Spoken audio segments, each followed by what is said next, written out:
Heckna like fucking Jotaro. Oh, you're approaching me!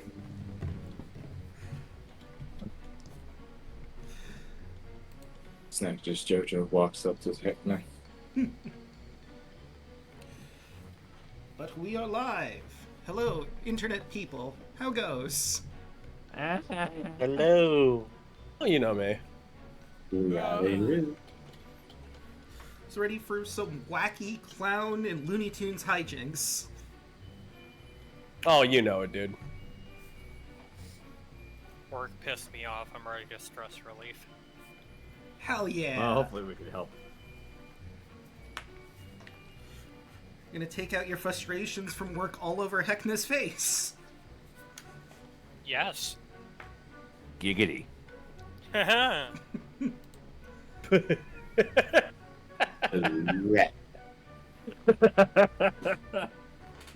Oh man. Oh, where's my glasses? I just realized that. Yeah, you might need those. Oh. Yeah, magic glasses would be kind of important. I mean, who needs to see things, really? While playing D&D? Theater of the mind is a thing, guys. Yeah. He said. Are we live right now? Oh yeah, I Yeah. went live. All right. I will say, as harrowing as a combat is, I'm very glad that Hit Point Press made such a unique campaign revolving around clowns. Mm-hmm. This has been a blast. This honestly has. Like, Oh yeah.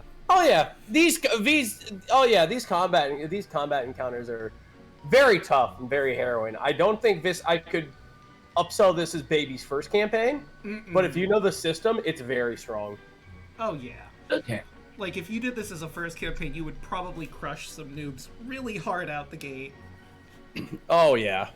Considering how us, a bunch of relatively veteran players of D&D, have also almost died a few times. Yeah. My thing still stands. My thing still stands. Mm-hmm. If you're playing this campaign, Hit Point Press or everyone else, bring a healer. Just somebody. Look at somebody and go. In Destiny 2, you were the div bitch. That is you. Please, I need you. Listen, I need you no, to put her like- blood back in us. a cleric is like a essential. Like, it's an essential worker in this campaign. Meanwhile, Z-Basher just bashes through the wall, just like, you fucking bitch! We don't need a goddamn healer, just brew a bunch of healing potions! Yeah, it's just that easy. Oh, is it? All Is it healer true, though? party. I'll punch the blood back into them. Stabbing it, forcing it with a knife. So, Yes, Jameson puts his knife away. you know what? Since we're near the end, before we properly get started, do you want to know what would have happened if you took the train path for funsies? What's that? Sure, why not? So, I'm sure you're all familiar with the wacky races, correct? Yes. Yes. So, this opens up with Heckna being really pissed that you decided not to take him up on his invitation, becoming giant and chasing after you, while the Revelia falls apart around you, and you have to dodge blood falling from the sky, different things falling apart. But when you get to the train, they're building the tracks while the train's going down, and every clown, showstopper, and jawbreaker come in vehicles chasing behind the train, trying to knock you all off of it. So basically, it's the ending of Alice in Wonderland. I don't know. I was thinking of Wallace and Gromit when Gromit was frantically throwing down track in front of the train. That exactly. Oh, yeah. But replace Gromit with a giant mecha of a bunch of animated marionettes. Just like you the were- Japanese animes. Yes, exactly. And you would just have to make sure the people in the train stay safe. You would have some ballistas on top of the trains to utilize, and occasionally people would board, of course. We're all Initial D style drifting all across the Revelia. Yes, exactly. And I picked out a music that is actually from Roll20 from Kevin MacLeod. Let me find it. Chase Pulse Faster for the actual chase, which I can play really quick because it's right here. Oh yeah. Oh, sorry, I forgot to spring on in. Give me a second because I really want to hear this.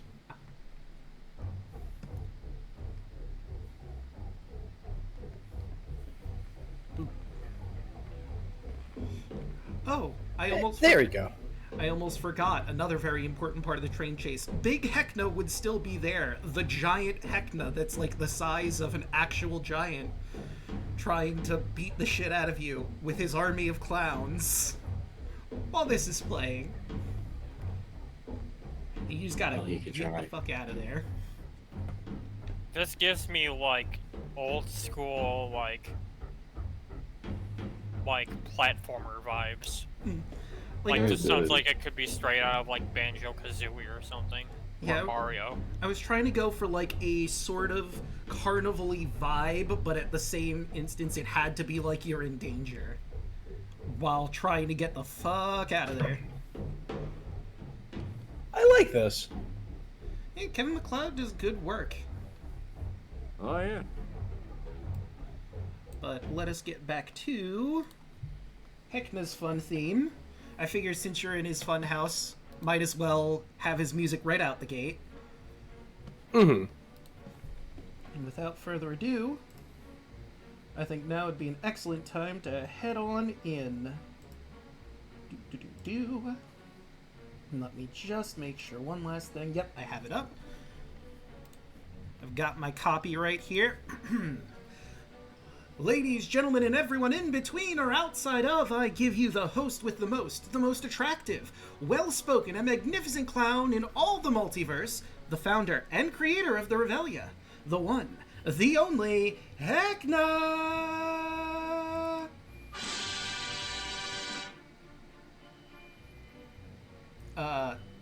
Heckna? You know what? He's busy.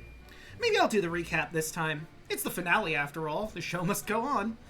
Raleigh Rune, everyone! Draco here for the recap.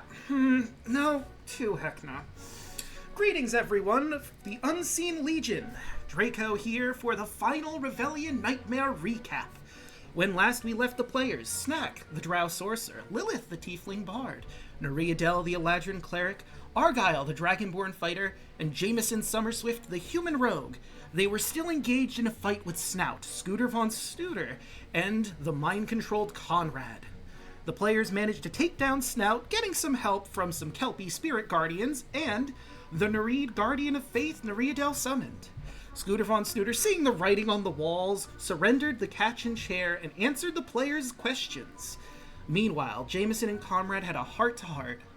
Conrad, realizing he was too old and still under the influence of his mind control, would only get in their way in the possible battle against Heckna, and gave his last laugh crossbow to Jameson. Jameson gave Conrad Pinky's locket and told him about her fate. Conrad reminisced about how Pinky was, and they all made their way to the lobby as the last of Heckna's grip on the funhouse slipped. The wall had burst open, giving them a way to escape the funhouse, but Heckna put forth a desire to meet with them and discuss a deal. One last attempt to turn them to his side. They saw Kardak, or rather, what was left of the Dragonborn Artificer. Now just another feral clown. Heckna explained that all clowns will die with him, and all of them, body and soul, will go to his business partner, the King in Yellow. Heckna tried his hardest to entice the players, to get them to see siding with him was the only smart choice. Neriadel got Heckna to reveal how he got tied to the King in Yellow, and the true cost of their deal. Heckna lamented that this plane and all of them are doomed to fall to the King in Yellow. So, it would be better to just have one final party here in the Revelia. But as Jameson said, all good things, whether we want them to or not, must come to an end. It's time. Will the Revelia fade, giving the Fae back this chunk of their plane? Or will Heckna end the players' rebellion and claim this plane for the king? Let's find out.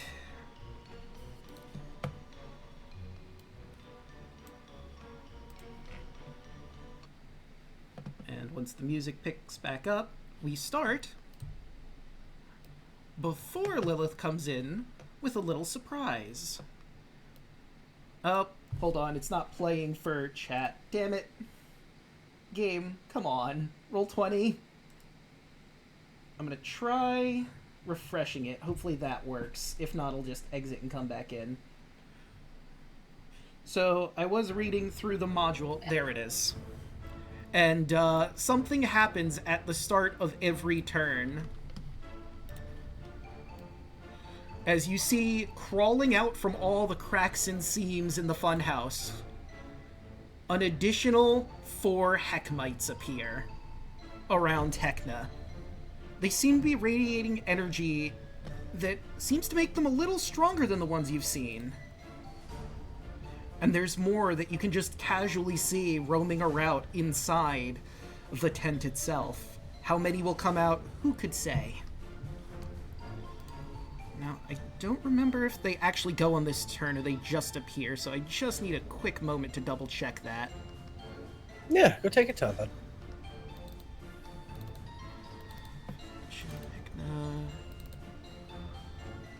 And no, not tokens.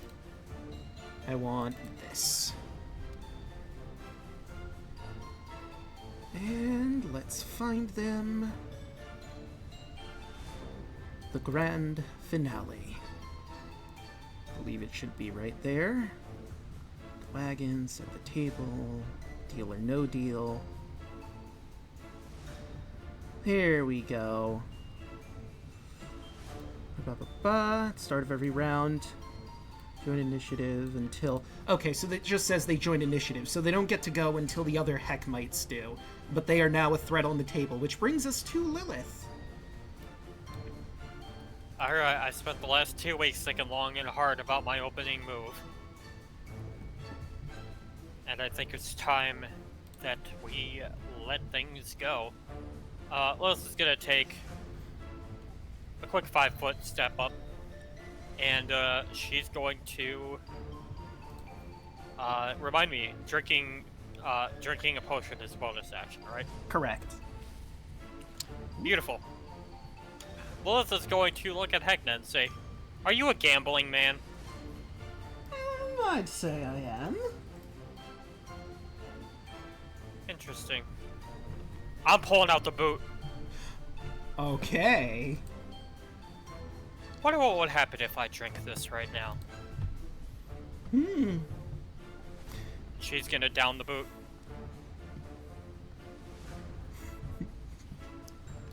Alright. And you have advantage on all saving throws and ability checks. Alrighty. And that was my bonus action. It sure was.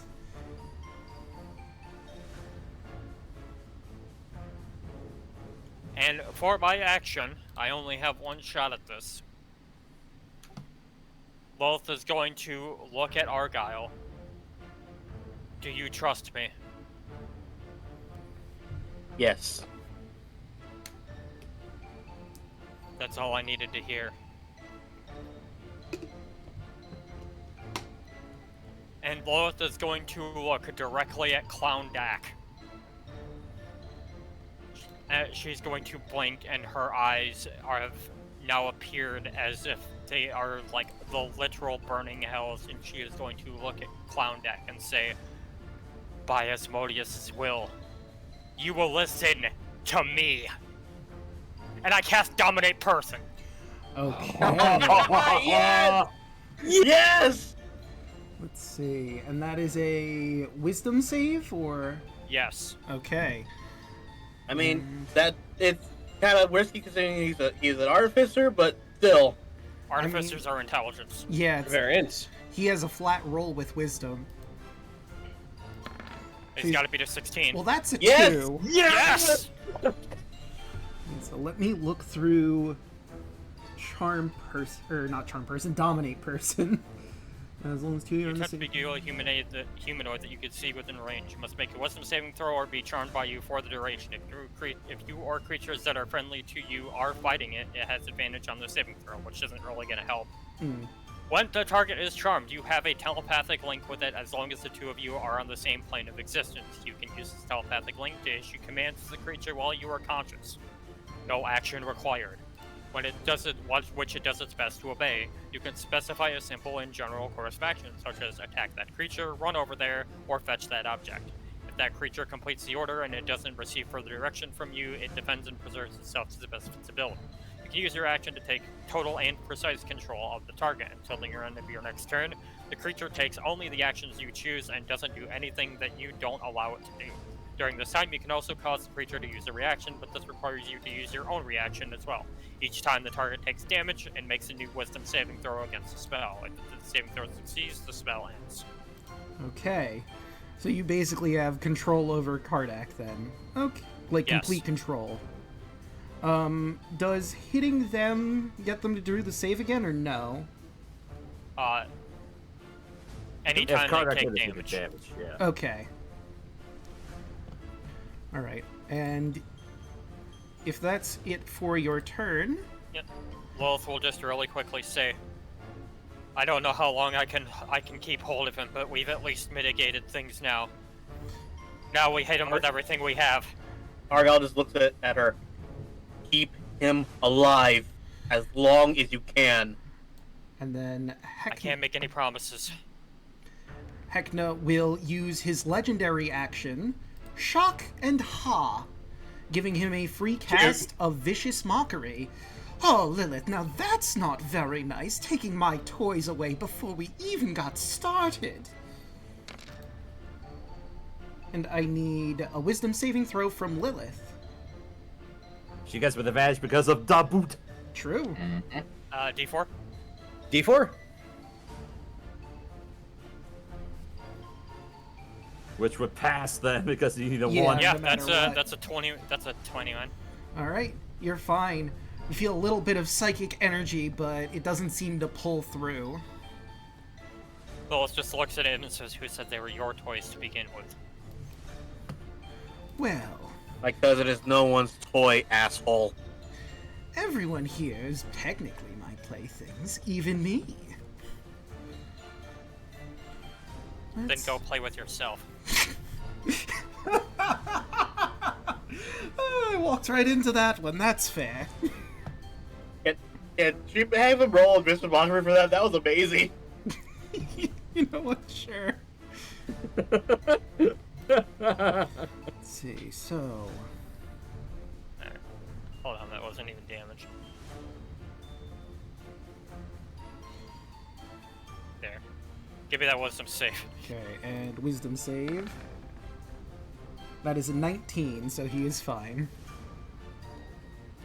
I do not regret what I said. So, let me see... Where That will be my turn. Alright, and that brings us to the host with the most. Let's see... Oh no, wait, that I believe is... Yeah, that one's a lair action, so we ignore that for now. How is Heckna going to open up? I think he's gonna open up with this. Let's see. And yeah, he's gonna cast that at... What level is it? I think it says here. Okay, yes, it's where it's supposed to be. So... You notice as Heckna waves his hands around and red and yellow energy shoot out as everyone in that circle I've just made, I need you to make me a wisdom saving throw or be confused. No, he ain't. No, I'm not. Okay. I don't think he has a response to counterspell. He does not, so that just sizzles out. Oh, cool. Pooh. Well, it's cast at level 3, so I believe... Oh, that's He true. has to You make have the to make the spellcasting- roll. Yeah, he has to. It has to be a roll. You need to do... The DC would be 14 because it's a level 4 spell Yeah. he cast it at. So I have to make a charisma check, I believe. Yes. Do have advantage. You would? That's a 21 again. Alright, so yep, sure enough. Oh, wait. I thought the defender has to make the roll. No, I Not think that it's the person casting counter spells. It's the aggressor. Yeah, I have to make Oh. I make an ability check. Because they have to beat out the person who cast the spell. Oh, okay, yeah, I'm just... Oh no, your heart's I- in the right place. Yeah. Let's see. I don't. Thank you, Lilith. Ah, he does have this. Oh, really now? You're not going to let me have any fun at all. Oh, jeez, this is just, so unfair. And he begins monologuing for a minute. Because he's going to do quiet. I'm monologuing. As a bonus action, he can take a loud, self-aggrandizing monologue that lasts for a minute. While monologuing, anyone who attacks Heckna or otherwise interrupts the monologue will take 2d6 psychic damage, because it's rude. And so the next person who attacks him goes ahead and takes damage. Speaking of, hey, it's Snack's turn. Make friends, bud.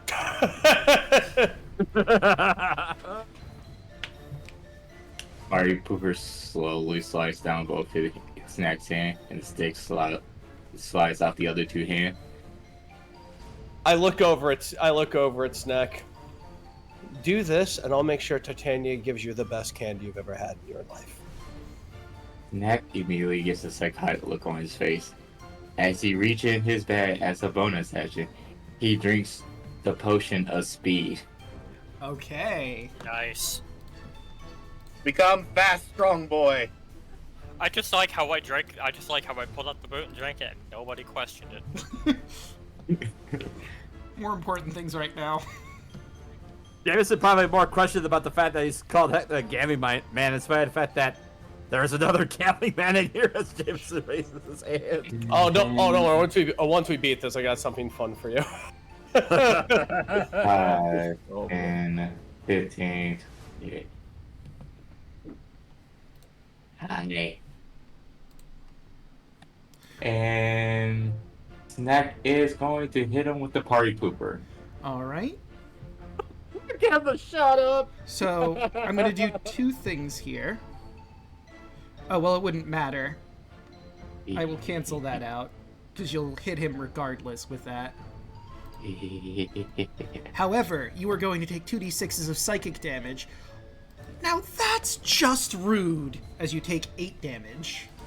I need was him to in- make a DC 17 charisma saving throw to be silenced. I was in the middle of something.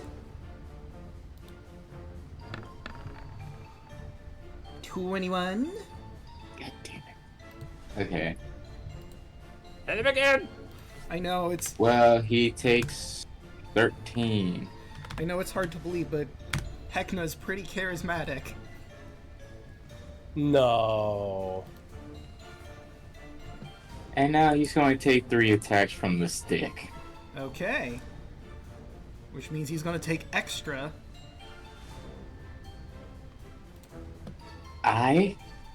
Okay, so now he's actually going to use the Aura of Mischief, and I'm going to roll to see what happens to you. You are given disadvantage, which is a natural 1. And let me roll. Well, let me actually get it into the tower. So, out of nowhere, as you swing your stick, a banana flies into your face and splatters right on there, and you swing the stick wide. As you all see, one of the Heckmites in the reading room laughing at your misfortune, and I will roll your natural 1 fumble, which is also a 1. You're entangled into your clothing. You need to use the next round to get unstuck. That will unfortunately end your turn there. Oh no! Ooh, really? It's alright, we've got everybody else. This is the benefit of Heckna going this is the benefit of Heckna going early in the round. Now everybody gets to beat up on him. Question. Mm-hmm. How am I entangling my clothes? As you swung the stick, you got the stick wrapped up in there, and you spun around, wrapping your arms up in as well, and it's going to take a little bit to wiggle out. Can I use one of my action to burn my clothes off? You're gonna assert his wrath now at the end? Fantastic. No, he's channeling his inner purry prisoner. That is a really fun idea. If you're going to burn your clothes, that will use up one of your actions, and you will also take fire damage from attacking yourself. Okay. Where did the jump breath at? That's gauntlet. Where did I do that? I haven't been using this up for hours.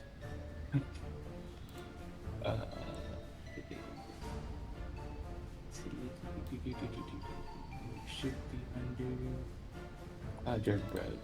It is 20-foot cone or 30-foot line. Acid.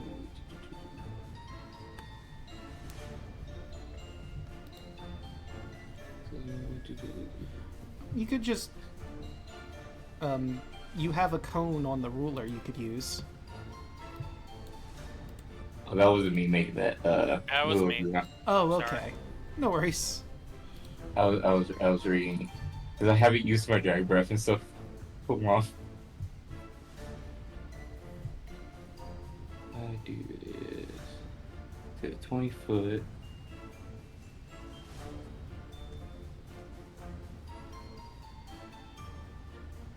Out there. So it is 2d8, yep, 2d4s. Save is, which you must make a dex save.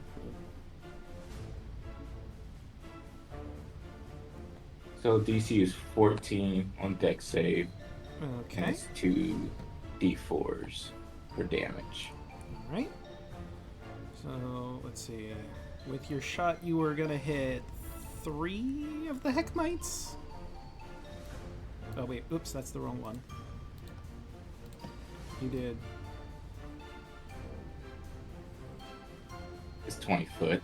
Okay, 20 foot. And you don't want to hit your friends, obviously. So, yeah, it was 3 Heckmites and Heckna. So, let's roll the mites first. 1, 2, 3. So they all do well, so they're only taking 2 of that. You're taking the full because you are literally burning yourself to do this. Yep. And Heckna?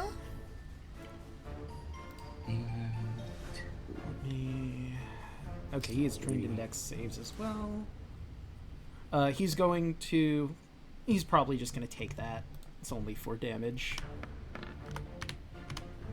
Only 4 damage. Snack looks at him. I will not be defiled, and he's going to swing for his last hit. Thanks to the potion of speed. A 14 will not hit. He ducks out of the way. Ooh, close one. Oh, true. Sure. Although, 16. yeah, 16 isn't going to do it. Damn it. So he's going to use his legendary reaction before we move to the lair actions and once again use a shock in Haw. Ooh, that was a close one. You almost hit me if it wasn't for the banana to the face and tangling yourself up. Who really threw you off, didn't it? And I need you to make a wisdom saving throw as simultaneously as he digs into you, you all hear...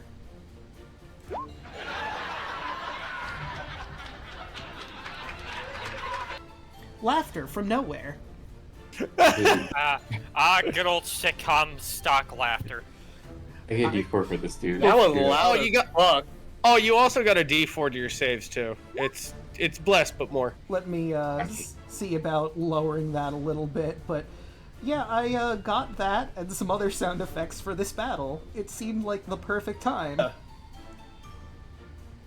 Plus, the module actually even mentions that there's a laugh track when he does the vicious mockeries.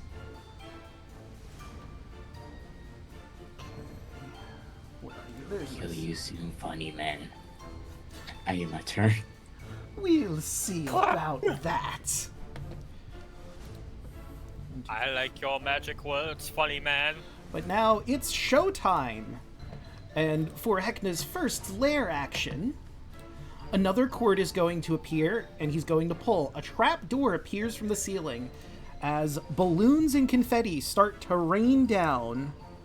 This seems like a good area for it. Boop. Red square. That entire area is now difficult terrain. It is lightly obscured. What else is here? Every 4 feet of movement, every 1 foot of movement requires 4 feet of movement. So, like, to go 1 square would be 20 feet of your movement. Each creature other than Heckna in that area when he takes this action, or that moves into the area for the first time on that turn, must make a DC 15 athletics check. Any creatures that fail fall prone into the balloon heap on the ground. So I'm guessing that's all of us right now. Yep, everyone except for Snack. I have advantage on this. That's 22. Thank God of advantage. Athletics, you say? Yes, athletics. So, Milla, roll athletics, not strength save. Oh, I'm sorry. No worries. You said it's 15? It is in Same results. Same athletics. modifier either way. So, I need... Boop. Okay, so... Looks like everybody except for Lilith falls prone. Oh wait, I still have to roll Kardak or Clown Deck and Sasha. Argyle too. Oh, that's right. Athletics. I'm fine. Yeah, you're good. Cloudek, not so much. And Sasha... Sasha's fine. Okay, but let me get everyone on the ground, because there's an additional thing that happens here once I get y'all on the floor. Another prone.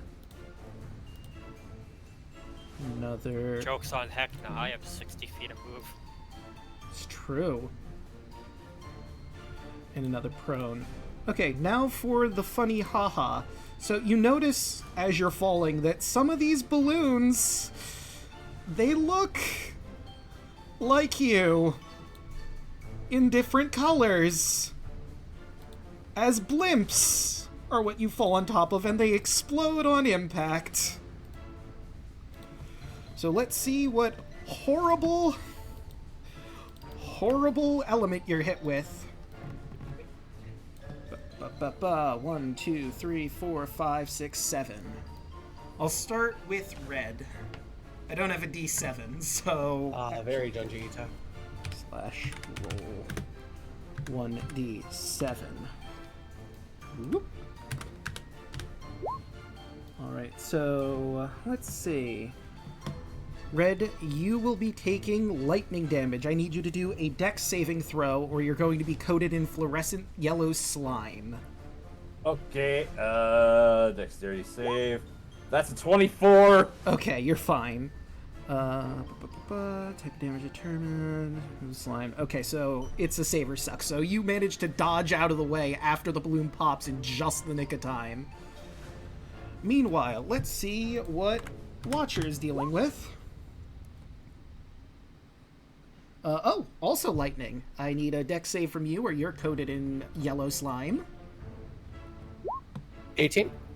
Alright, you are also fine. You managed to dodge out just in time. Cloudek.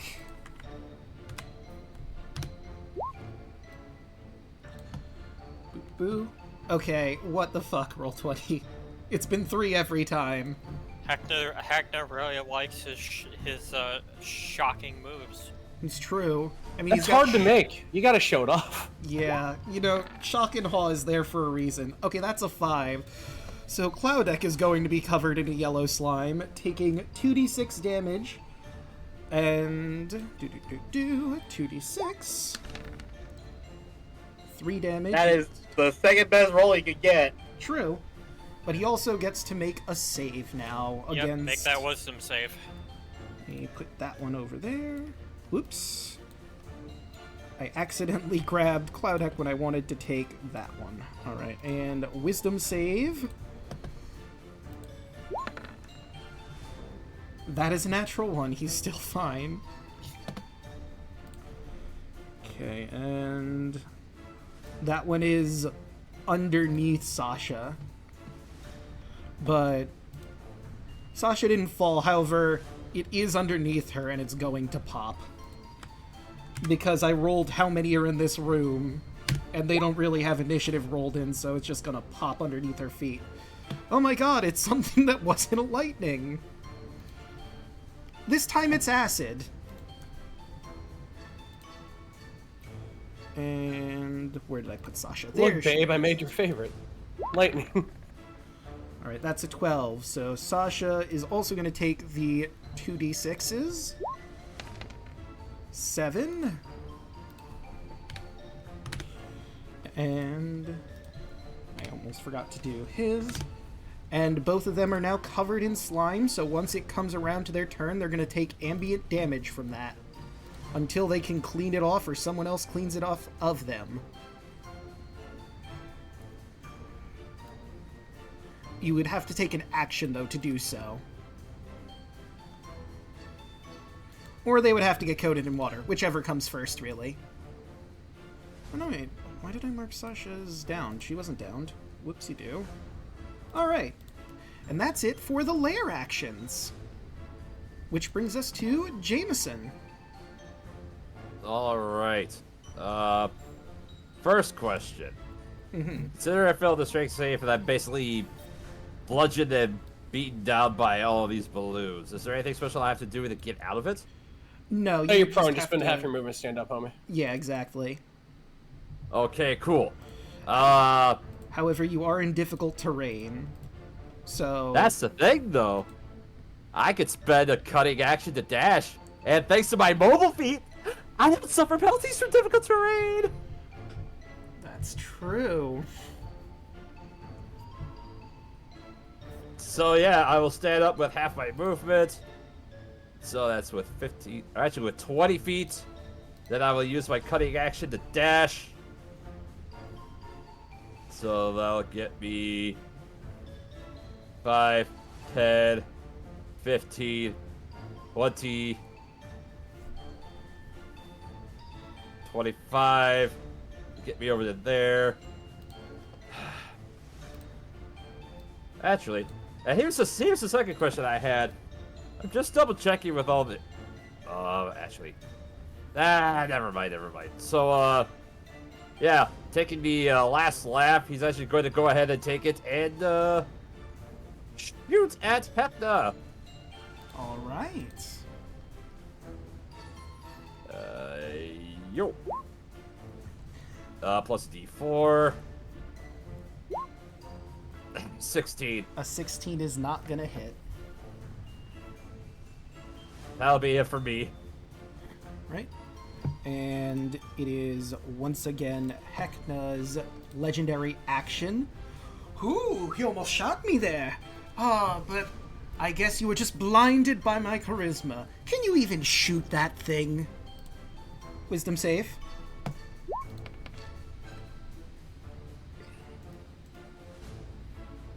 I fail. Alright. Oh. Well, I meant to edit that, but sure, we'll play that out. There we go. So, yep, you're going to take 10 psychic damage. Okay, I have lowered laughter. I should be able to just grab him from here. Alright, and that brings us to Cloudek, who will spend some of his movement to get up off the floor. I mean, lowest basic command is just, help us defeat Heckna, essentially. So, whatever Alright. he can do to that. Okay, let me... just check one more time on, is it the start of their turn? Let's see. Creature fails a save, takes at the start of each of their turns. So let me roll out the damage he's taking from the slime. Okay, he takes 5 more damage, which means he gets another wisdom saving throw.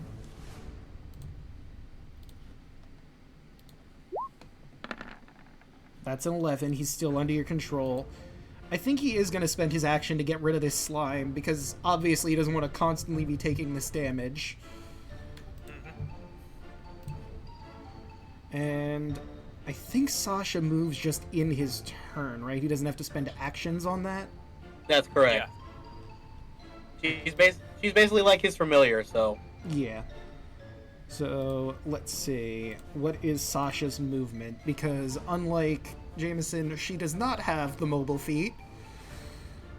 She's got 40 feet of movement, and it's 20 feet to... Oh, so she could actually get out of the difficult terrain. Sick. And he points to one of the Heckmites. And Sasha's going to... Argyle looks over at Kardik. Miles. There's the cousin I love. Well, that's gonna miss. So she gets 2 attacks, though. That one will hit.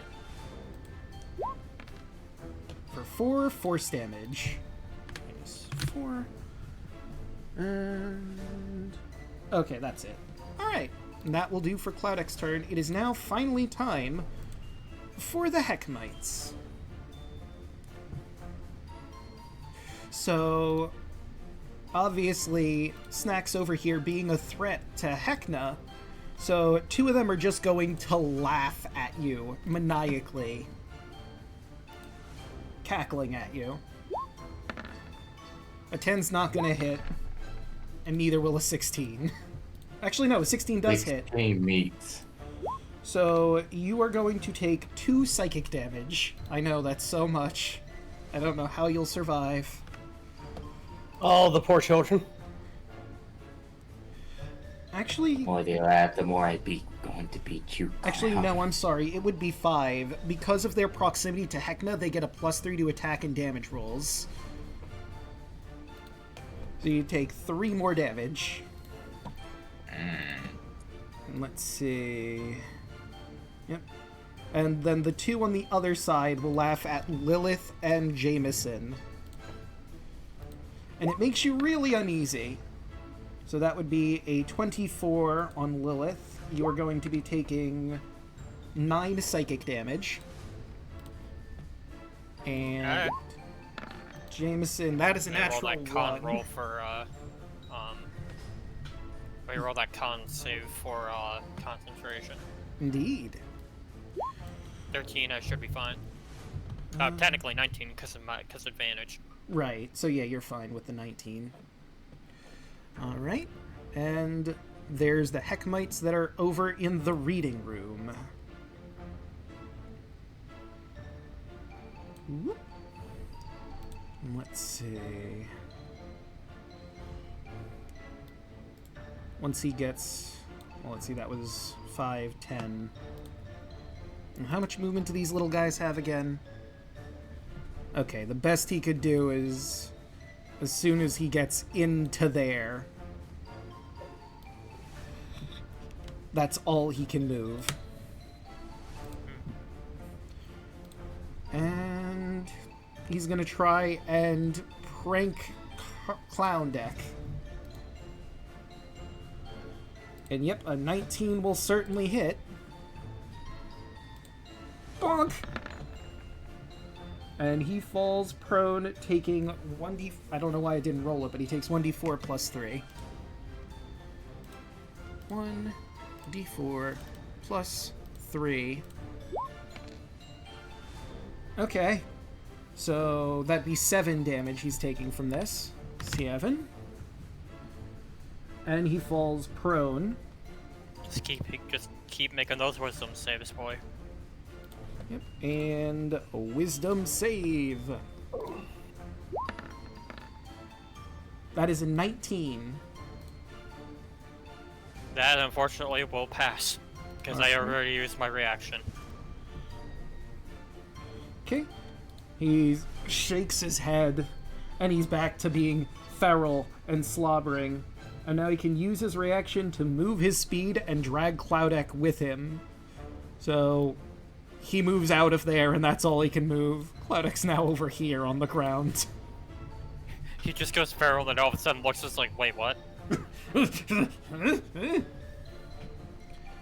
Alright, the rest of our Heckmites, because we still have a few, this one's gonna run over to here and is going to laugh mockingly at Watcher. That is a 19, which I do believe hits. Yeah, that'll do her. So you're going to take 9 psychic damage from the humiliation you feel from that laughter.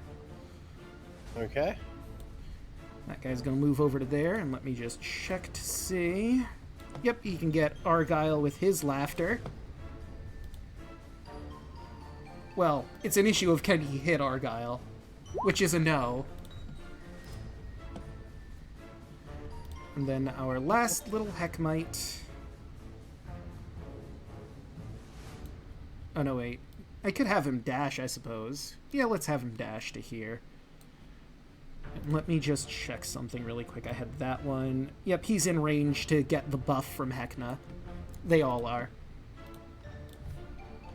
Plus 10. And you notice as they all come in, they seem to be radiating the same energy as the ones from before. Red and yellow. And let's see, how many... Heckna went 1, 2... Okay, he has not done his third legendary action.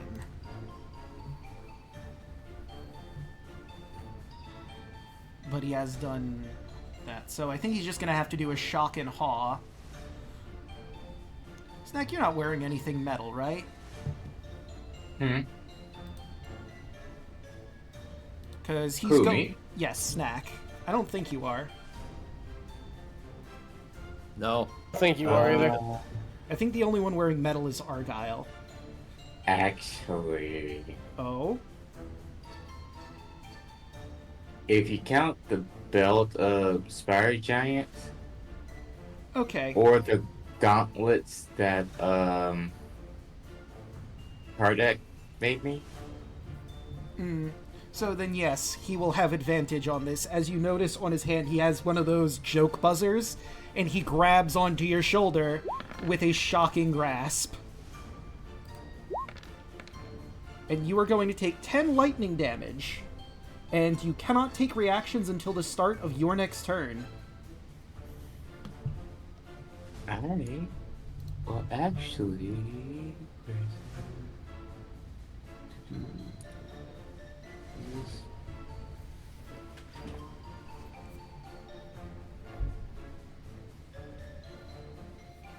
I swear I had something in Africa.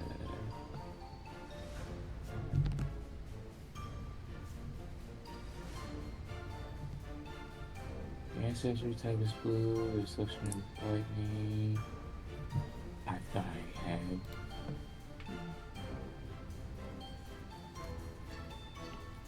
Kind of cycle.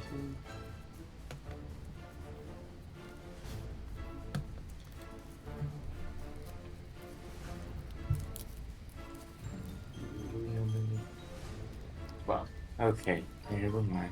Alright. And now it is Argyle's turn. You skip Clown Deck. No, he used his move to get up and get the slime off of him. Oh yeah, that's right. Oh yeah. In his mind, he, Nessier's. So, ready to fulfill our agreements? I see 8 people that I'm really happy to kill right now. I look forward to spilling the clown's blood. Left or right? Or left or up? And there's a lot of action going up front, but I think Snack has it up there. Let's go to the left. I was hoping you'd say that. He literally lunges over the couch, goes up to this guy. Raffle smite first. Okay. How much? Let's see, that would be 20 movement there, and I think 40 movement to get to the edge. Because remember, for every 1 foot, it's 4 feet of movement. Damn it! Until I can't bonus action move. I'm only at 30 movement. Yeah. So you could really only move 1 up from your position, or 1 over. But hey, this confetti won't be here forever. It's till the next lair action. Can I hold my action to see if anyone gets stupid enough to get close other than Kardak? Hmm. Can I hold that Raffle Smite because I've already cast it? No, you can't hold a bonus action, unfortunately. You can hold an action to hit anyone that comes near, though. Wrathful Smite is concentration, I think, so it would still stick around. Oh wait, that's until right. he I makes guess his you next could attack. use your bonus action and hold on to it then. That's fair. Then yeah, you can hold on to that Wrathful Smite. Because I think it's only an action needed to hold an action. Yeah. And the spell itself is concentration. Yeah. Yep. So then I don't see a reason why it wouldn't work. You can absolutely hold on to Wrathful Smite.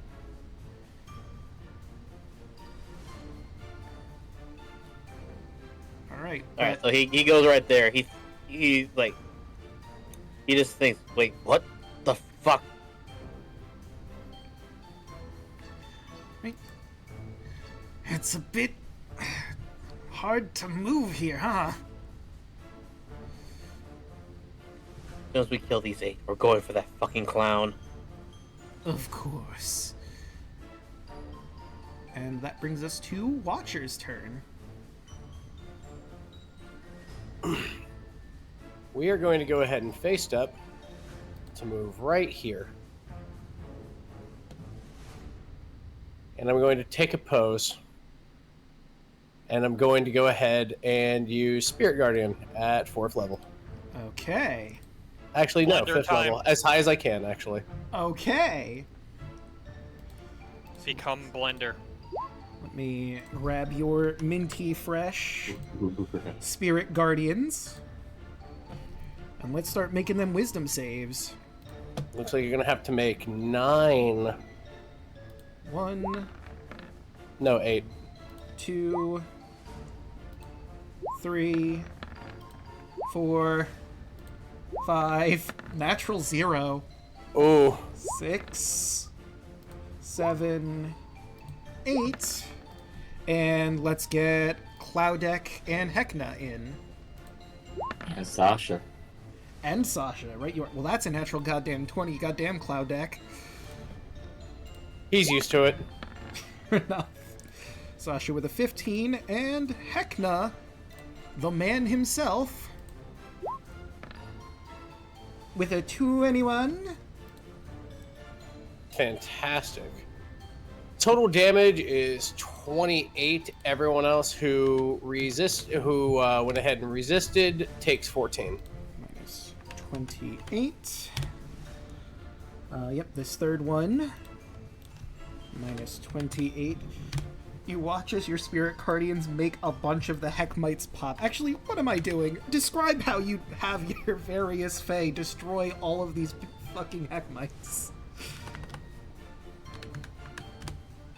Watcher's going to step, and as he goes ahead and lands with his face step, he's going to flourish, and the other seasons of him are going to come out of his body, just basically stepping off from like under his cloak, bow politely, and then just walk. And as they walk, the Heckmites explode in either ice, pure fire. Let's see, and just fall away into just leaves. You watch as they scream in horror. Wouldn't that one die too? No, that one is the one that... Oh wait, hold on. He rolled a 14. So yes, he would die too.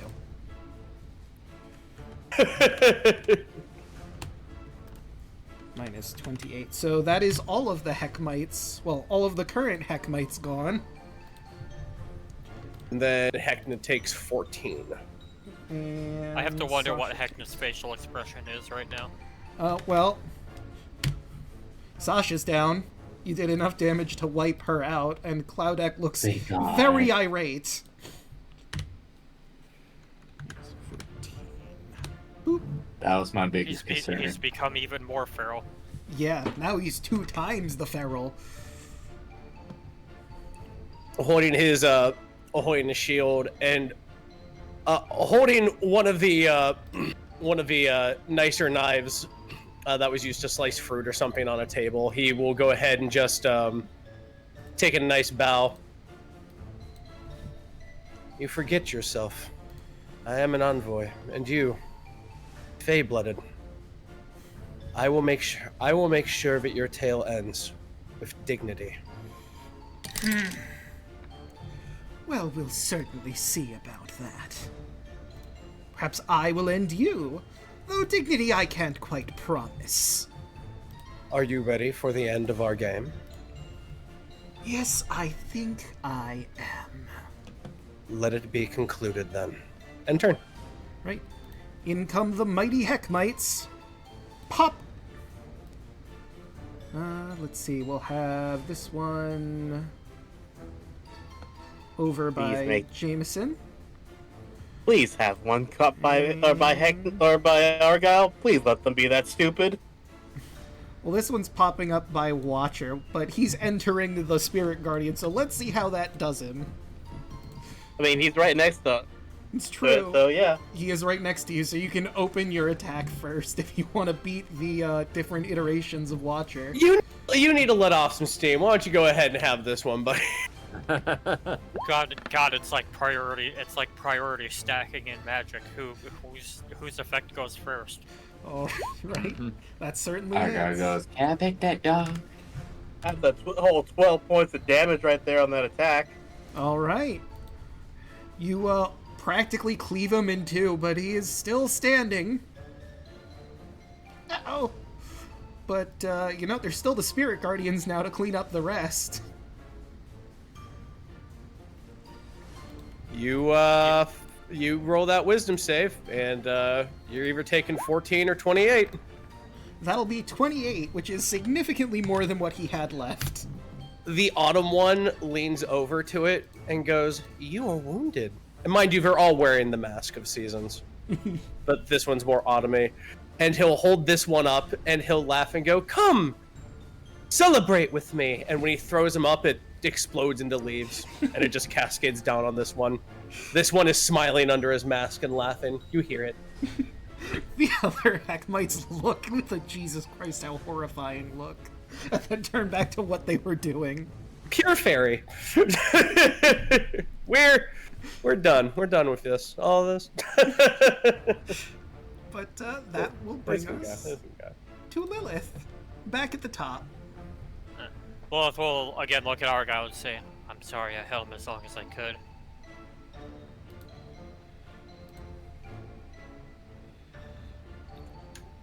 Argyle? Argyle?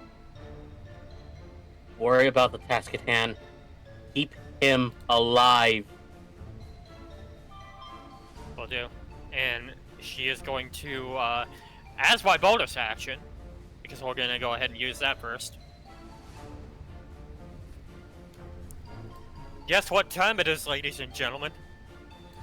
What time is it? It's time for Mantle of Inspiration. Your friend and mine. Argyle, Watcher, and Snack. 11 temporary hit points this time, and you can use your reaction to move up to your move speed without provoking attacks of opportunity. Does that mean I can actually move out of the thing?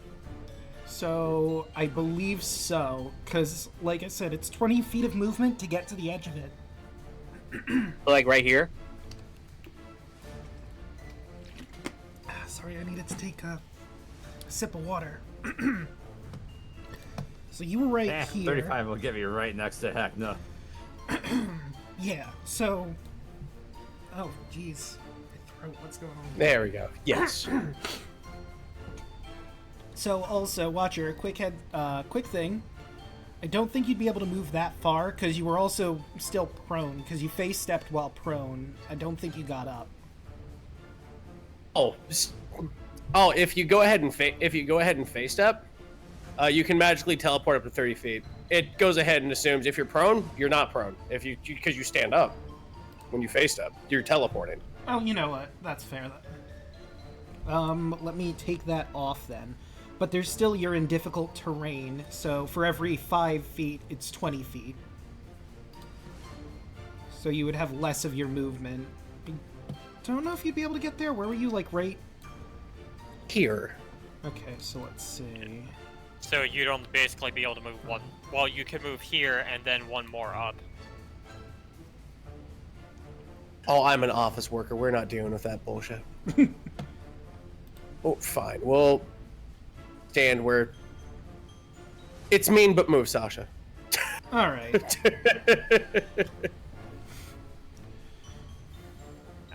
That was my bonus action. Or my action, because... Whoa-ho, I have 60 feet of move. I'm gonna go... Boink. And then right here. And,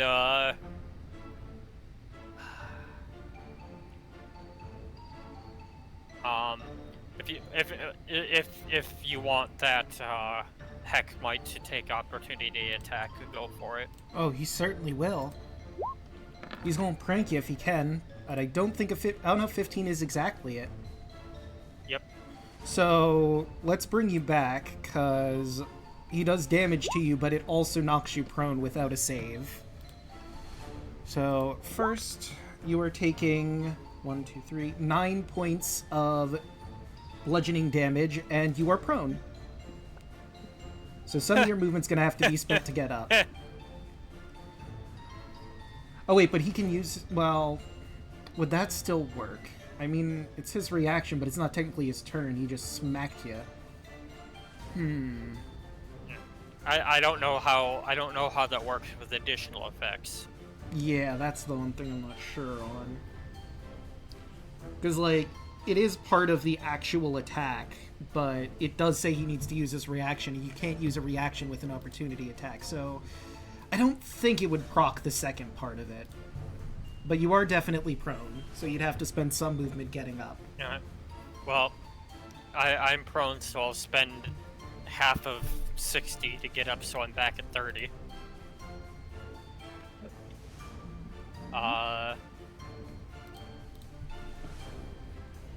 So I'm gonna go ahead and go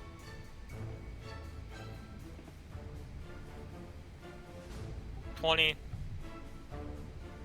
and then step out right here.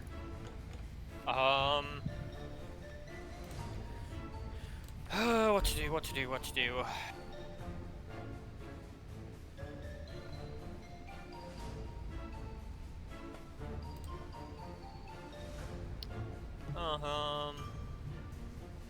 You know what? There's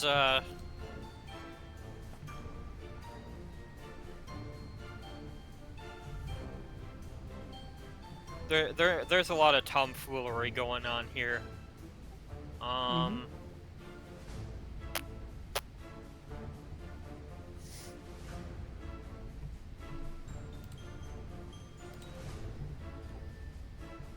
Let's see.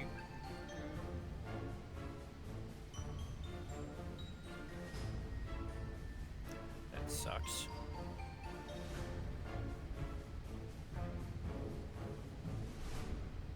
You know what?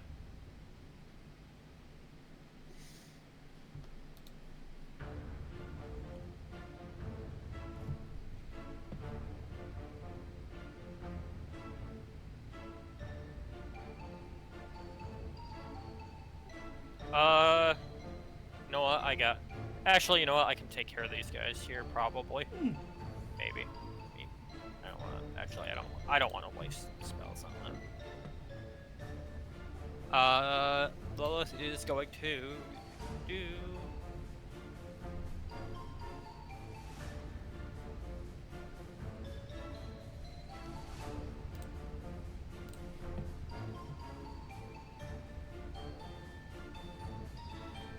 Alright.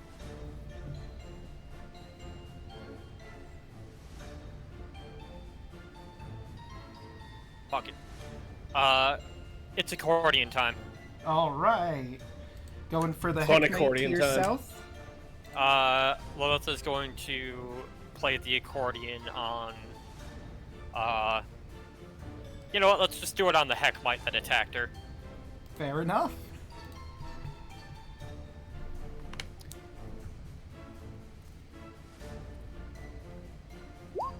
So that's a 14 to hit him. That's just barely enough.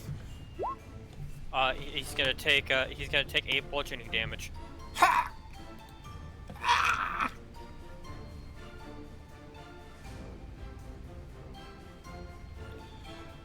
Right. And that's it for me. Right, and that means it's Heckna's turn. Oh dear, I'm surrounded! Whatever will I do? Oh, Spirit Guardians? I know! Spiritual Guardians? Oh, you're right. First, Spiritual Guardians. That is a 15, but he's going to choose to succeed. Watch it, Okay, so he takes 14 radiant. Alright, so now, on to what he was doing. Or can he? If it sounds like he's teleport, guess what? Oh, he's not. He's doing this. You notice as yellow tentacles start to sprout from his form from random directions, and he grows multiple eyes in different areas, as everyone in this room needs to make a DC 16 Wisdom saving throw or get frightened of him. God. Let's go! Okay. That's a natural 20. Alright, you're For fine. another 10 anyway. Wisdom. Okay, so... 19. Right, so it's only Jameson that's afraid. So, Jameson, you begin to cackle feverishly. You can't speak or cast spells, and you need to move up to your speed each turn as you dance to music only you can hear. You can... the target can repeat the saving throw at the end of each of its turns, ending the effect on itself on a success. And if you make the saving throw, you are... or fumble. If a creature's saving throw is successful or the effect ends for it, the creature's immune to Heckna's Curse of Kookiness for the next 24 hours, so no one can be affected by this again. That would be on your turn, you would move. And then, he's going to turn to Argyle with his hammer. Well, batter up! And he's going to swing the punchline at you. Does a 25 hit? It would, but shield. I think if it meets, it beats, though. Wouldn't shield give you exactly 5? Exactly. Damn it, you're right. Alright, magically distract, and he needs to reroll. And use the lower roll. Okay. So, Heckna, reroll that punchline. That is a 27, so the first one would be lower. Actually, Tenant. Hmm? Wait, I thought it was the lower in the general. Never mind. No, it's, the triggering creature must re-roll and use the lower roll. So, you take 34 bludgeon damage, and I need you to make a strength saving throw, or you're going to be thrown 30 feet away from him in a straight line. Hey, landing 1 prone. second, real fast, before you finish that. Okay. I'm looking up my thing real fast here.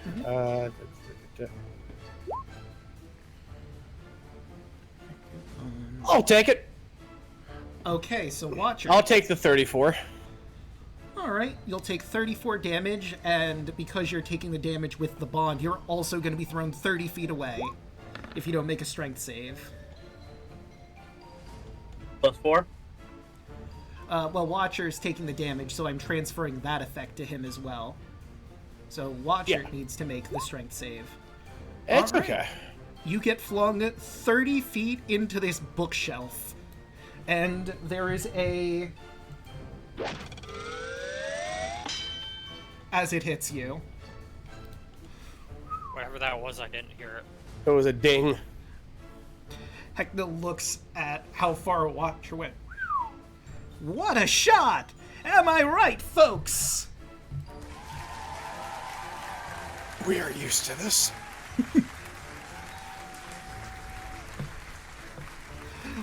Oh, Argyle will look at Watcher, if I can say something real quick. Mm-hmm.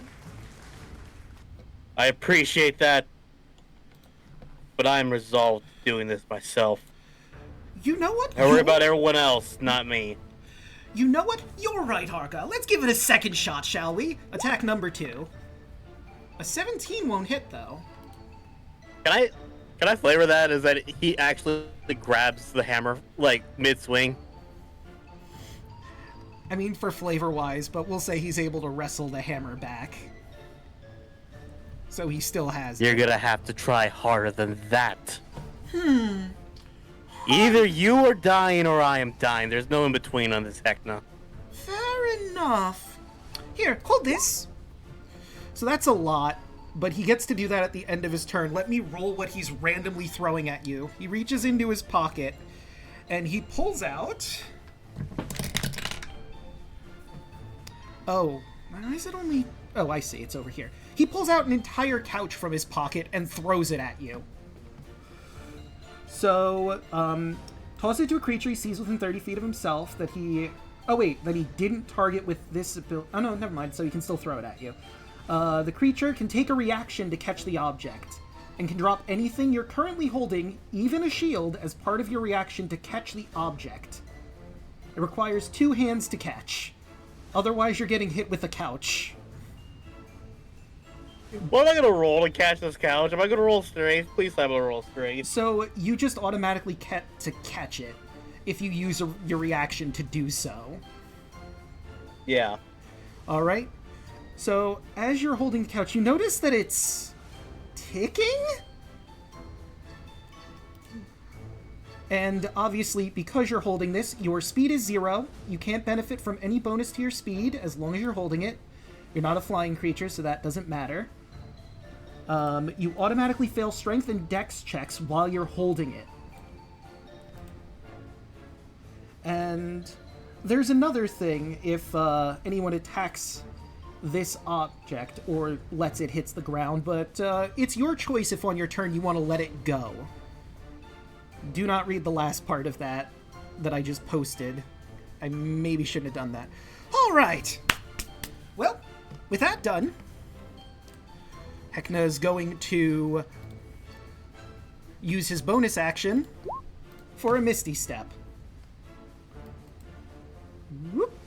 And he's going to teleport right over here. In a puff of confetti and balloons, he disappears and pops up over in this room. Looks like the costume room. Ah, that was fun. Snack, it's your turn. Who gets the advantage from Saber Guard? Oh yeah, you never. Okay, I'll give specified. it to Snack. I forgot about that. No worries. I mean, because why wouldn't I? Yeah. Oh, yeah! One more thing real quick when you cracked me. Mm-hmm. He takes 2d6 force damage. You're right. I almost forgot about that. Roll those 2d6s. Okay. Just a second. That's 5. He flinches as he hit you technically. Right. That. Alright. Now it's Snack's turn. Snack disappears and reappears in front of Heckna as he moves super fucking fast. Oh, hello there. Just too attached to me, I see. He just after images. He then uppercuts with the party pooper. 26. Alright, he's going to use his reaction to do another Aura of Mischief. Let's see what horrible, wacky shenanigans happens to you next. 13. You get bitten in a very sensitive area by a random wayward insect, and that causes you to miss with the party pooper. Close call there.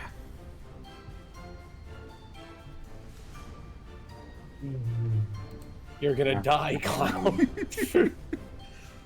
He swings again with party pooper 28.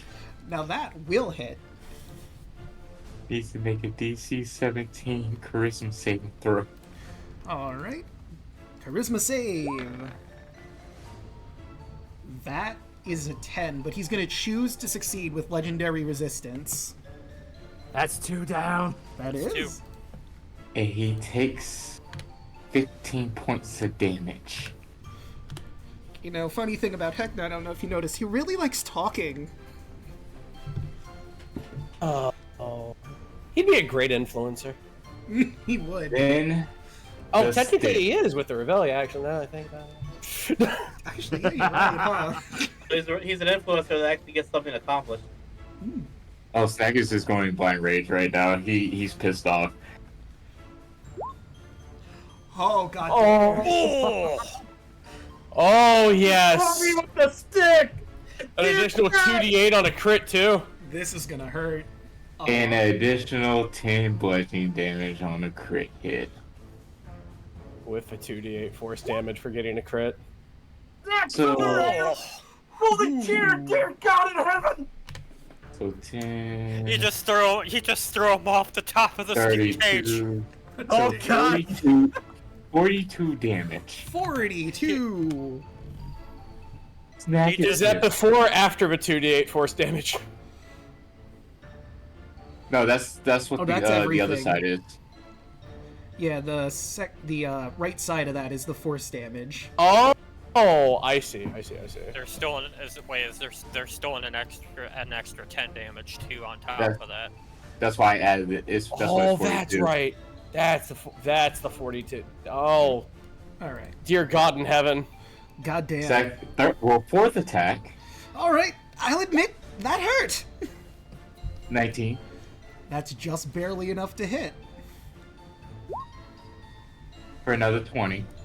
Minus 20. God damn. I'm going to beat you. Spend a key point for Fury of Below. Oh, And hit him 2 more times with the stick. you might not get to do the thing that I was holding off on at this rate. 23 That'll hit. for 13. Minus 13. Alright, I already had the minus in there. 30. Whew. Yeah, that hits. Snack. For We another said- 20. Look, we said to finish him quickly, but we all wanted to hurt ourselves. Oh no, I'm fine. He's helping me with my job. I couldn't give a shit less. This is gonna make quite the report. This motherfucker hurt my no-no spot. I'm beating him to death. He touched my no square. Alright.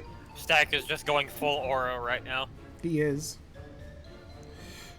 Alright, he's gonna use a legendary action for another shock and hob, but this time. Would you like to hear a joke? No. Too bad. Too bad, we're locked in Mortal Kombat. After Hold dinner. on, Draco, before you do that. Yes. Yes. There. Can't talk. He's silenced, isn't he? Is he? With the party pooper. No. He used the Yeah, he used his thing. Legendary legendary resistance. resistance, so he wouldn't. Oh, be. right, yeah. So I have redeemed punny reward. Go crazy. Thank you. I was actually going to grab my pun book and read one. After dinner, my wife asked me if I could clear the table. I need to get a running start, but I made it. And he's gonna cast Hideous Laughter at you. You know what? For that one, you get this. Alright, and I need Snack to make a Wisdom saving throw.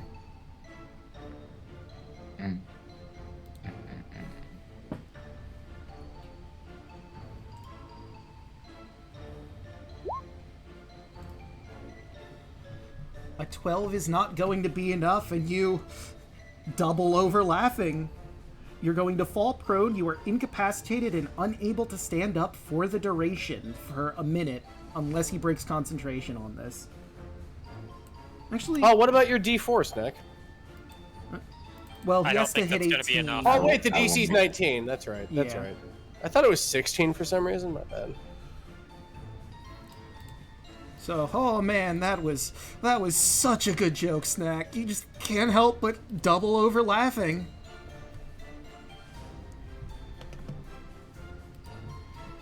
First you get rid of the threat. And now, it's showtime. And he has a very special lair action because we are in the costume closet. This one is, I don't have a button for it, but I'm just going to post it in the chat there. Fast fashion. Strange, ridiculous costumes start dancing around the room, and Heckna chooses 4 medium or smaller creatures that he can see to make DC 14 Dex saving throw. On a failure, the target is bombarded by clothing, and whatever they are wearing is replaced by the costume. Until the end of their turn, the target has an AC of 10 and can't access any equipment besides what they are currently holding, including any attuned magical items they are wearing or carrying, which are suppressed for the duration. And his targets are going to be Snack, Argyle, and Lilith. So I need all of those people to make a DC 14 Dex save.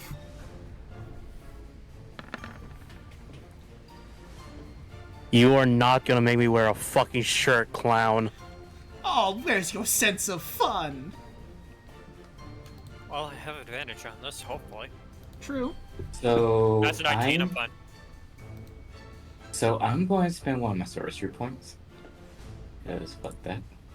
Magical guidance. Let's see. When you're trying to make ability checks that fails, you can spend 1 sorcery point to re-roll the d20. And okay, so roll that d20. Well, roll that dex save again. 15 is just barely enough. I was looking through my stuff and I just saw it. I could have used this on the last turn. Well. Oh, wait a minute. 1, 2, 3. I only picked 1, 2, 3 people. Let's give that final outfit to Jameson. The one who's terrified of Heckna.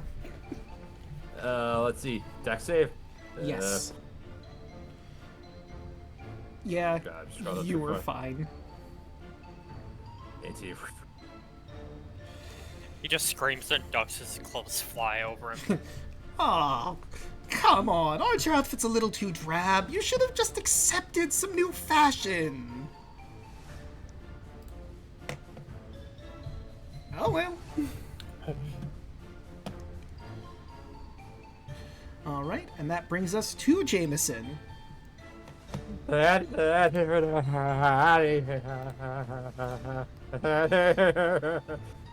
5, 10, 15, 20, 25, 30, Alright, I forgot to get 35. rid of that. Whoopsie. 40, 60, 65, 70, 75, 80, using all my movement to basically get as far away from Heckna as I can. God damn, that was with a dash, huh? You have a lot Yeah, of that was movement. normal action dash. I could do a cutting action to dash, but this is basically the farthest he could be away. Yeah. Picks up the whole tent, throws it to one side, keeps running. Hear like that. You just hear that like cartoony, like the sound in cartoons when people start running.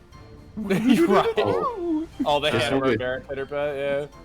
you better be glad it's not Snack, because Snack would have like 200. God damn. God damn. You would just run Like completely Heckna just out stops of- the fight and goes, wow, he is gone. just runs completely out of the clowning achievement and out the lobby. Snack originally has 50 right now. God The damn. potion of speed doubles that, and then when he dashes, doubles that again. God damn. Alright, end my turn with some save. Nope. Yeah, Even you're with still the afraid. D4, that's not gonna save. Okay, and that brings us to Cloudek. Freed from his dominate person is going to stand up. And he's going to aim his gun at Snack. First, he's going to use a bonus action, though, for a branding smite. Hey, Draco. Mm-hmm. Before you start doing the shooty, have him make a wisdom save. Oh, you're right. He is just barely in there, isn't he? All right, wisdom save. That is a 9. 28. Well, that's enough to kill him. No. It brings him to. It incapacitates him. I have a spell for this. I mean, So he's going to levy the gun.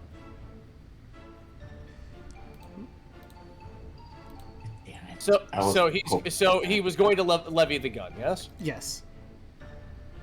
A hand will be placed on his shoulder, an icy blue one, as the winter version of Watcher looks at him. And then just puts just a hand on the front of his snout and goes, shh. And he rhymes over. All right. Dang. I didn't get to use Kardak at all. I was looking forward to that branding smite double blast. Oh well. I was hoping to get hit.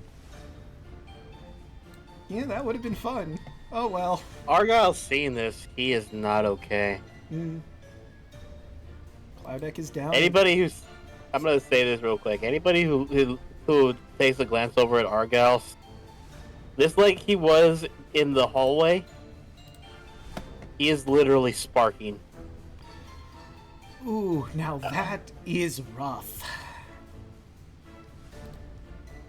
Unfortunate.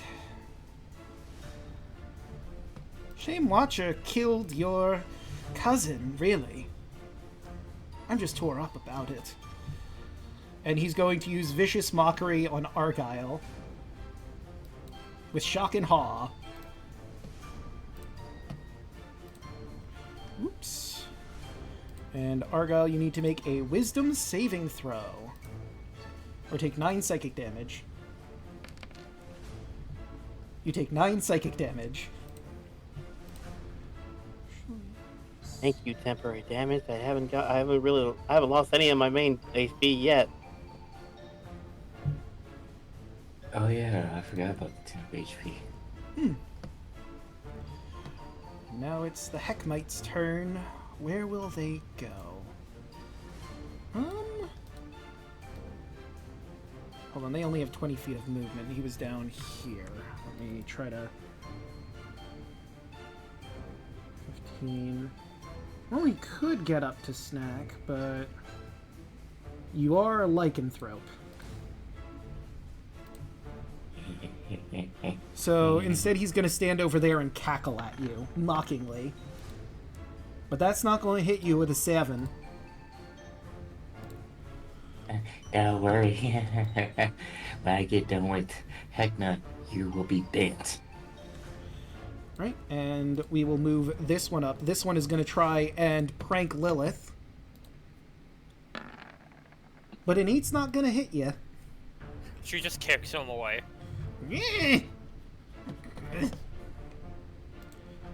Right, and let's see. I believe Heckna's used 2 legendary actions at this point. Yeah.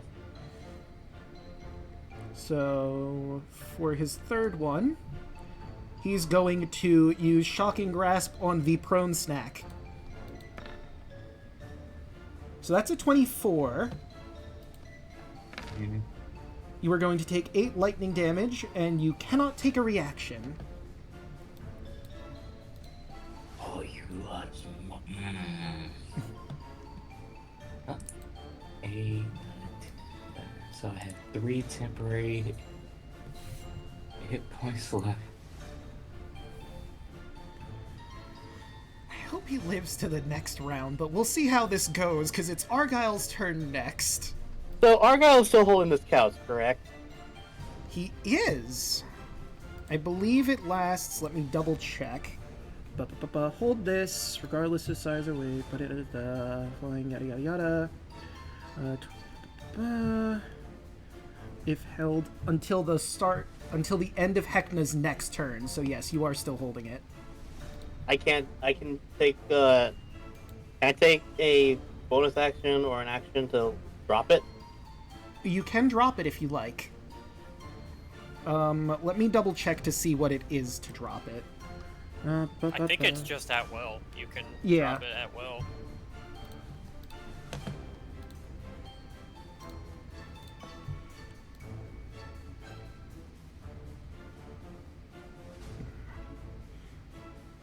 So, are you going to drop it? I'm going to drop it. So you drop it, it hits the ground and explodes on you. What roll that damage? I don't care. So it's going to be a DC 17 Dex save, or you're taking 8d6 fire damage. That's right, it's basically a fireball. Isn't that everybody in a 20-foot radius? It sure is. And not Red, because he's far, far away from True. this. So Be the let scaredy me cat broadcast it really quick.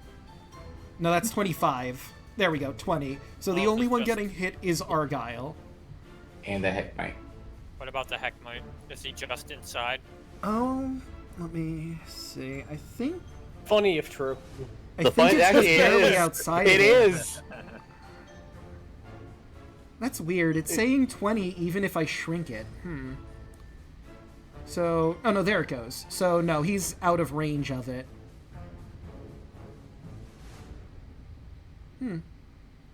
Wait, what do I have this set to? Yeah, it's set to the center. So, yeah, he's out of range of that. However, let me get rid of this +3 because it's not a +3.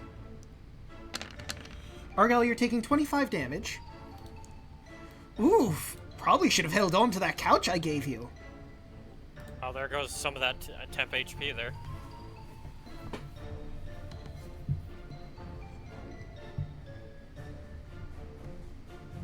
All right, and I can still take my that was like a bonus action to drop it, right? I think it's just your free action, but I will double check. Regardless beside his way. Depending on what you say is gonna make this a lot funnier. Holding the object is strenuous, imposes the following penalties. Creature blah blah blah. Automatically fill strength and if the object touches the ground or reaches 0 hit points, it immediately explodes. If held until the end of Heckna's turn. It doesn't say, I don't think.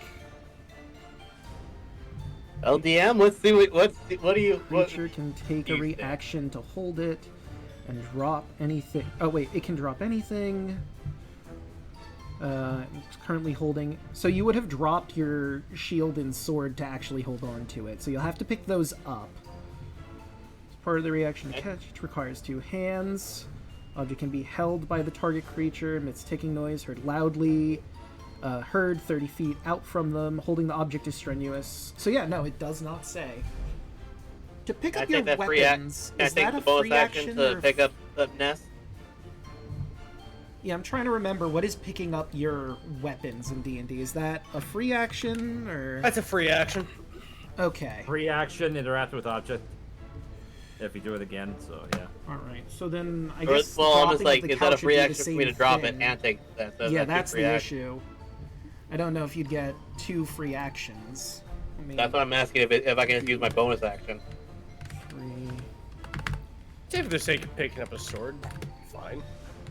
3. I honestly thought you was gonna throw the couch at Heckna.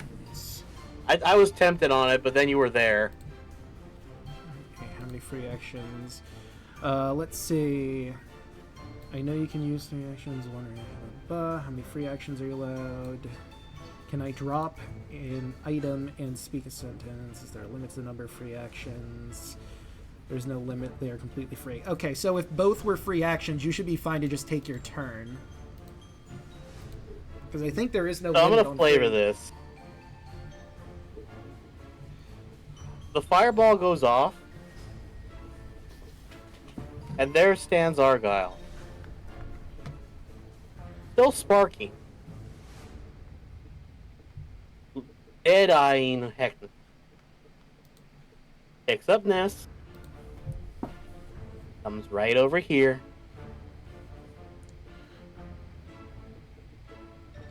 Doesn't say a word. Just lets out a blood-curdling scream as he attacks. Now, I would also like to bring up really quick. I need you to roll a con save because you did take damage to see if you're still holding on to Wrathful Smite. Okay, you're fine. However, a 14 will not hit the Clown Prince. 24 will. That sure will, yeah. And that is 13 points of damage. Okay.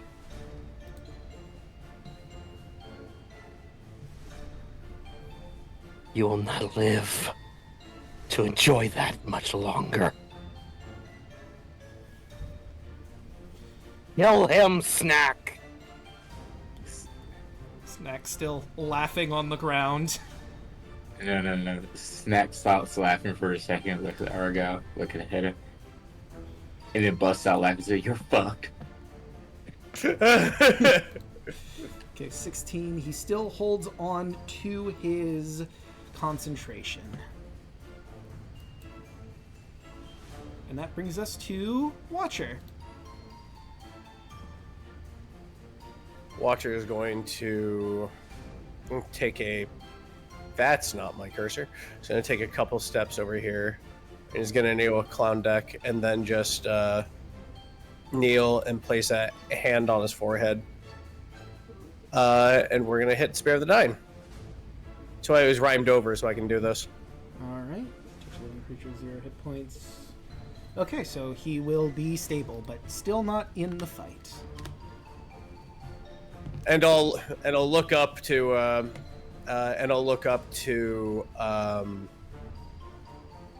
Argyle. I almost wanted to say Kardec. I had a full on train break my brain there. Are you saying all Dragonborn look alike? No, I'm just saying I'm stupid. I'm blue, he's crystal! Yes, with the ice up. Oh, damn. I said that above there. Sorry, fairy jokes. So he's gonna rest a hand and he's gonna smile. He yet lives, Argyle. Strike him down. And I am going to boop, boop, boop. Yeah, there you go. Mass healing word. Everyone gets 9. Well, that's not Even great. me? Even you. We thank you. You're welcome. Here we go. And That's all the health I've lost in this entire fight. God damn. Looks at my new health total. Heh. Nice. And give me just one little second. I just And love then you guys, bonus- obviously. And then bonus action face stab. Heck mites, make a wisdom save. Let's You've see. already used your bonus action, I thought. No. Spirit of Dying was an action.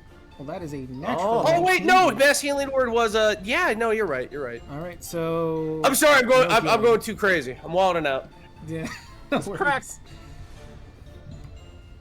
So you use Spare the Dying, so no one gets the 9 health. No, yeah, but everyone gets a 9 health. I don't poof and explode 2 clowns. Okay. Don't worry. I'll bring it to them in a minute. Okay.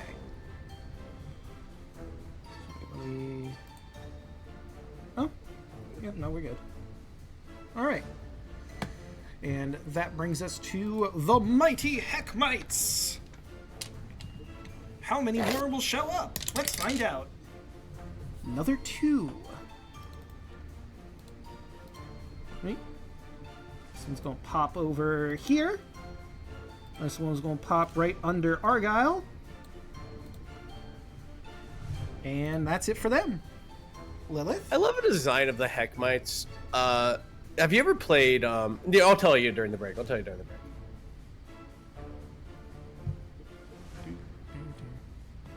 Yeah, we'll do that. Sounds good. I have something in. I'm gonna try. I've got one thing in my back pocket here. I'm going to expend to use the Bardic Inspiration. Lilith is once again going to gain that commanding appearance of just like an infernal presence, and she's going to look directly at Heckna, and she's just going to say, "It is over." And she's going to say, "Now fall." And I'm going to use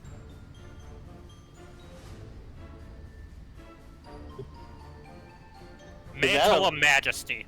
I was gonna ask, is that a power word I hear?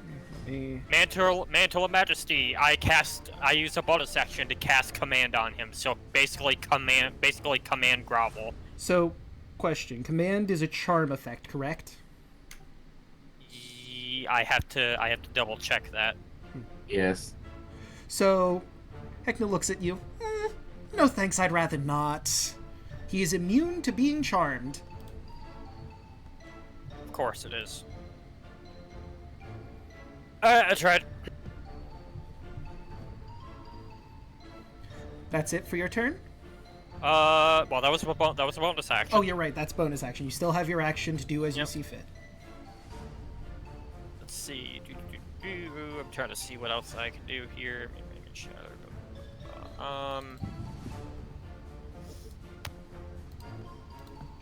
Alright. I don't really have anything else. Bless you. Oh, thank you. Fuck.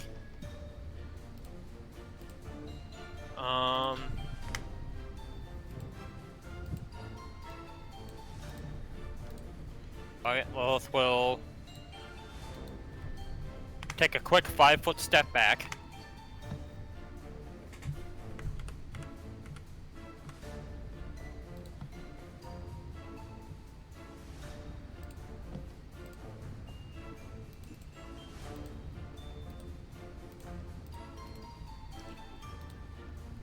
These three guys here, they're gonna have to make those little Heckmites are gonna have to make a con save, because guess what I'm doing? Oh?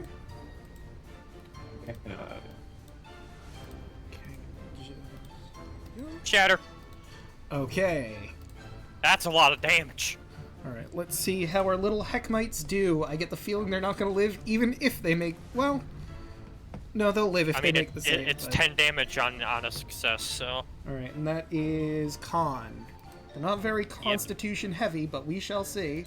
16, 15, 13. One passes, the rest fail. Okay, well... minus 20...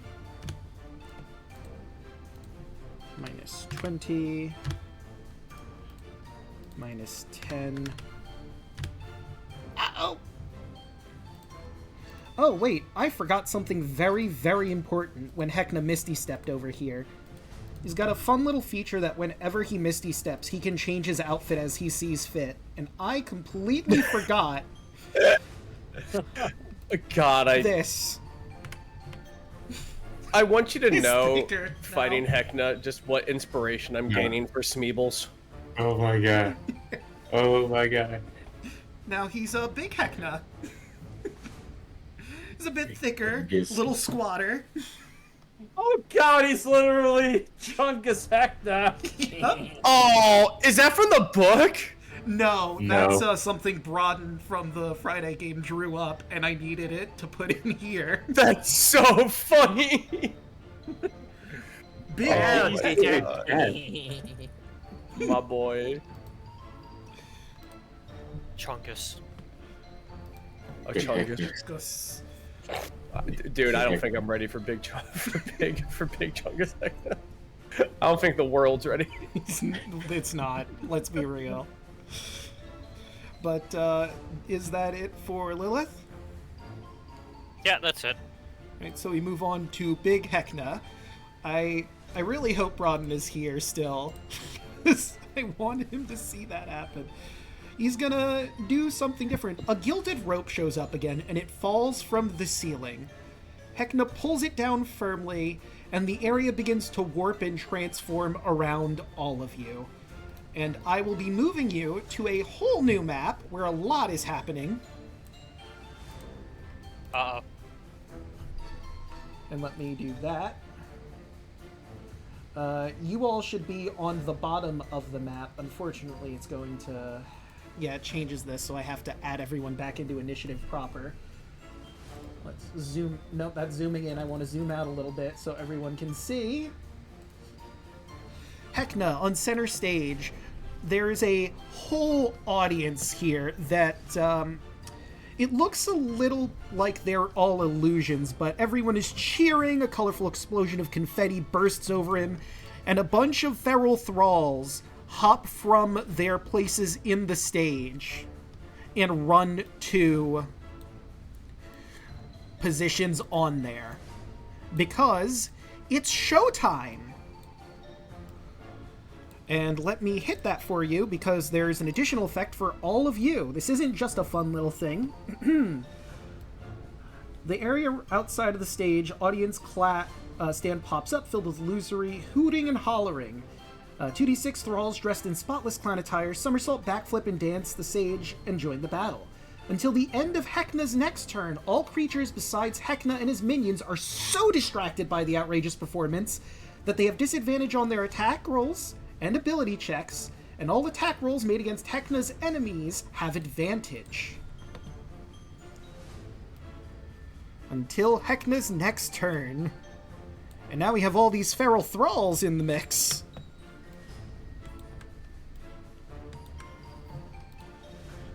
And... oh, wait. Right, I had him at that form, so let me...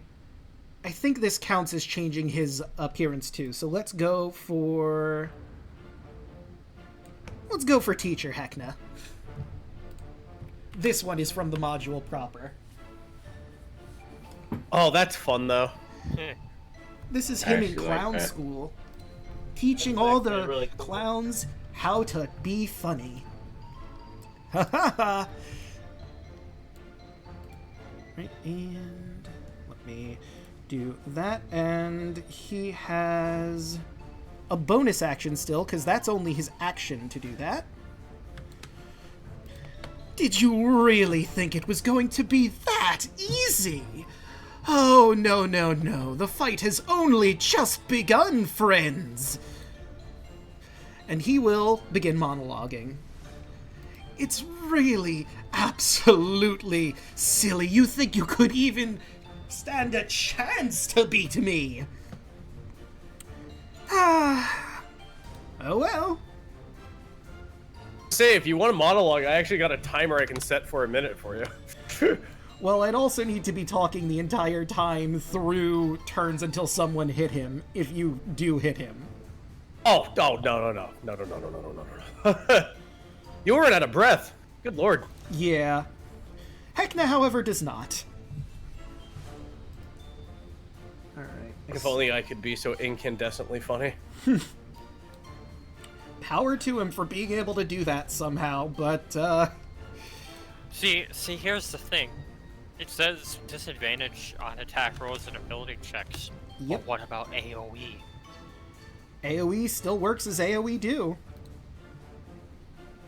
Oh, right, I forgot to bring the Heckmites. Well, how many of them were still alive? I think they're one. One was still alive. One. Let me Heckmite. bring the singular Heckmite in. The chosen Heckmite. Where am I gonna put him? He's gonna be, like, right in front of the stage doing jazz hands. You are the chosen one. The chosen Heckmaya. Hey, I'm here, still. Look at me go! Alright, and I'm just adding everyone in since we switched up the pages. Give me just a quick second to get this all sorted properly, but I believe that... Good place to take a break real quick. That's true, we could take a break here. It would be Yeah, Snack's I could. turn Yeah, I next. could stand for that. It needs a smoke after this. Go ahead and do this. Give me a smoke right quick. And add Watcher in. I will put the Be Right Back up. Where are you? Be right back. Understandable. Alright, let's all stretch our water and drink our legs. Let me make sure everything is correct. We got the Showtime, we got the Heckmites. I just have to add Lilith in, and we've got everybody.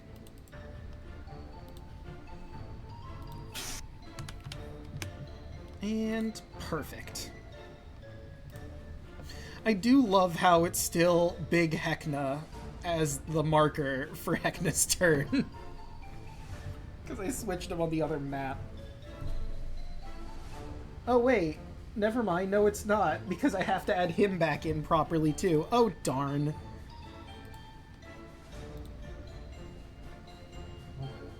Alright, and he is 22. Alright, now that I've done that, I will get up, stretch my water, drink my legs, all that fun jazz.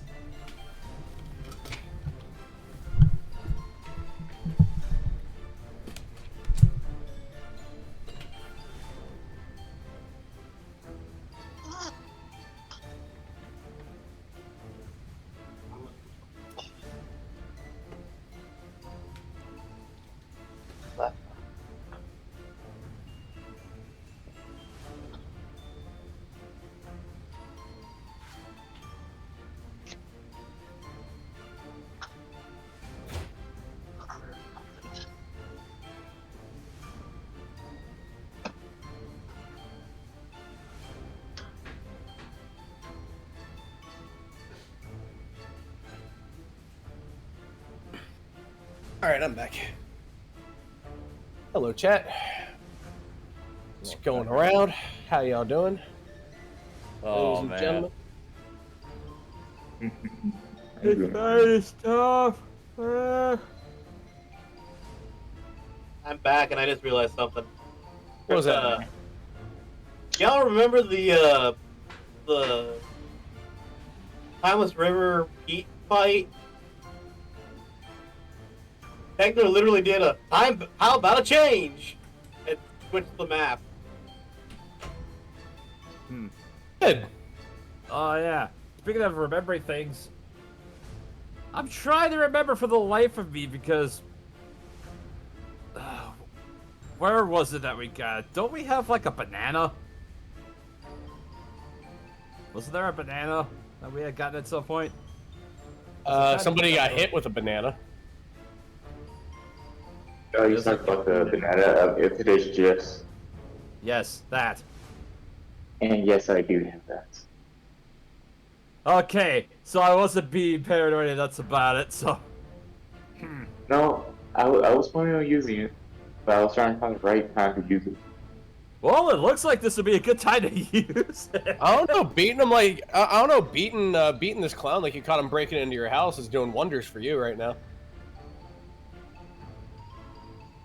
Snack right now is designed to beat the shit out of him. An aspiration we all can aspire to. You know, the thing I realized, the spell that I had bought, that I had grabbed specifically for this match, I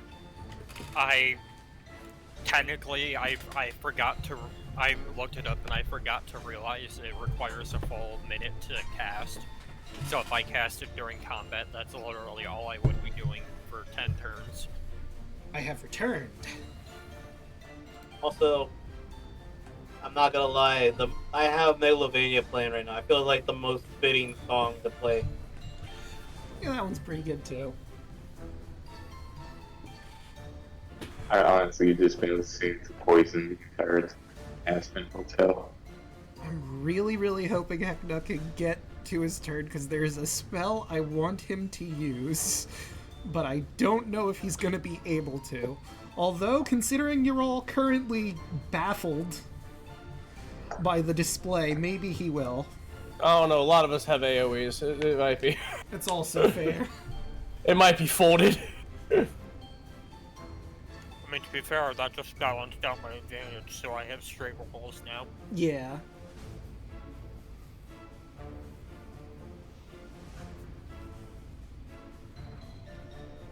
Also, Brad, thank you, but also why? Listen, it was important. Broaden one day drew that up and showed us all in the Friday Games Discord. And I'm like, can I borrow this? I really want to use it for Heckna in the final battle. I don't blame you. No one got or above could possibly blame you. Like, one thing I would have liked to do is, like I said, he changes outfits. I would have liked to get more outfits for him, maybe commission somebody, but I don't think I had the time or the funds to do so, unfortunately. But I did use all of the artwork that is in the module and Broaden's drawing as different outfits. So we got a few different outfits Heckna could use if he manages to teleport again. But I've included Comfy Heckna in his lounge as one of the outfits. Comfy Heckna. Oh, you already saw him. Yeah. Let me, Yeah. I'll switch in there. yeah. No, I just said Comfy Heckna because it's funny, but This guy. this guy. I like that guy. Pretty cool guy. That's a comfy man. Mhm.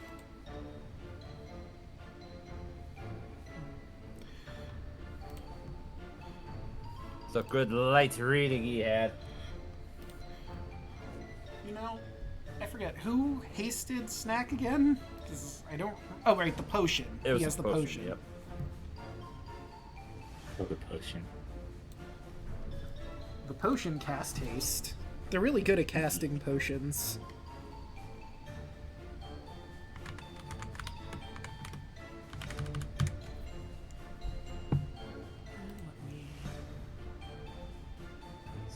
For a minute, it has not been anywhere near a minute. How many rounds have we gone through? At I least think this is three. the third. Yeah.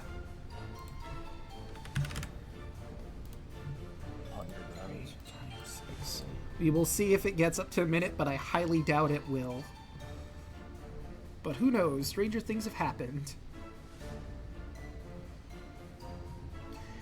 And that's 18 seconds so far. Yep, I can do it. Oh, is Snack still laughing? Yeah, you're still laughing and prone. Until the start of your turn. I think it's the end of his turn, but I will double check just to be sure. With, boop, boop, boop, boop, boo. Hideous laughter. Creature of choice, see within range, hilarious funny, falls into fits of laughter. The target must succeed a wisdom saving throw. Become incapacitated and unable to stand up for the duration. So he's just stuck like that for a minute. At the end of each of his turns, however, and every time he takes damage, he can make another wisdom saving throw. He has advantage on saving throws if it's triggered by damage. On a successful save, the spell ends. So Snack is just stuck there on his turn, but he can make the save and get out of his laughing fit. Which reminds me, Bubba did also get a punny reward. 60 feet. So someone told me that they'd call me later, and I said, "Don't call me later. Call me Draco." Yeah. I've got one for you. Oh. I've got one for you. So, I'm sure you could call it a pun, but I think of it more as a joke. But a bear and a rabbit were taking a shit in the woods. The bear looks down at the rabbit and asks, "You ever get poop sticking on your fur?" The rabbit looks up at him and says, "Nope." So the bear bends over, picks up the rabbit, and wipes his ass with him. Oh my god. Man, I heard a funny one from my dad the other day. I think I really like this one. Did he hear about the noise ordinance in Hawaii? No. No. They wanted to keep it to aloha. Right. And Broaden does have a point. Broaden redeemed a masculine ara ara, so I guess before Heckna dies, he's going to give an ara ara. Ara ara, Broaden. Is this what you wanted? Because I'm a bit busy at the moment, if you couldn't notice. but I can take some time to put on the riz, as the kids say. Oh, please make the wisdom save. Please, please, I'm begging you. On my hands and knees, I can't take much more of this. I'm man. My ears are wiggling, but not because I'm happy. It's trash! You know what? We have another pun redeem. A son says to his dad, "Dad, why are you back so early?" "Dad, my boss told me to have a good day, so I came home." Man, that is some Far Side ass shit. Alright, see you there, Broden. Yeah, Heckna's been moonlighting a bit in Bronze. I hope he can make it to their next session, considering the events here. Then again, you might just have to loan him from the King in Yellow, since he's going back to him if he dies. So, Broden, I hope you're prepared to make a Eldritch contract with the King in Yellow. I'm sure it'll go great. Make sure to have a lawyer present. My new business partner. Don't look directly at him. Side eyes, side eyes. Alright, and since it's his turn, he gets all of his legendary actions back. That's good to know.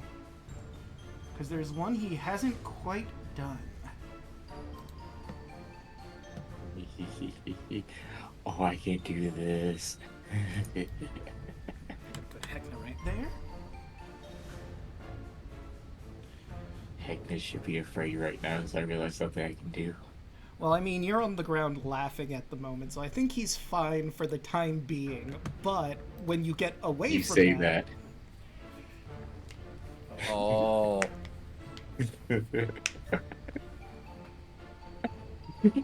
You find that you can do.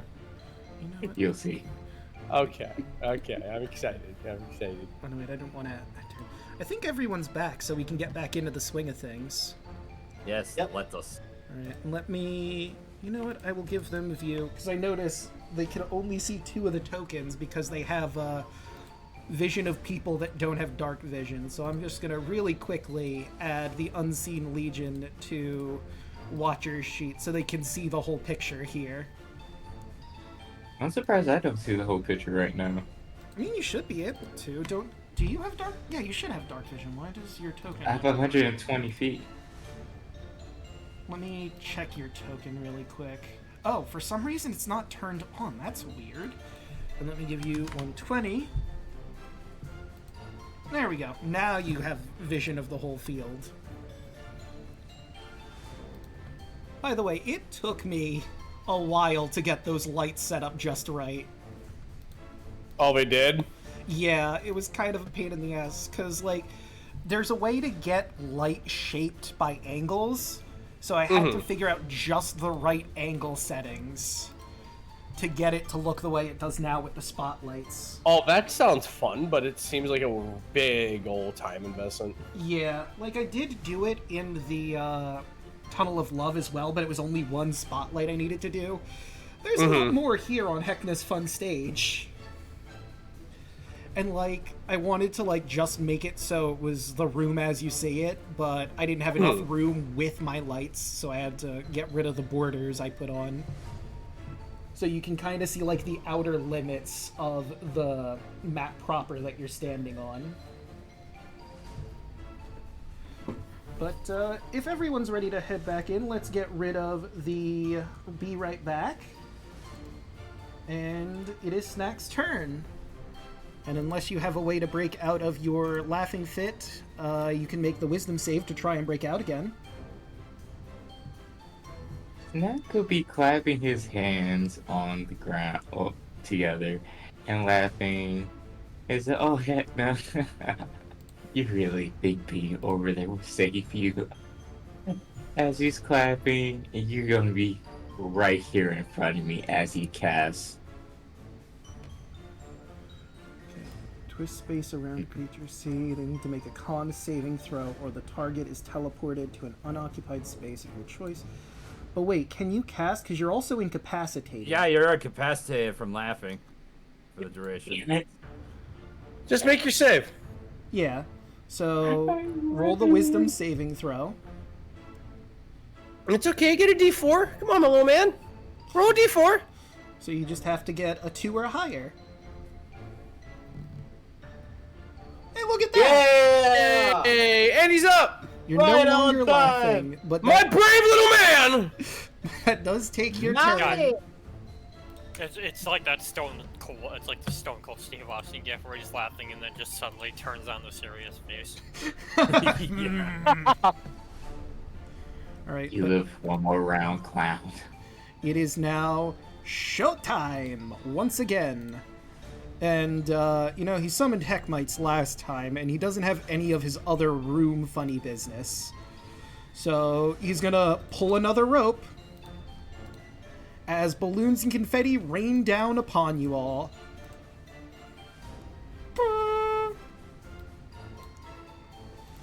Layer token. Let me grab that. No, I wanted to move that just... Okay, I'm gonna have to zoom in to move this stupid thing. It's not behaving. There we go. Perfect. And let me zoom this down a little so everyone can see everything. All right. So everyone in that area, I need you to once again make me a... Oh wait, hold on, I'm sorry. The trapdoor's open, lightly obscured, creatures other than Heckna, move speed. Each creature other than Heckna in the area when he takes his action or moves. Does area for the first time's turn, needs to make a athletics. Okay, so yes, I need athletics checks from the entire party.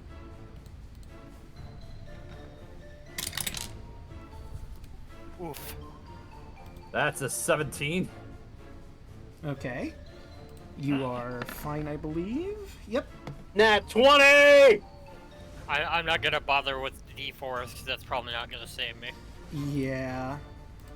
So let me Athletics. grab our balloon. 16. All right. So Is 16 good? Yes. Okay. Just barely by 1 point. So there are paste 1, 2, 3 balloons. Only one of you fell on top of one, so Lilith, your balloon pops, and let's see what you win. Fire, fire, fire, fire. Roll 1d7. Will it be lightning again? Oh, that is a 1, which is... fire! Haha, I'm resistant. Alright, so that is 2d6s of fire damage. You're only taking 3, of course, but now it is stuck to you, so you're going to take 3 fire damage until you clear that slime off. Oh wait, I just realized something. Each creature within 20 feet of the blimp when it explodes needs to make a dex save.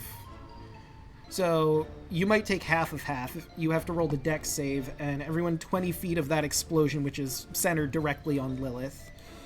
That's gonna be cut in half again, so I'm only taking probably 1 damage. All right, and you are still covered in the slime. Oh, no, never mind. You succeeded, so you're not covered in slime. Well, here's the Yeah. thing. Yep, It's doing dark that. on my end. Do I automatically fail because I can't see the blip exploding? Yeah, you wouldn't see it, because it is literally underneath Lilith. And then another problem comes in here that I realized. So the other blimps are in range of this explosion, which would take their 1 health down and cause them to explode on the entire party.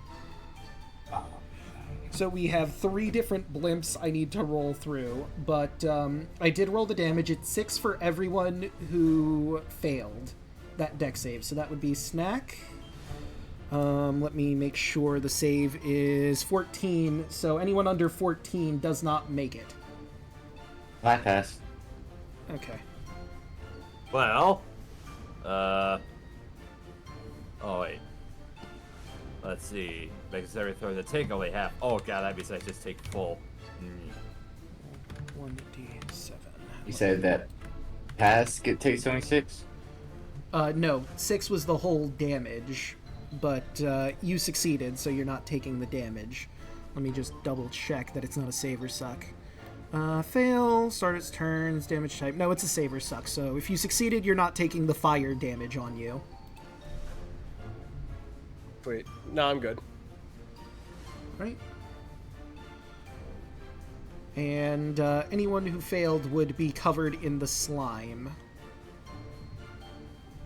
Wait a minute, does that mean I'm fine too? Yeah, because you succeeded on the dex, so you're fine. I don't... Well, Jameson didn't roll, but, I automatically failed, though, because it's dark. That gets yeah. So, you're taking the 6 damage, and you are covered in a red fluorescent slime that is going to do radiant damage, well, fire damage on your turns. So you're going to take another 2d6s once your turn starts. But, time to see what these other blimps are. And everyone's going to have to make more saves. So let's see. That is 6, which means you are going to be taking necrotic damage from balloon number 2. And once again, I need dex saves from everybody. I fail again.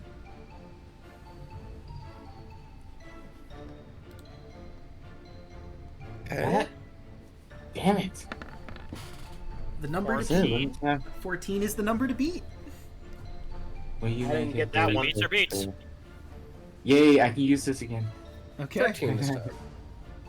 Let's try this again. So, Watcher is going to be covered 18. in that necrotic. I Alright. can only do this 2 more times.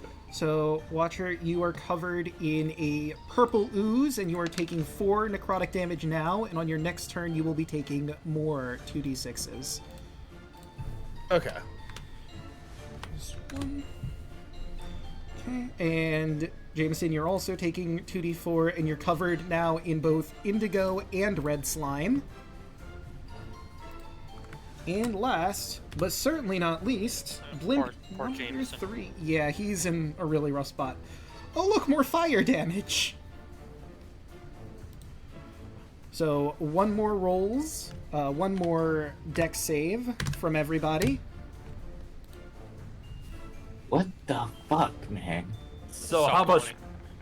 I rolled for 3 blimps to show up, and they showed up right next to each other. Another one. Another one. 16? I'm good. Alright, yep, you're Yep, good. yep. I failed this one. God damn it. 12. So, red. And you are going to be taking 5 fire damage, and you're covered in red slime, everyone who failed. Alright. So, how much necrotic was it? I missed it. The necrotic was 4. Alright, so 4 and 5, so I took 9. Oh, thanks. Thanks for the temporary HP. Yeah. I'm back, right back to where I started. Oh, actually, no. No, not 2. And 2. Oh yeah, I am right back where I started. Alright, so, Jameson, you're just coated in red slime. Let me just, also some indigo slime. It's not great. So, I think that was everyone. I did cover Argyle in the last one because he was one couple points under. Snack, you failed on the fire. Lilith was okay on all 3, I think. Yep. So, yeah, that would be everybody coated in slime or lack thereof. Oh, I got plenty. Okay. I can still make it to him. And remember that you are in difficult terrain where every 1 foot of movement is 4, so 20 feet of movement to move 1 square. Mm-hmm. So, I still got 200. If I dash, I got 200. I so can make it. it is Jameson's turn, and he's going to take 2d6 from the 3 different slime coatings he got. So that's 23 damage to start.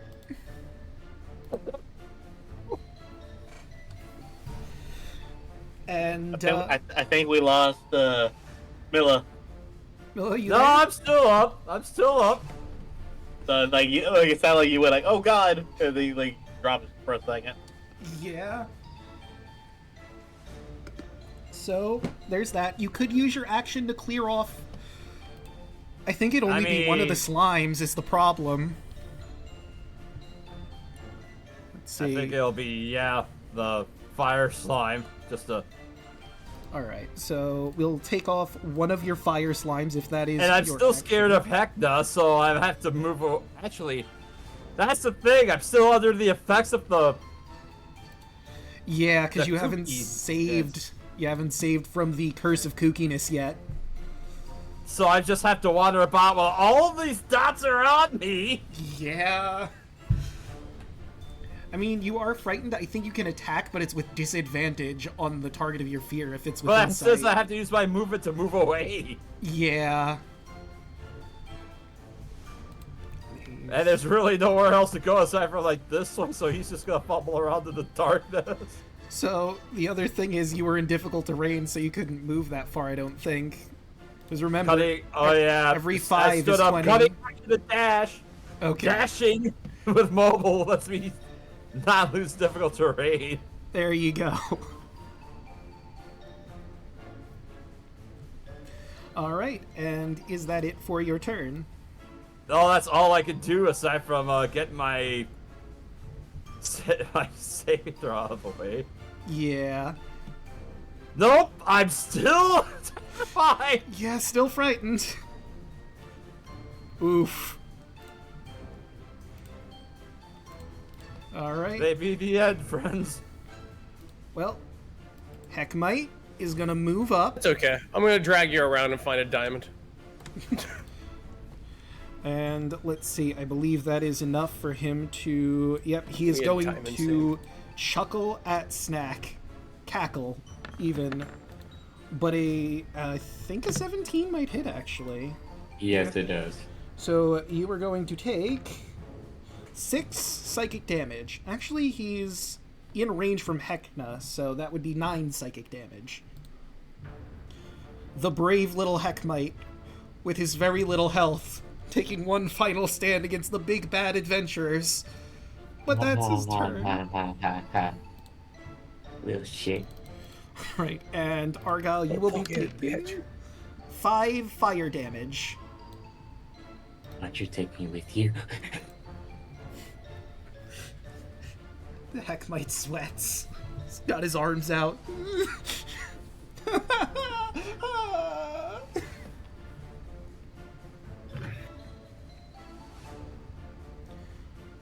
Daluna, you there? All right. See him, Mm-hmm, I do. which means I can shatter him. I have just one left. Okay. Oh, favorite game or level 3 favorite spell of a game. Don't fail me now. Let me take a quick 14. at Shatter. I think I always confuse Shatter and Thunderwave in my head. Yeah, it's a place within 60 feet, and it's a 10-foot radius sphere. And I do believe you definitely meet all those qualifications. Mm-hmm. Yeah, that technically counts. I'm not going to be a stickler about being in between a bunch of different points. He's in the center of the stage, but that's close enough. And now, that was a 10-foot. I have to put it on the edge so it's properly... Why is it not... Oh, because it's at snap to center. We want snap to corner. Okay, so that only hits Heckna. Still, though... I don't care. No, that's fair. I do not blame you. That is a 17. So he'll take half of that. So he'll Take 7 damage. All right. And you are going to take 2d6 psychic damage because you interrupted his monologue. You rude person. Roll. You're taking 7 psychic damage. Oh no. I'm down to 50. Attack. I know. You're very upset. Oh wait, I forgot. You Ow. still have... Watcher has his Spirit Guardians on, because that wouldn't have ended. There we go. Yep. But, Argyle, that was your action. Any bonus actions, funny haha things to do? Would you like to try and move out of here? Like, he's gonna. I mean, he can try to move one, so he's gonna go like one right there. Okay. That's literally all he can move. I mean, you could also move like towards your left too, because that would be almost right out. So like from here to here. So like right here. Or there. That would work too, because that's still technically 5 feet away from you. And then you would just lose 20 feet of movement getting out. And then it would be the rest of your movement from there. Yep. Right? And that would bring us to Watcher. Bring the butcher. Bring the butcher. I'm gonna kill him. All right. I think I have a surefire way to clean up all of us. Let's see.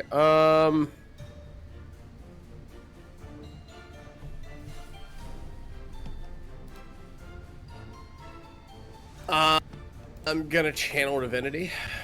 Okie doke. Yep, to go ahead and use ball and peace, so I can poof around. This poof will also probably get the goop off me, considering it's a teleport. I think And it's adhered to you we. is the thing. Hmm. It's adhered to you at this point until you clean it off, so I think it would go with you in the teleport. Because, like, your clothes stay with you while they're on your body. You don't teleport naked. And this is literally stuck to your skin and clothes until you clear it off. Run my life. You don't know what I do behind closed doors. Okay. What? Fair enough. Bruce Almighty, just let there be light and move. Just stop the clothes. What I do with my life is none of your goddamn business. Let's see.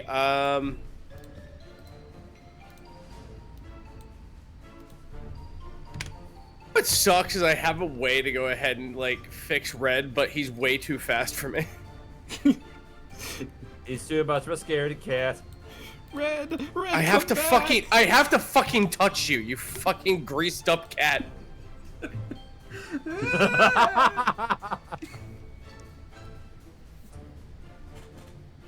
Oh, fuck it. You got like so much ectofunctus on you, I don't even give a shit. Bonus action phase step. 5, 10, 15, 20. Wait. 5, 10, 15, 20, 25, 30. Moving here. And then I am moving 5 feet. And then I am scraping the gunk off of Red. Alright, so which one? The red or the purple gunk? I have to make a choice! It's all on there! It's one or the other, because you can only clear one at a time. Oh God!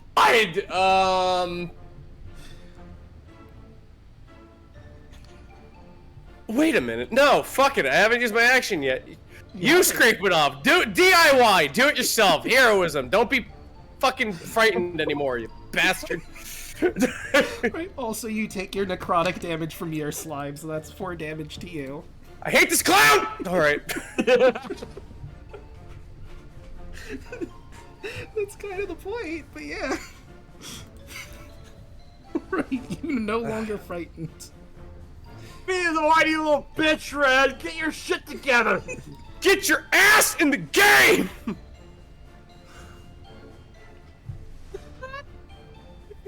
You know, this will help you. You also gain, fucking... to my spellcasting ability modifier. You also gain 5 temp HP, so... Hooray with you! I'll take it. Also, I realized I never rolled the thralls in properly, so let's get them into the mix. Okay. Let's just... So they are definitely under Jameson. Should I have them take their turn because they didn't when they came in? Scraping so much goop off of man. Haven't we suffered enough? What? Let's see. No, Don't answer that. I'm playing D&D. It can always be worse. It's true. I mean, Draco, to be fair, what can they do on their turn? They can run up and attack people. Do they have enough distance? Well, let's see. Let me grab the Feral Thralls. They got 40 feet of movement. I mean, they can't get into there. They'd have to go around the outside. They could dash up and just be pestering you. Haranguing. True. There's a whole lot of ads here. Also, Heckna hasn't really been using his legendary actions, so if your turn's done, he's going to shock and ha. Oh, what a good friend, clearing his fear and helping him stand up. That's courage, folks. Shame he's still covered in mass amounts of slime, damaging him. And that's Vicious Mockery towards Watcher. And let me click Vicious Mockery. Okay, only 5 damage. You have to make a Wisdom saving throw. You're fine. Beats. You're not Hey, affected. you know what else? You know what else happens? What? Do tell. 2d6. Well, he didn't actually get the damage in because you made the save. Because it's Vicious I was Mockery. going to say, can Heckna actually see them? Because technically he has to see them to use it. Oh, he has... let me take a look, because I know he has wacky vision. Yeah, he's got 120 feet of dark vision. He sees all in this room. I mean, I was going to say there's a fucking bleachers in the way, but... Oh, that's true. The Hates bleachers me if are attack in the rollers way. causes me. Okay. So, you know what? That is a fair point. The bleachers are in the way. He might not be able to see them past the bleachers. So let's see. Who would he attack with Shock and Haw instead? I think he's gonna go for Argyle. Well, I'm not saying much since everything that's happened in the previous room. Oh, I do hope he's alright. Seems a bit miffed, doesn't he, folks? Hopefully he doesn't trip over his own feet or anything while trying to get free from the confetti and balloons. So, Argyle, Wisdom save, or take 5 damage. You take 5 damage. Ow. Time for... Rolling a lot of 2. The Mighty Heckmite's coming in. Boop. 1 by Argyle. And the other one is going to be right here in the thick of it with Lilith and Snack. It's probably going to get decimated, the poor thing, but oh well. That's show business or something. Yeah. Ta-da! Ta-da! Fucking dies. Is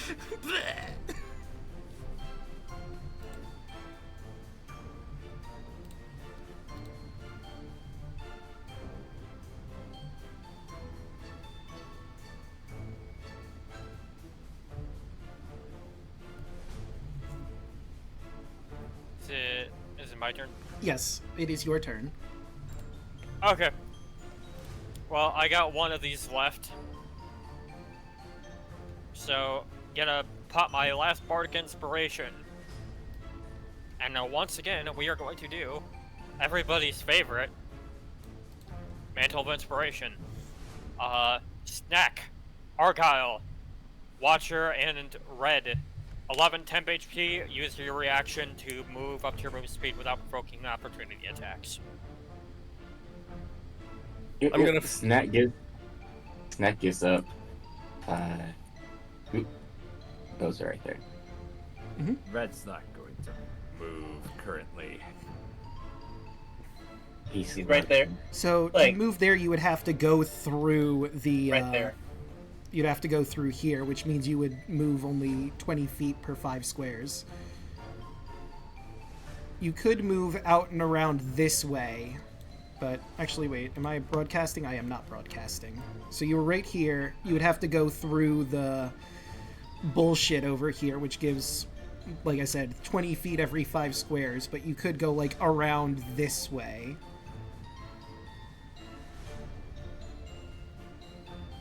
I'm gonna go ahead and if you can choose not to move if you want, but I'd rather go ahead and do this with you, Milla.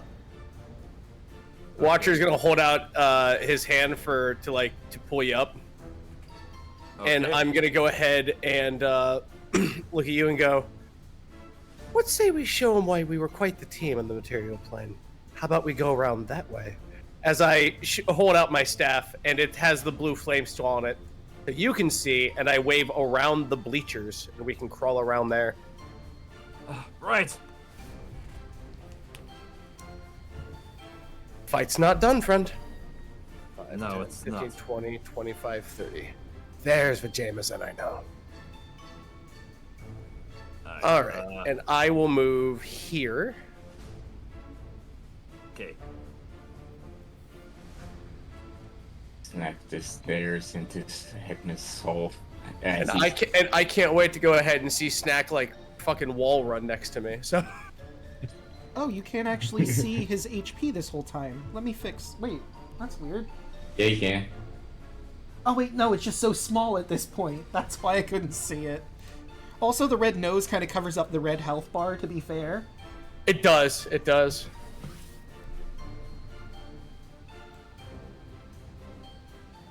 All right. That was my bonus action. Mm-hmm. Or my action.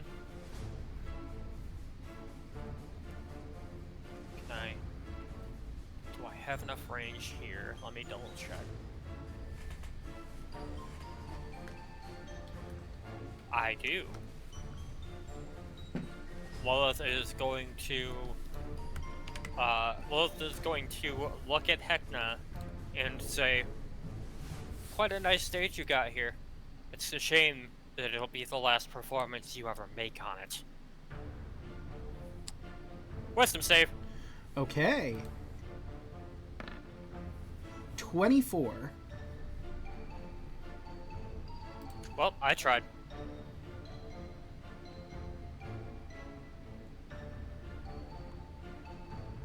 And that's it. All right. And for his next legendary action before his turn, let me just look at the field a little bit here.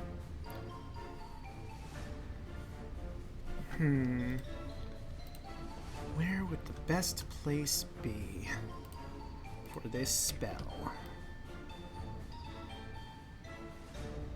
Oh. Right, it is a very big radius. So let me see. That would work. But would that be the person he puts there? From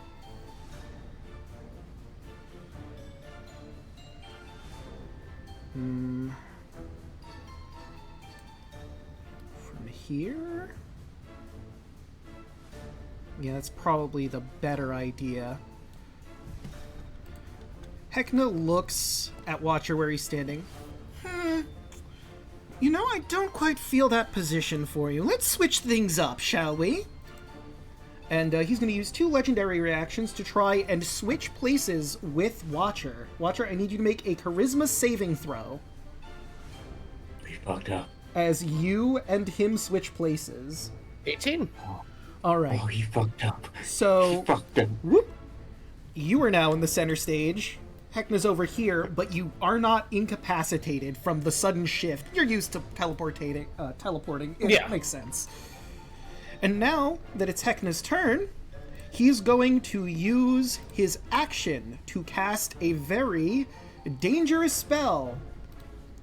Standing Ovation! A wave of enthusiasm emanates from him in a 60-foot radius sphere, compelling creatures of his choice in the infected area to applaud your talents and power. Each affected creature must make a wisdom saving throw or become charmed by you. Immediately, drop whatever it's holding and begin applauding you enthusiastically with all of its free hands. And I will make the circle for you to show you just how terrible that is. Well, before you do that, I got one more level 3. It's true. This is I'm going to be taking the gamble. This is going to be a tough one, though. It is a level 7 spell. I have a high charisma. You do. And advantage on the saving throws. And a Or, D4. ability Well, checks. no. I do have a D4. Advantage on the ability checks. Come on, baby. That is a 16. I got a D4. And No, boot. No, listen, boot. Heckna never. but you also So it's had 22. the Showtime negative effect. Let me see Yeah, if that's it's a up straight yet. roll, but that's still an 18 with a D4. It's. True. Well, Can I say I still just love the gift for that though? yeah, it's a great gift. That is amazing. I wanted him to But- use this in the combat at least once. I don't even care if it gets counterspelled. I just wanted to show the gift. And Like, it's really I don't know about dangerous. y'all, but I vibe with that clown.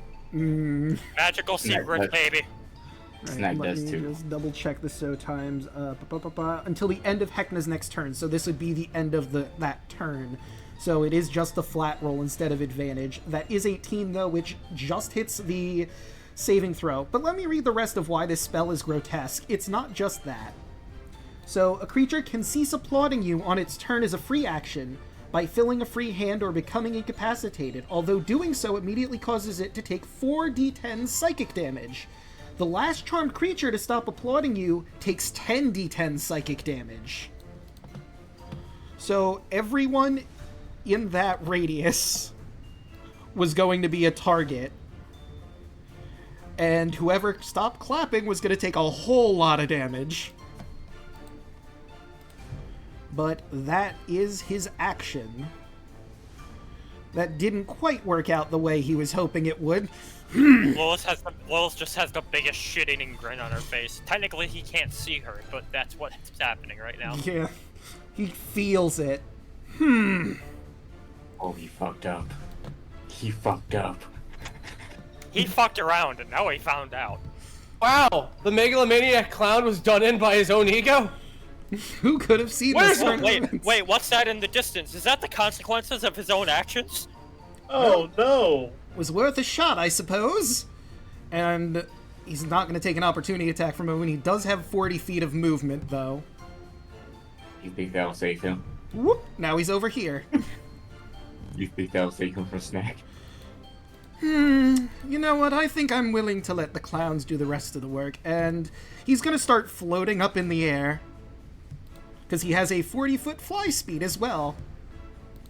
I'm going to take a quick break up here.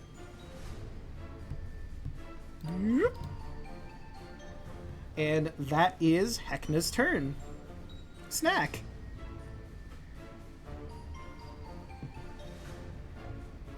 Spend a key point. Step of the wind. Movement speed is 200.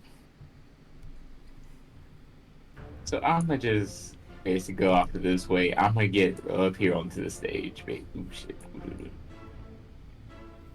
Your jump height is also doubled, right? Right, because haste. I believe. Yes. Also, you are taking 7 fire damage from the slime still on you. Yep. Snack doesn't care. Fair enough. Heckna waves at you from up on high. And 40.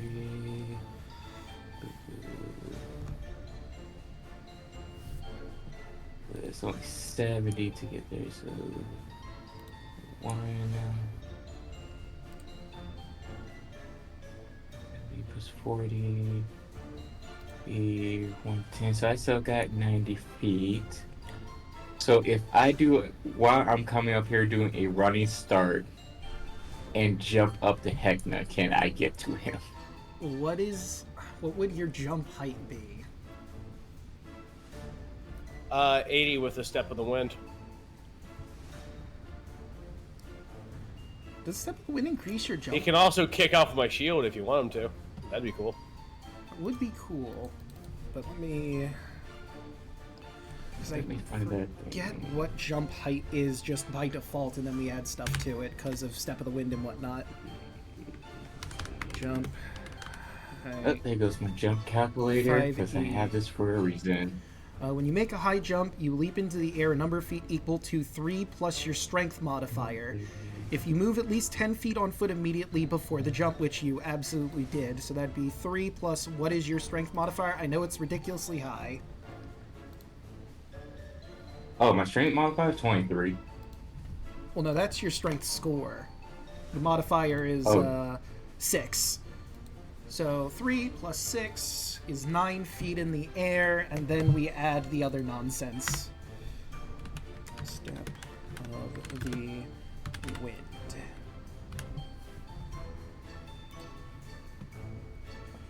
So, where are you? So there it is. 1 key point, disengage your dash action as a bonus action on your turn, and your jump distance is doubled. So that would make 18 feet in the air, which isn't enough if you wanted to smack him with a weapon. Okay, then I won't jump.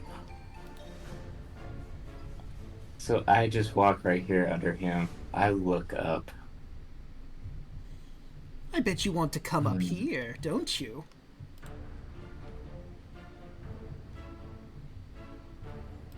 And that's going to be his legendary action to Vicious Mockery you. Wisdom save. Snack looks up at him. And... You'll take that 5. 17. Okay, 5. Yep. You watch as his arm starts to spark as Snack casts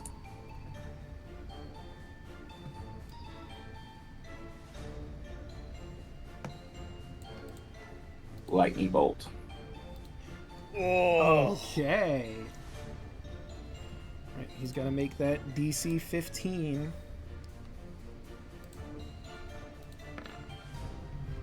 Okay, he makes the save, so he's only taking half of that.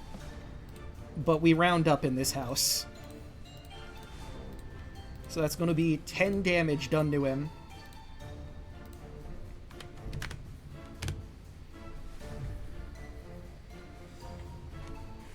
You know, my guardian always tell me lightning is always the best thing to get a shocking point across.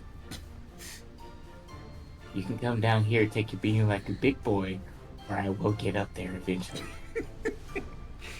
I would like to see that. You know what? Maybe I'll Or help are you you- up. Or are you afraid in a chicken? Should we also mention that lightning ignites flammable objects that are being worn or carried? They're not being worn or carried. Objects that aren't being worn or carried, so clothing does not get burned. But that is... Oh, Snack is just sitting there butt-ass naked, though, still. Yeah, this is true. I forgot. What a real American hero. He really is. Wowee. Alright, since we don't have that, we're going to do this lair action instead. Oh, wow, that's a bad roll. Hilarious, though. So, Hilarious Whoa. if true. So, let me... So, Snack, you're standing here, shit-talking Heckna, and a singular Heckmite pops up next to you. Hey, how you doing?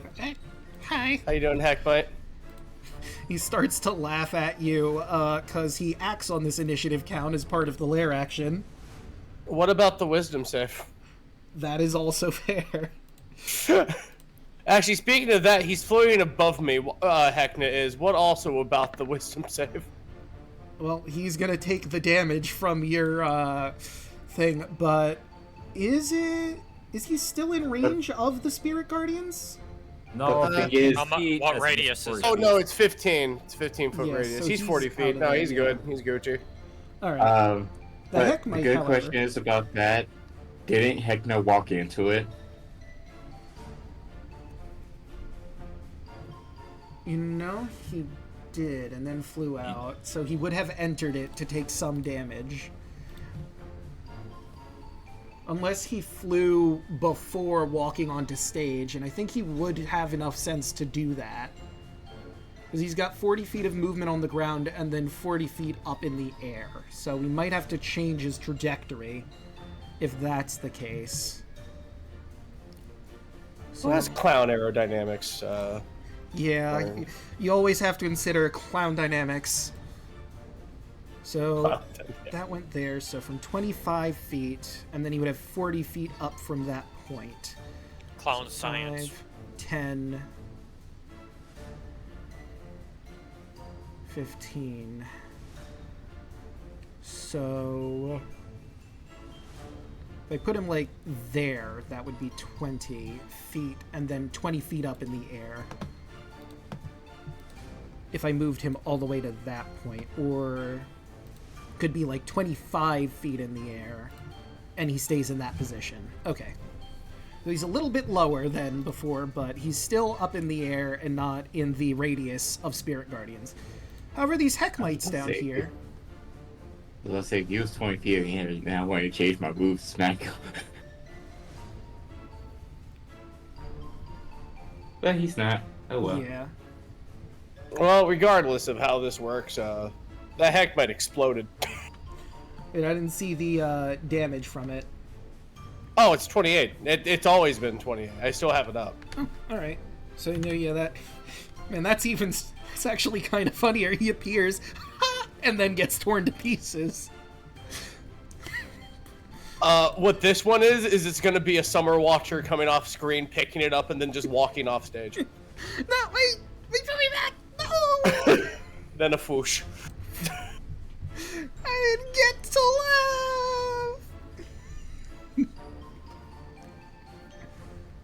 laugh! He's the more approachable one. Well, that was a bit of a bummer. Nothing happened with that one. Well, we all have our off days. Oh. Oh, this day's about to get a lot worse. Jameson's going to reach into his pack, and he's going to reach for the ace of the sleeve in order to see if this gambit can pull off. Bonus action. He's going to drink his potion of flying. Interesting. Also, I almost forgot. Let's do your Yes. damages. Do my damage, please. 20. Well, no, he removed one of the... It was 3 slimes on you. Now you Oh, have yep. 2. So it was 66s, Wait. now it's 46s. I thought one of those was a D4. No, they're Oh, that all was an 2d6s. I'm sorry.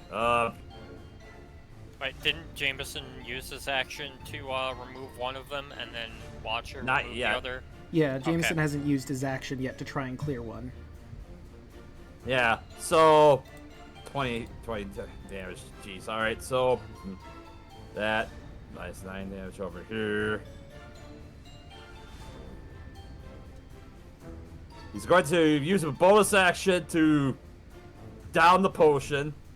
He'll use this action to wipe off one of the slimes. And then he's fire going to take or the- necrotic? The one that hurts the most, we'll say the necrotic. Alright. You just have red slime on you. Almost clear. 5, 10, 50, 20, 25, 30, 35, 40. We'll say he gets to there, and he's 20 feet in the air at this point as he's making his way over. 20, and let's get you some wings. There we go. Making his way downtown. Flying fast. Faces past. Potentially homebound. I want to shoot Heckna in the ass. No, he's Heckna bound.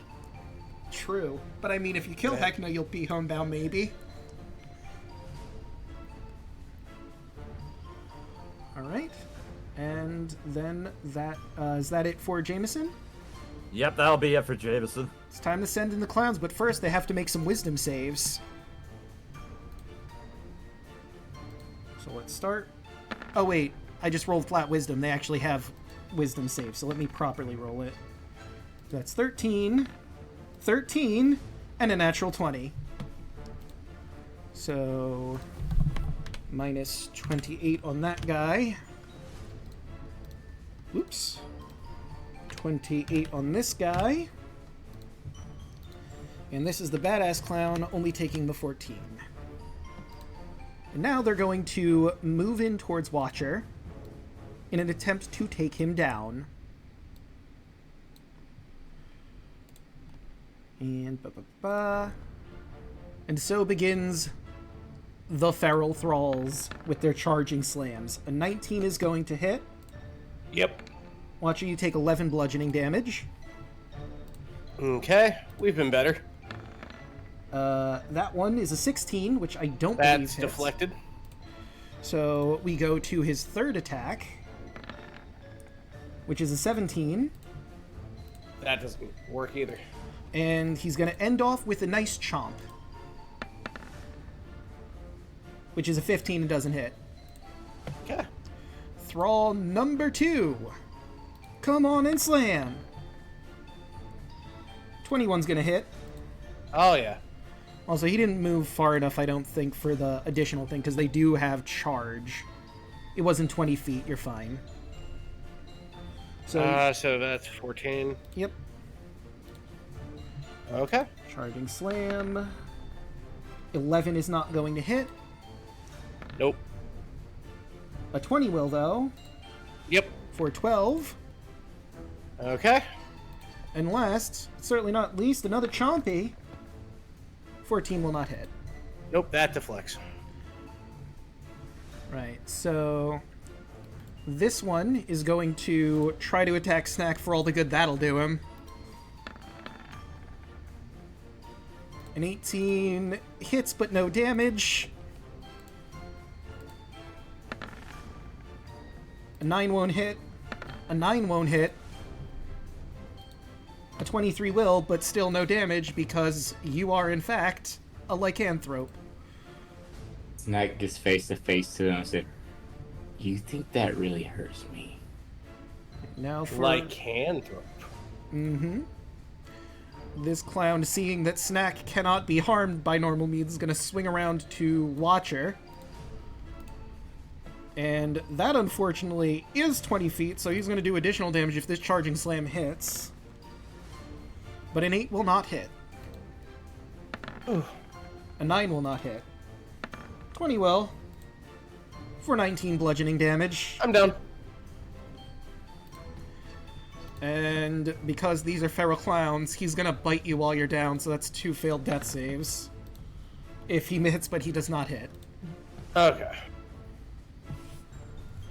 Also, he entered with the other one, so they would have to first take the damage from your guardians. So, whoop. And that one fails. So we're going to say this is the one that fails. Takes the 28. And the other one takes 14. And when you go down, so do the spirit guardians. Yep. But they have wisdom saves. Oh, you're right. I think I just rolled flat wisdom, not the save. Whoops. So let me try that again. Whoop. It's the same thing, but in a different direction. So I'm just going to leave them the way they were. And there's another problem. Watcher is down with slime on him still. Okay, what about these clowns? They still have to go over. They're going to start swarming on Argyle on this side.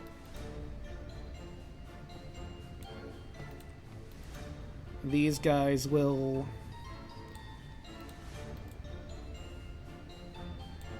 He will go into the field, which unfortunately means that... Oh wait, we already had our lair event, so this is no longer here. Let me get rid of you. GM's lair, there we go. So they moved 20 and 25 feet respectively. And then 30, 35, 40. Alright. So let's begin the Feral Thralls on Argyle. Fail.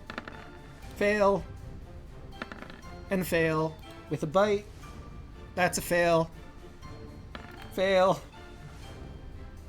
Fail. 23 will hit.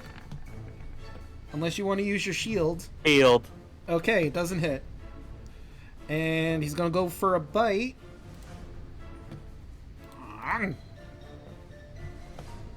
25, which meets. For 6 piercing. No, Lilith.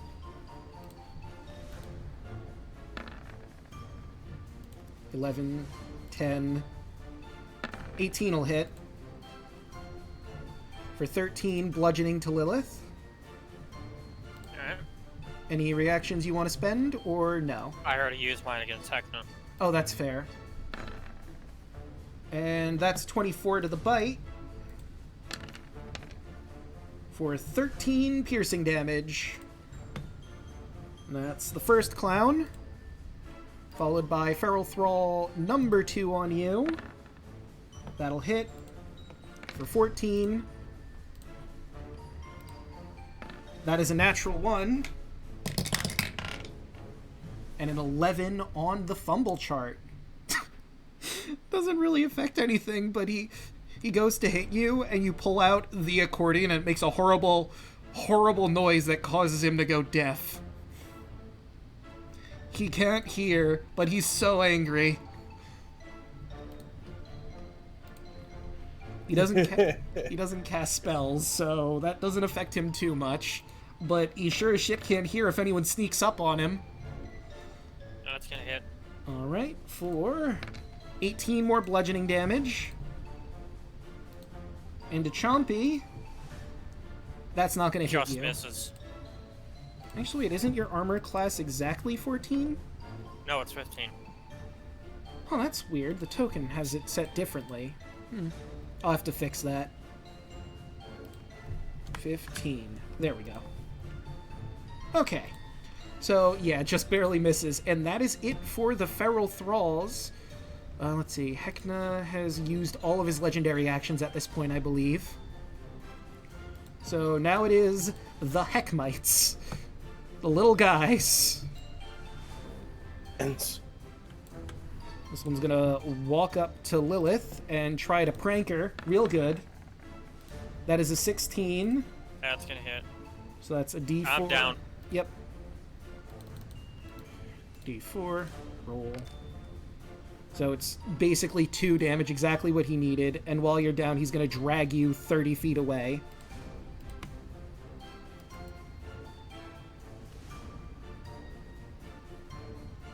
Actually, no, probably take him take you over here. Giggling while doing it. The other Heckmite. Does he want to get up close and personal? Sure, he's feeling bold because Argyle is surrounded. And he's also going to try and smack you one with a prank. Punch you in the shins real good. That's a 10, though. He's not going to hit you.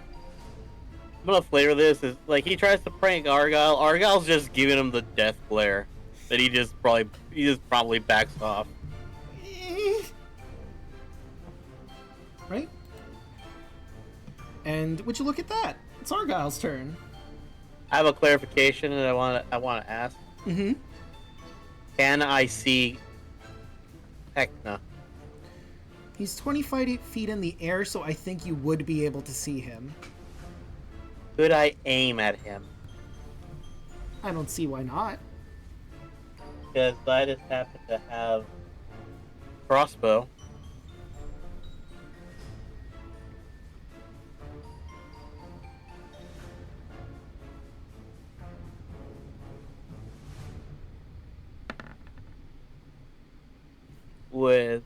I'm gonna add that plus 4 just to be on the safe side. For a 19. You didn't need to add it, but that certainly hits.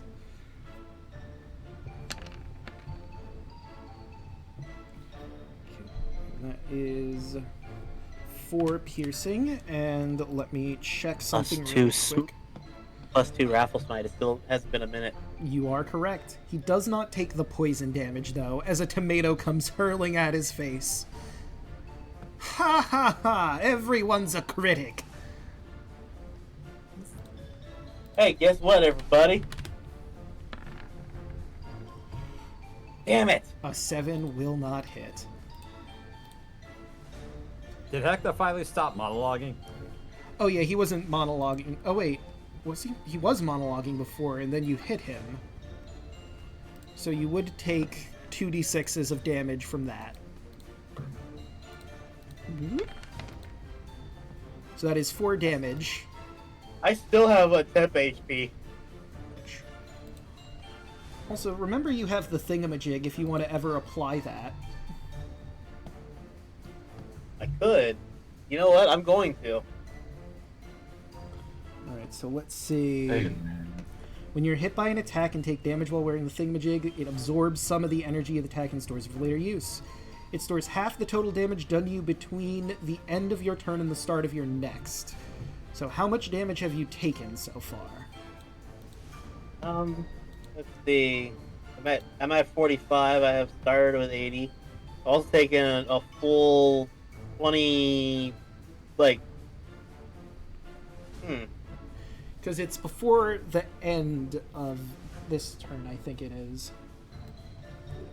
So I took Energy stores of a flavor. total of 10 damage. So that would be 5 additional damage done to Heckna. Yep. As your bolt, your tomato, gets covered with electrical energy from the thingamajig. He gets hit with an electric tomato. Jesus. Let's add some modifiers. An electric rotten tomato. That sounds like an awesome band name. We're the Electric Rotten Tomatoes! I like to flavor it as he does take half of the tomato damage. Because think about it, that's exactly what that would be. Huh, you know what, you're right.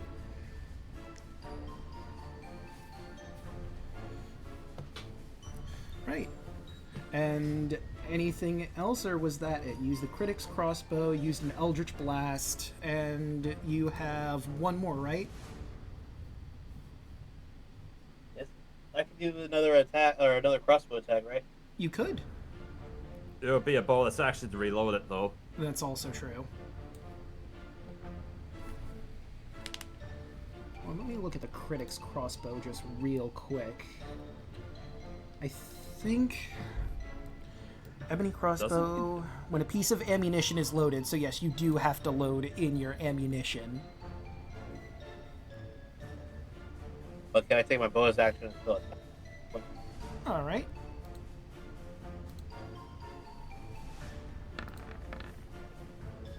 Doesn't matter anyway. Yeah, 9 unfortunately won't hit.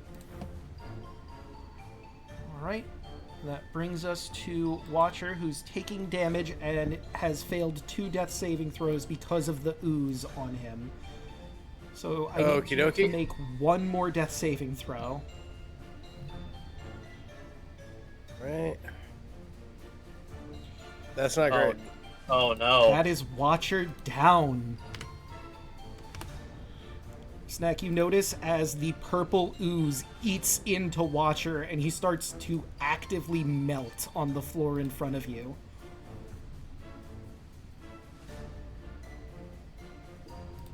I have such a picture for this one. Rip Watcher.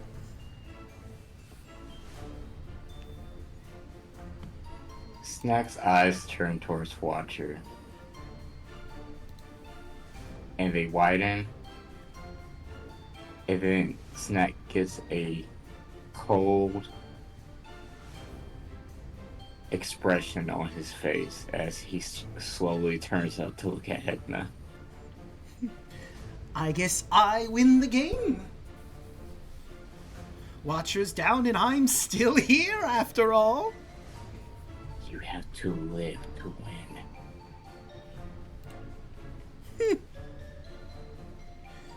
Let's see, did he get his turn? Because I don't think I've done any legendary actions.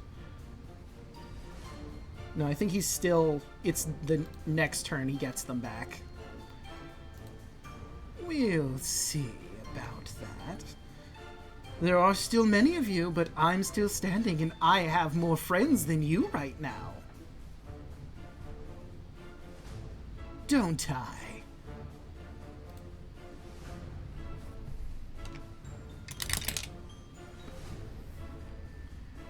And as he says that,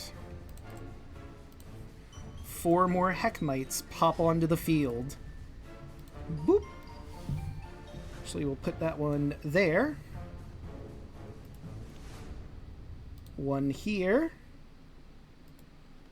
One here. And we'll put one over here by the dead one. Looking a little squeamish at the dead one. But that's it for that one. It is Lilith's turn. I need you to make death saving throws. That's a success. Alright, 1 success. And now, it is Heckna's turn. Let's see, he used his standing ovation.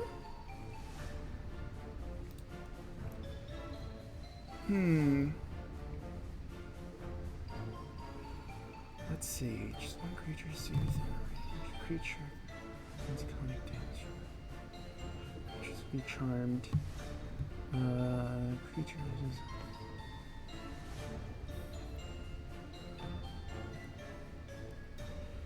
Okay. I mean, he's the only one that can really damage you out of the people on the field. So Heckna's going to come down from on high. Well, Snack, it's just you and me here on the battlefield. Well, and all of my friends on this stage, but, you know, your friends are around the map in various different places. But how about, and he hefts his hammer, we get to the punchline. That is a natural 20. Jesus Christ. Oh, no. Ooh. That's going to be 45 damage on Snack. Yes. Shit.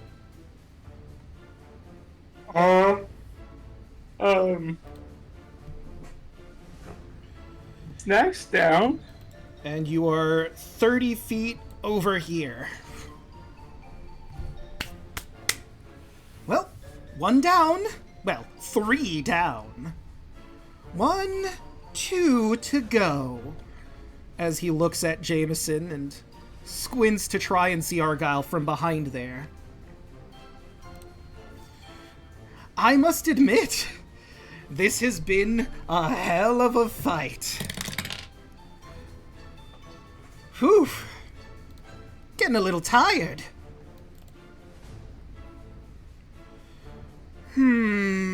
But who will I go towards? I guess Argyle. And he'll use fly, but stay like 5 feet above the ground. See how he's doing over here. Hello, Argyle. Having fun?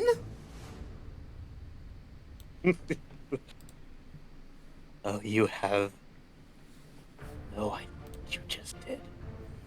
Well, I took out Snack, and Watcher's goo, and Lilith is on the ground, and you, unfortunately, had Watcher kill your cousin. No, I'm pretty sure I know exactly what I've done. Actually, let me move him back. Yeah. Is there a way that you can actually, like, mark him on the map so I can see where he is? Right now he's in the shadows, so to be... Actually, I think he would come up to attack you. I think he has enough movement for that, and he's got one more hit of his hammer. Whoop! Oh wait, but you're also wearing metal armor. Mm-hmm. Could do the shocking grasp, but he doesn't have any more movement after this, so he's probably just going to hit you with the punchline, if he can. That is a 31. That was a natural 19. Yeah. And you're going to take 22 bludgeoning damage, and I need you to make a strength save.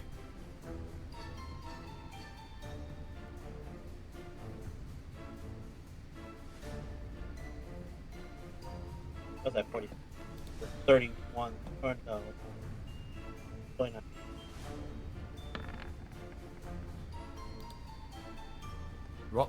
Oh, wait.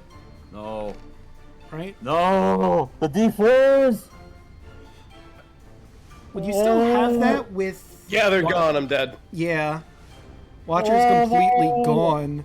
So you go Yeah, flying no, you're right. into this wall here, and we hear a...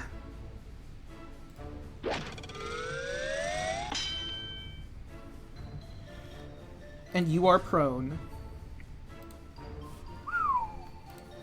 Not quite a jump, but hey! You went pretty far, kid! Your biggest mistake was not finishing me. Well, I've still got some time, and more friends than you. Well, I don't care, fucker. also you are... I will kill you, no matter what. Ooh, scary.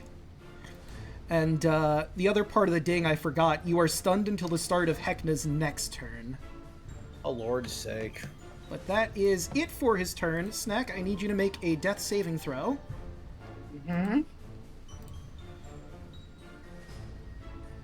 Oop. Okay, that's a success. You do have 2 failures because you also have goo on you. And showtime! He's going to put right on top of Argyle the confetti. And let's see. 2 blimps. I need Argyle to make an athletics check. Actually, he's stunned. Can he make this check?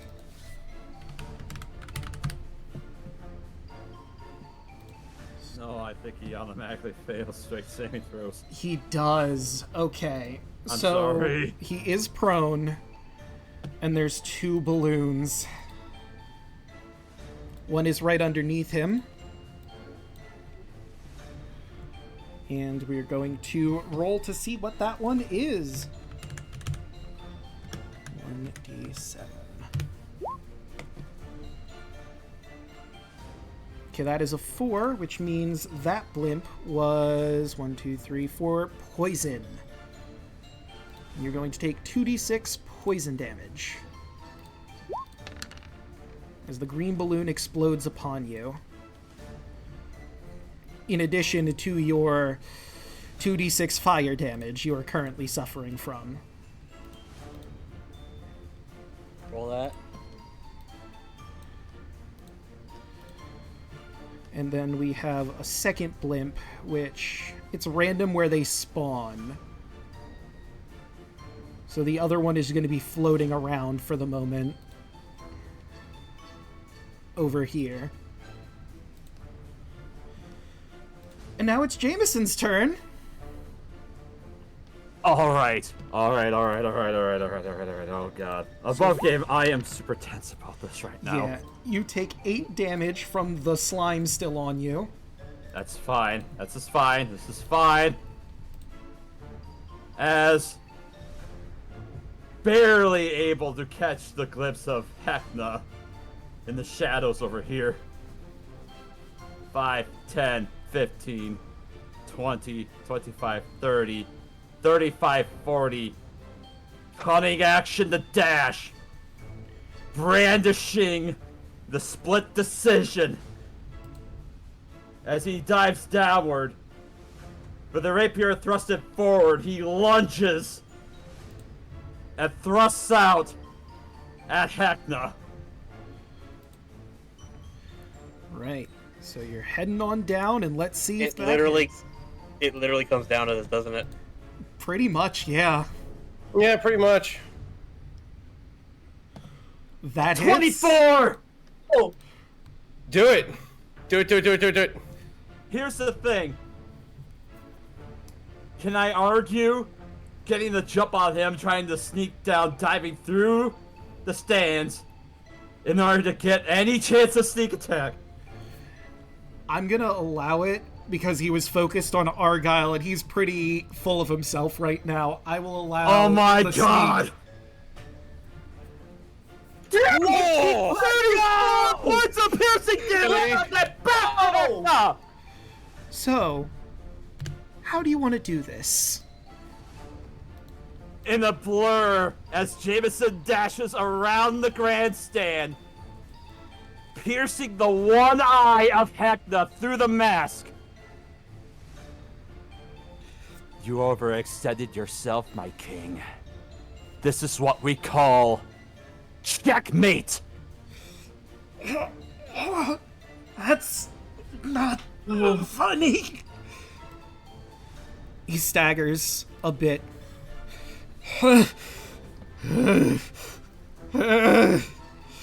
And you watch as the ground shakes all around you.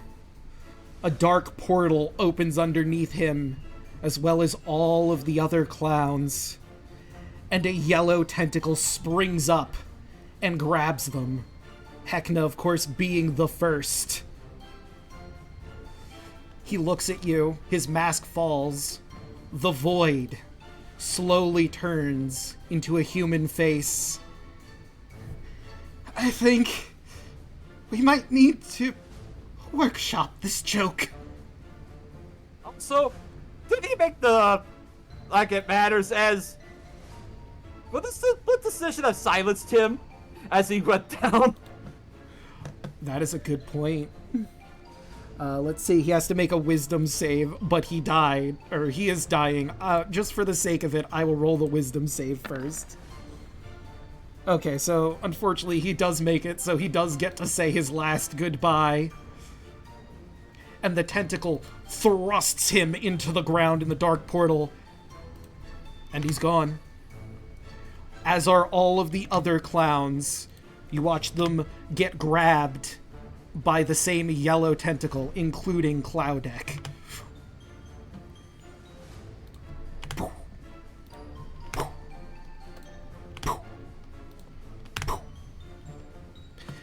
And the ground shakes violently.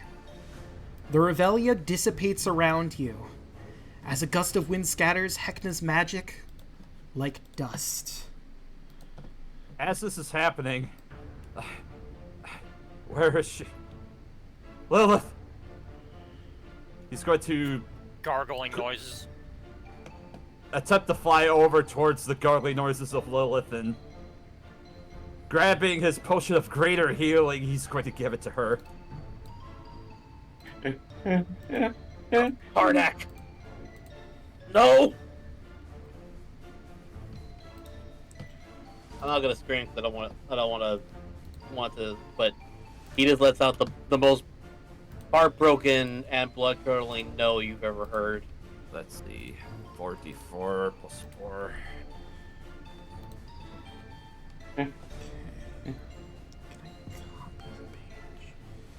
You heal for 11. Well,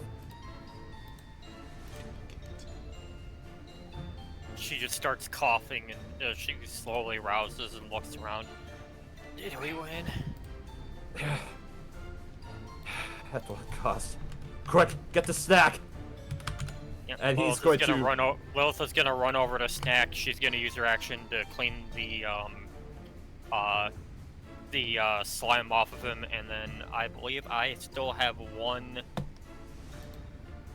I do not. I have a cream soda potion. I'm going to give it to him. Of course. So Snack gets up with 9.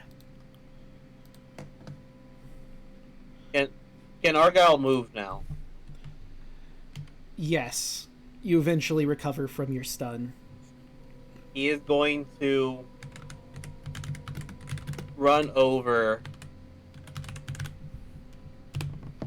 Like, he's gonna wipe all the stuff off, and he's gonna go over to Noriadel. Then he's Go going ahead to and try roll to. damage from. Oh, I was gonna say, yeah. Sorry, Argyle. Didn't mean to cut you off, but roll for damage one more time as he's going to eventually wipe the stuff off on him. Yep. There you go. Snack sits up really fast and yells out, "I'll kill you." And then stops and looks at us. Wait, did we win? Well, it's okay. He's gone. As with every other clown, it looks like. What? And Watch she's her. going to just slow turn to Since she was unconscious when I think she was unconscious when Nariadel went down. Yeah. She's going to just slow turn over and see everybody huddled around him. Is my Nariadel's face still visible? No. No, no, no, no, no. No. No. We still have time. We still have time. Still have time. He is a pile of goo on the floor. I'm sorry, it's my fault. I couldn't do anything. No. Nariadel. As Jameson just Argyle grabs Yeah, the on the floor. I think we both start just hugging each other and crying. Yeah, he'll eventually return the hug and just grab out to Argyle tight. Not Nariadel.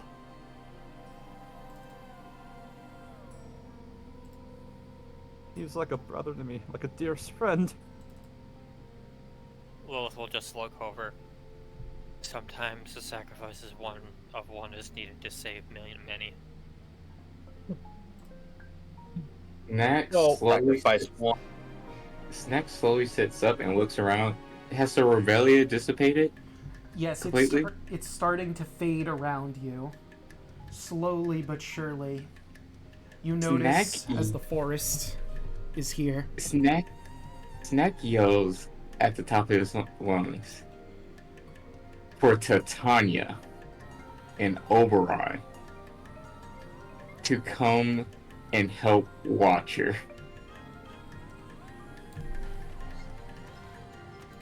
As he said, your courtier here made the ultimate sacrifice in your honor to get back your crown. Please come and save him. You hear movement. Speaking of, is the crown around? Yes. In the scuffle, you weren't quite able to notice, while everyone's safety was far more pressing. You now notice that the crown didn't get taken away with Heckna. It sits there on the ground. It still looks like the jester hat that Heckna had, but the crown is free for the taking. Lilith will walk up and she will pick it up. Oops. Oh no! Oh no, Heckna's back! Sorry, I wanted to move the thing, but Boss unfortunately... face number 2! Yeah, phase 2, now you have to fight the king in yellow. I totally have the stat block for that off my hand. No, we're good. There we go, back to this. Now we... I sent you something, Draco. I hadn't seen it. Alright, let me take a quick look. Found some quick art for you might like. Okay, let's see. Jameson continues to look down upon what's left of Nariadel. What condition is his staff currently in? His staff seems fine. It didn't get caught up in the ooze, so you could certainly grab that. The mask is also still there, and any other magic items he had on his person.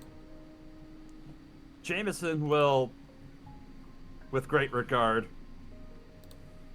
just look down at Hill, mutter under his breath. Nariadel.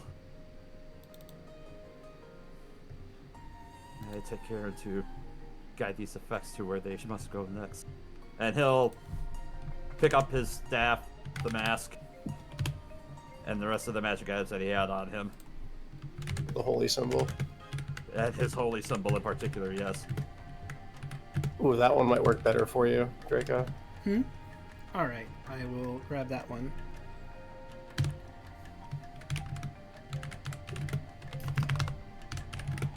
While holding the crown, Lilith will just kind of be, like, quiet.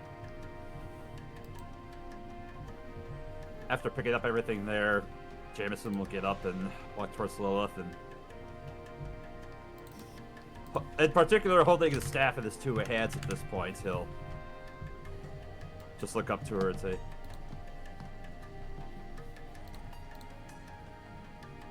"If you'll allow me, I would very much like to be the one to return the crown." I feel like it's my responsibility for everything that's happened. Could you at least grant me this honor? Lilith looks at Jameson. You don't need to bear this burden by yourself. As far as I'm concerned, it's all of us. We couldn't protect him. Started this together. Gotta end it. We'll end it together. He totally does the Miles Edgeworth, like, sobbing tears, just grabbing onto his left shoulder as he just kind of stares away for a moment. Ooh, hold that thought, Draco. I got a better one for you. All right. Lilith will pause for a moment, look to the rest of her party members, let out a bit of a sigh, and just say, I wasn't planning on saying this. In fact, I was only planning on telling this to Watcher. I suppose the circumstances have changed, and she just looks at everyone and says, Chloe Harpleaf. It's the name my mother gave to me. We've all shared our true names, and now I'm among them. All of us. I love the name Chloe. My full name, Demarius Arga Scale. Second of my.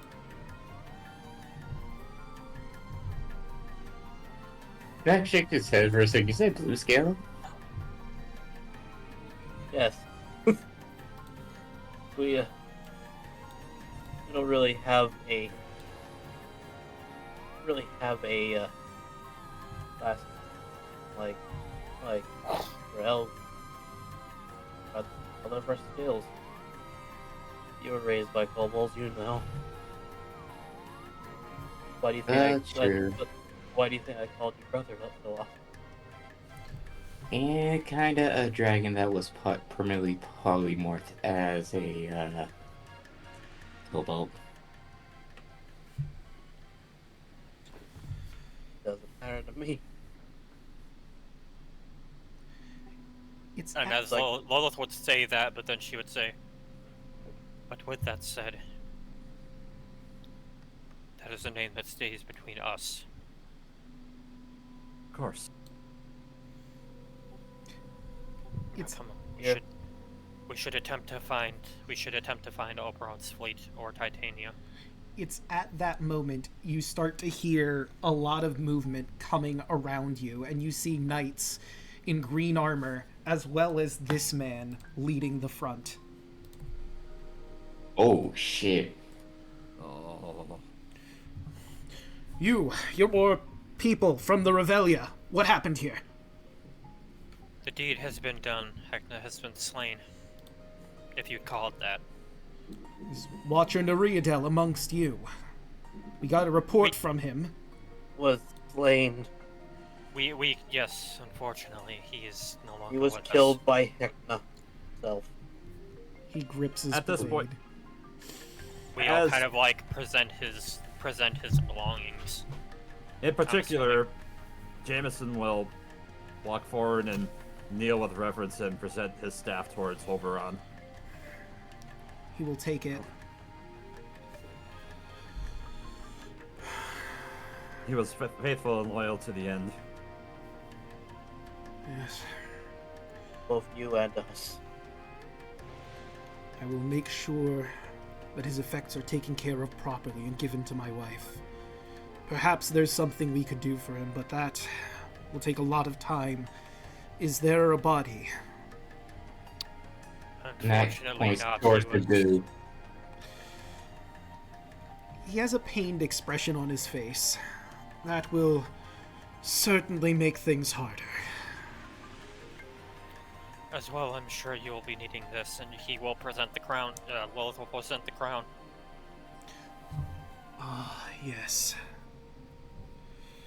Thank goodness I can finally bring it home. It's definitely different from before.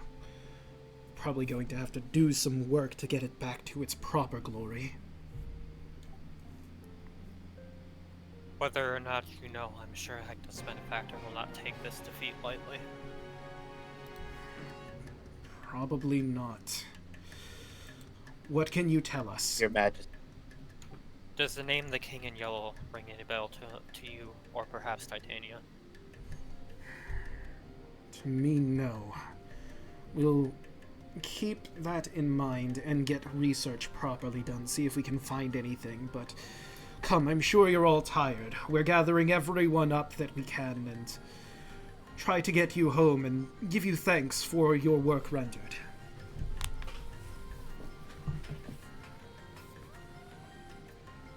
Guardian, Make thanks, those Your Nice Majesty.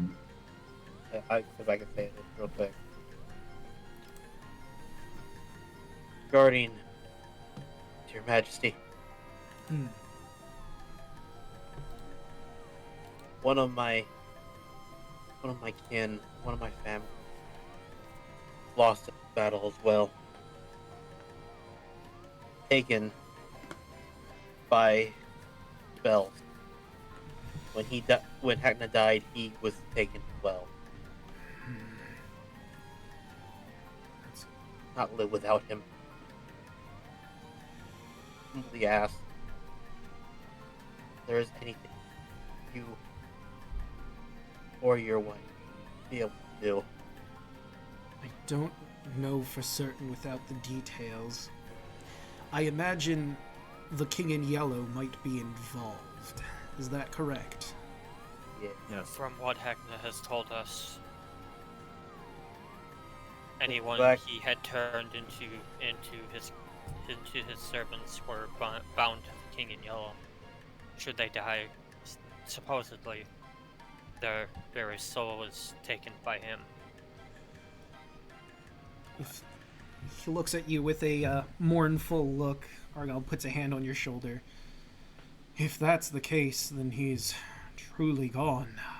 I cannot break oaths and contracts without actually interacting with the King in Yellow. We would have to find a way to break his contract, and that's not possible on our end, I'm afraid. Unless we wanted to sacrifice something huge. I don't know if this King in Yellow would take another life in exchange for your brothers, or your cousins, excuse me, I'm sorry. Argyle just gets on his knees and starts bawling.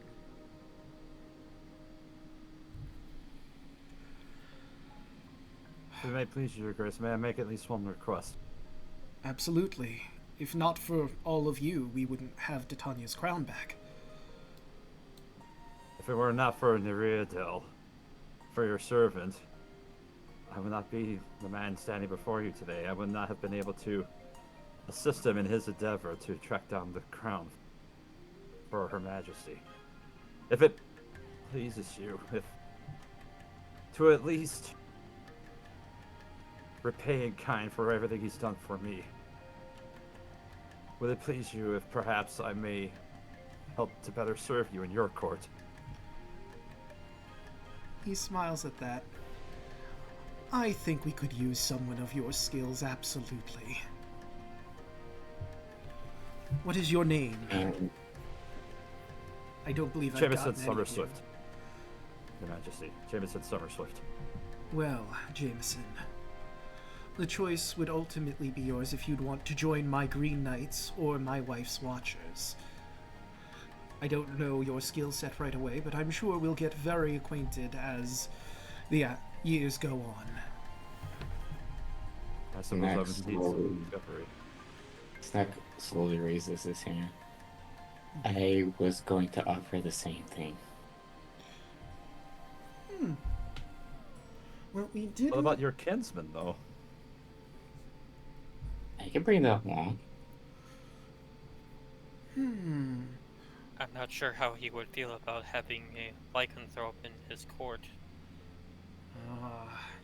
I did give Arachne the incense.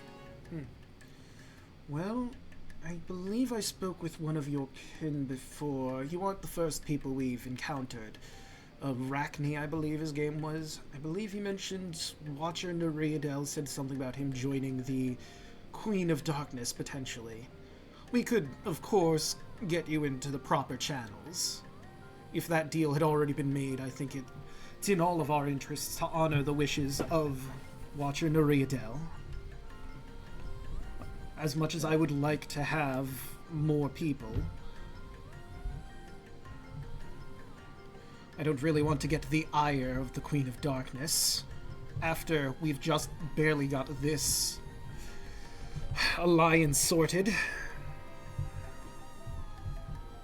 That was also going to be my request. I am a bard by trade, and specifically I studied under the Glamour College.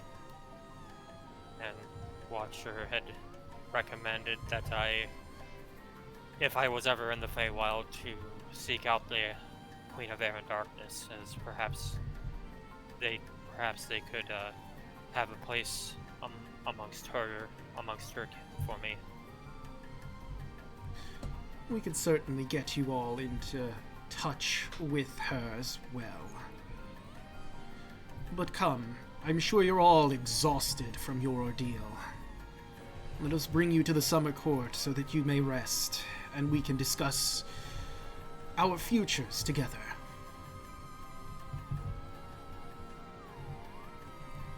And with that, he and his knights turn, expecting you to follow. Jameson does. Right. So, we'll do a bit of a time skip here. Oh, sorry, go ahead. I was gonna say, Argyle does well, that's all. So, we're going to do a bit of a time skip here. Of course, you're all well rested. And you meet Titania as well. Yeah, damn. She takes her crown back. It's going to take quite a while to unbind this king in yellow from my crown. But we'll certainly get the deed done. I thank you all for your service. You've done a great deal to us.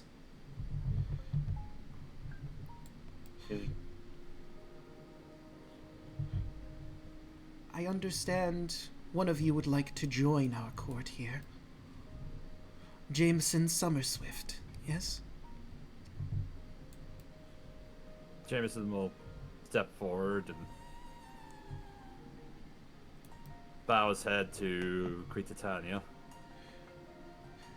I would like to know... I feel like I owe myself a debt to your servant, Neriadel. For were it not for him, your majesty, I would not be standing here before you, and I would not have been there to help return your crown. In exchange for giving his life and his service to see us to the end, I feel it is my responsibility to carry on his work. Very well. The choice is ultimately yours. Would you like to join my Watchers, or the Green Knights? Which do you think would benefit your skills the most? He does the thing where he takes his thumb and his index finger, he plants it on his chin, and he thinks about it. If I'm going to perhaps be of a better service, follow the steps. Now that begs the question, though, as he just kind of has a smile kind of creak across his face. If I were a better fighter, perhaps among your king's great green knights, but if I were to be of service as a watcher,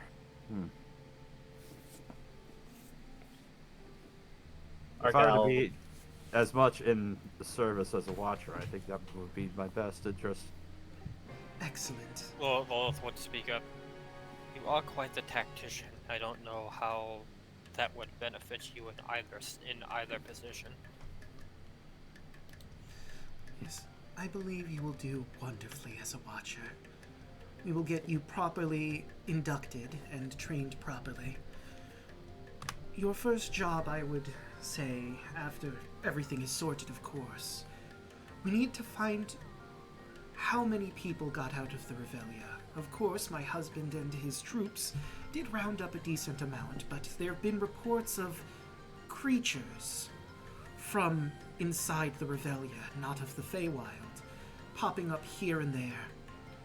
Red little spiders and swarms of yellowish bugs, as well as animals that are mash-up amalgamations of various creatures.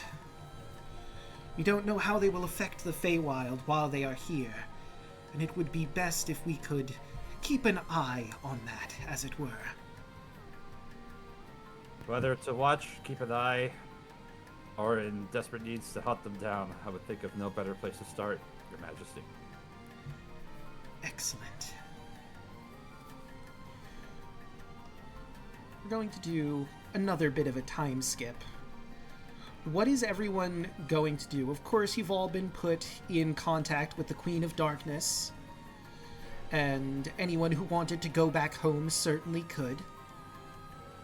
So I just like a quick moment to epilogue everyone's characters and see where they are before I unleash my next plans. That goes to the Queen of Darkness because he has no home to go back to. Other than with Argyle, but... And sure enough, you and Arachne set up a carnival inside her realm. She's very happy to have you as spies and entertainment for anyone who happens to come in. Of course, a toll needs to be taken to enter Arachne and his amazing spiders. This is circus. You know, some gold, maybe your life on occasion. Depends on how good of a guest you are, of course. Lilith. Lilith would, obviously, if she's granted the ability to speak with the Queen of Air and Darkness, she'd basically, throw her skill set down and be, like, if you have, it's like if you have a place in your court for me, I would be more than obliged to join. She would even consider, being a part of Arachne's carnival as well. The other thing for her would be, and I'll just say this in character, assuming that whether she's talking to Titania or the Queen of Air and Darkness, she would say, I do have one other favor to ask. It's my mother. I don't know where she is specifically, but she's sort of the only family that I really have left in the world. I know she's alive and well. If I could only request just a courier be sent to inform her that I am alive and well. Maybe not necessarily what I'm doing, but as long as she knows that I am still alive and kicking, I think it would at least bring her comfort. She kind of holds up the pan flute around her neck. She made this for me.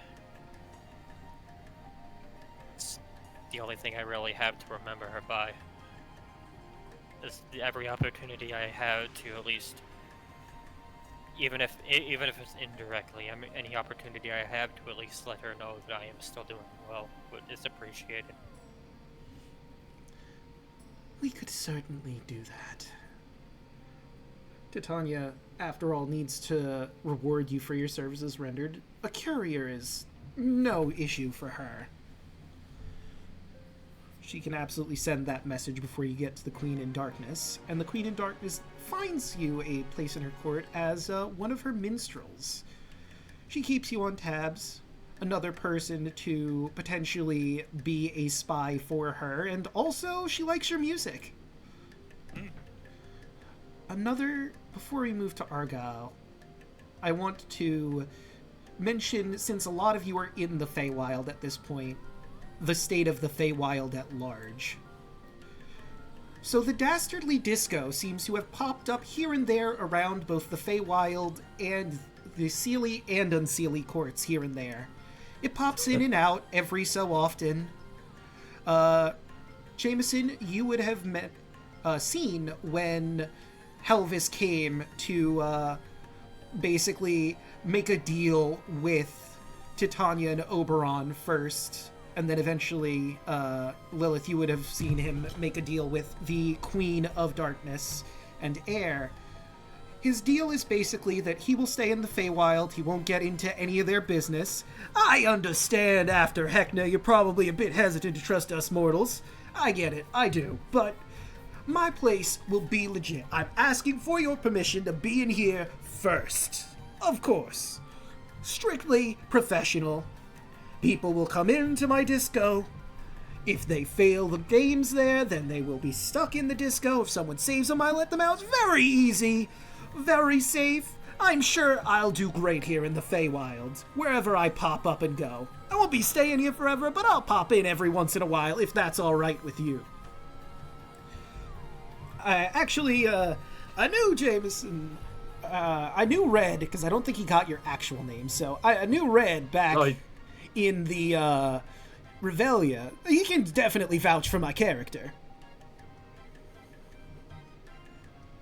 Well, as Red will kind of eye up Helvis and kind of look up towards Her Majesty.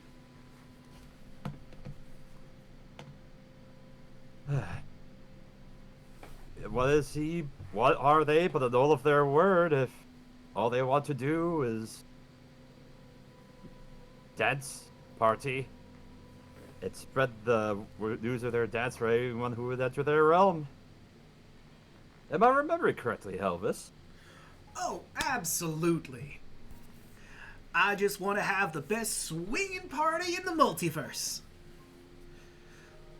Admittedly, somewhat similar to Heckna with his carnival, but I'm not going to be tearing the place up.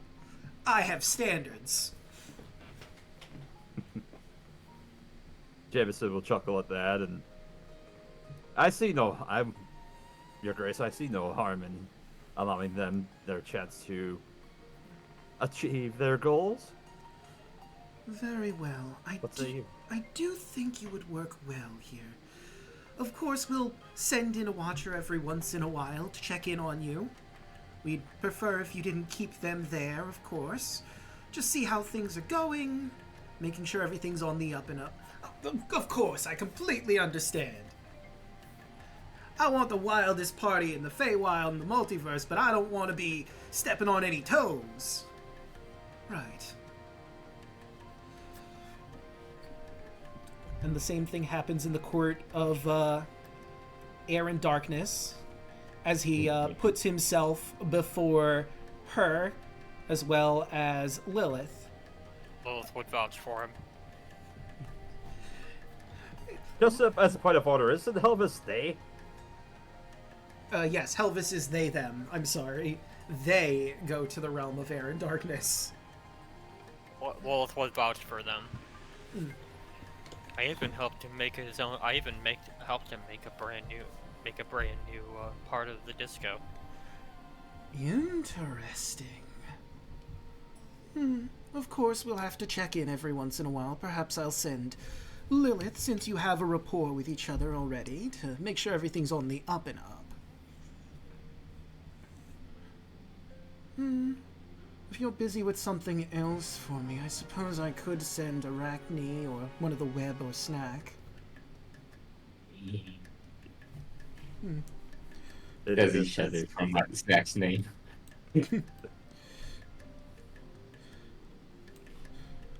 Right. And as mentioned before, it seems some of the creepy crawlies of various kinds have made their way into the Feywild. I would imagine I would imagine there was probably like a consensus between us, like if we ended up being sent out to like deal with them, we'd probably all like try to go out together. Yeah, I get the feeling that both the Queen of Air and Darkness and Titania would agree that since you all have history together, they would both send you out to investigate properly. And you find that the Awakened Marionettes have also had a bit of a place here in the court. Some of them were sent back to the material plane because that's what they wanted. Some have stayed here and have been working. But you do notice that not only are there schnozzlings and the popcorn swarm still running around, but thralls appear again.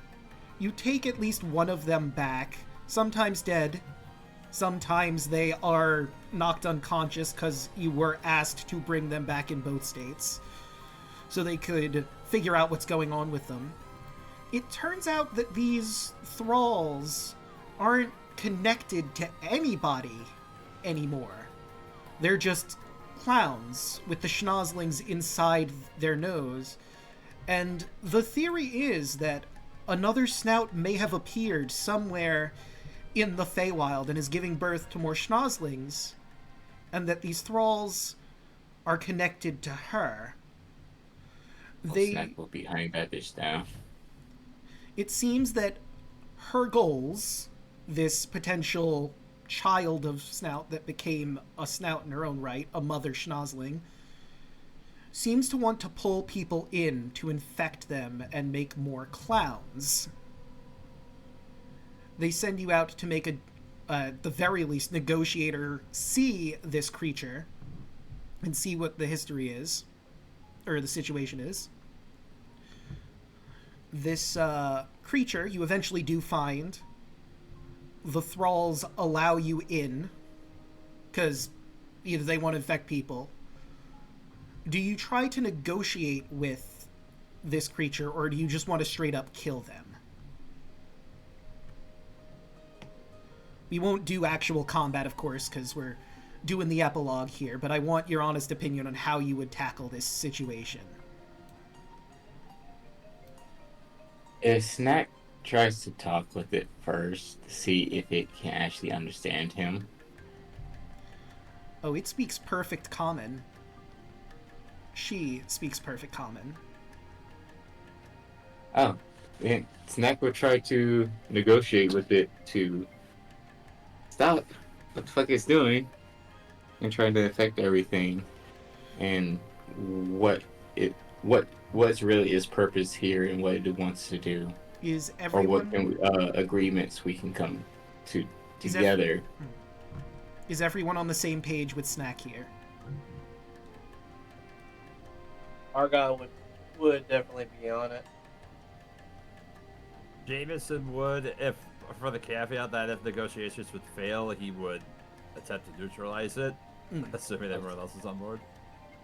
Oh yeah, Snack would do that. The moment that it's fail, he's going to kill it. Try to kill it. Well, feels no strong way in particular, but if combat does happen, she would jump in. You learn that the creature has named itself Honget, and that what she wants more than anything is to raise her children. She doesn't particularly care about causing any trouble in the Feywild. She just wants to live. Admittedly, living means she's going to clown a bunch of different Fey creatures that stumble too close to her lair and or get tricked to come in here, but it's the Feywild, that sort of thing is pretty common. I mean, if anything like opposed to harm her or her children, in self-defense, clowning them, okay with. But if they come too close and they're not in direct threat to them, don't clown them, just let them go. I suppose. But my children need homes, and we need more security than just they can provide. Hence why I have the thralls I have right now. I mean, unfortunately, unlike the Revelia, clowns are a bit out of place, but not totally here in the Feywild. Who knows, maybe someone else will try to make a carnival at some point. Actually, we do have a carnival.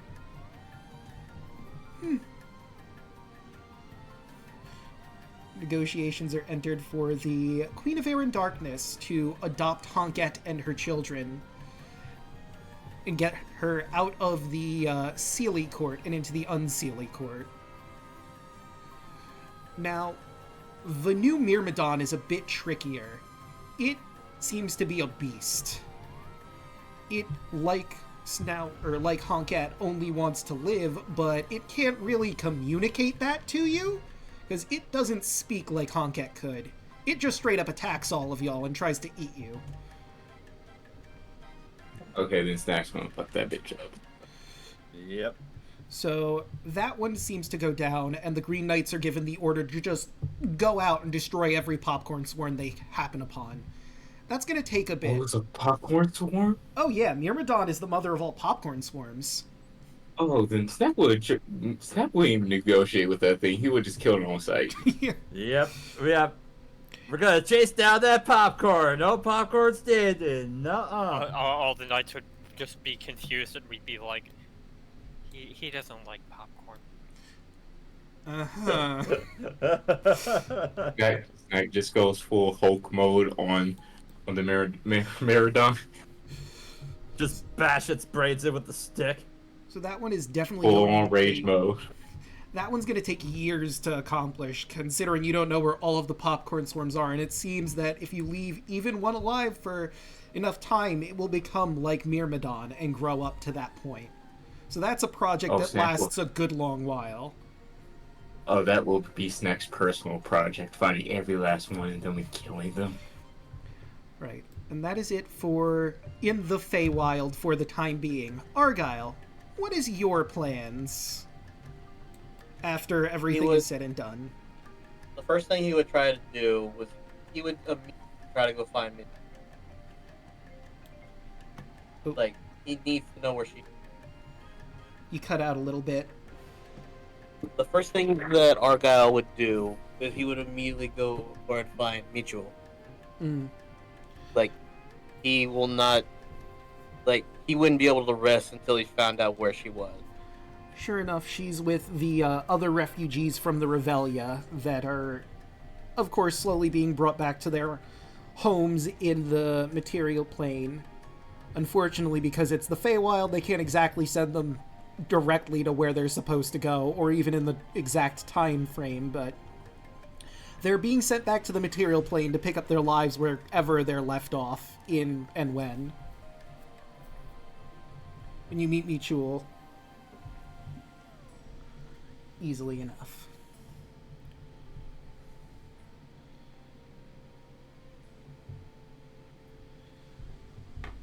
So, is Argyle... Sorry, go back. That's the first thing that he says to her. Oh, it cut out, so I didn't hear what the first thing she said was. I couldn't save him. She immediately hugs you. No questions asked. I'm sorry. I'm sorry I couldn't be there to help. Makes you feel any better. Glad you're okay. Bad as it was to lose him, I couldn't lose two of my two closest. I'd be able to go on. She kisses you. And when she breaks the kiss, let's go home, Argyle.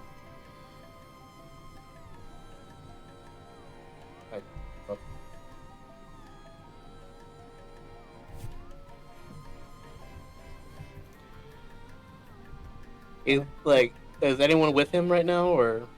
That depends if you wanted to bring everyone to meet with Myuu, or if you were just going to meet her on your own. He would, Argyle's not the type of person that would leave without saying goodbye, so he would actually try to see if, see who, that's why I'm asking, the chat, who would be with him.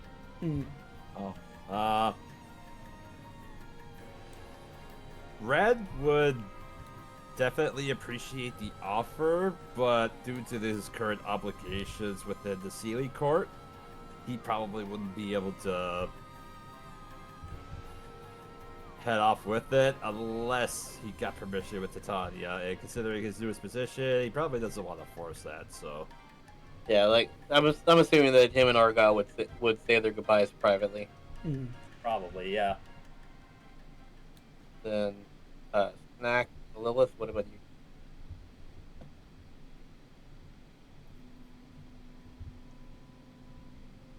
Snack. Lilith. Yako, Toshi. Lilith would probably.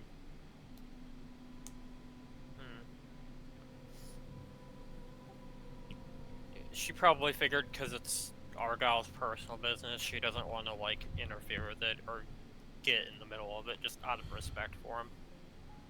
So it'd be the same as with Jameson. Like he would say goodbye or to her privately.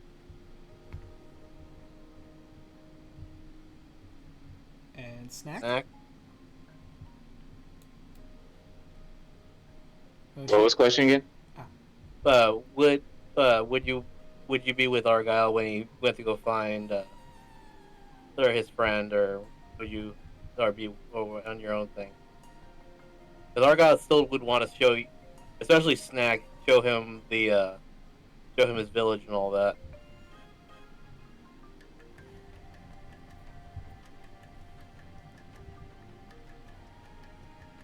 Snack will probably ask for permission to go with,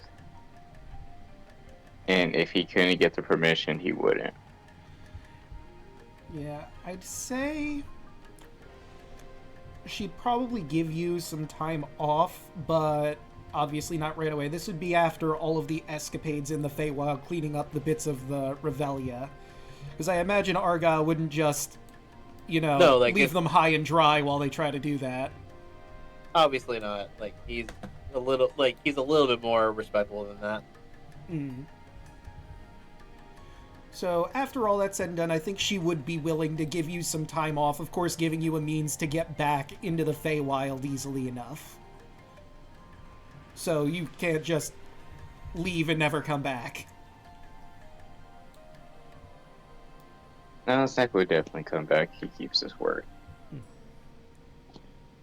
Alright.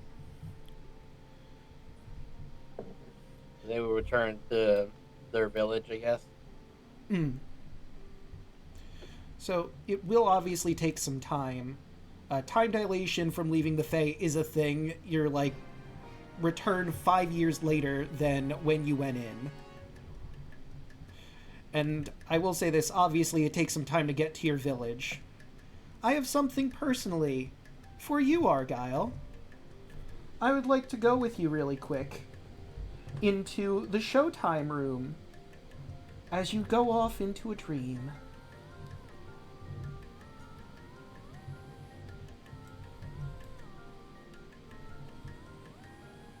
Let's head on off. And let me change the music. Where is... There you are. Argyle. You dream.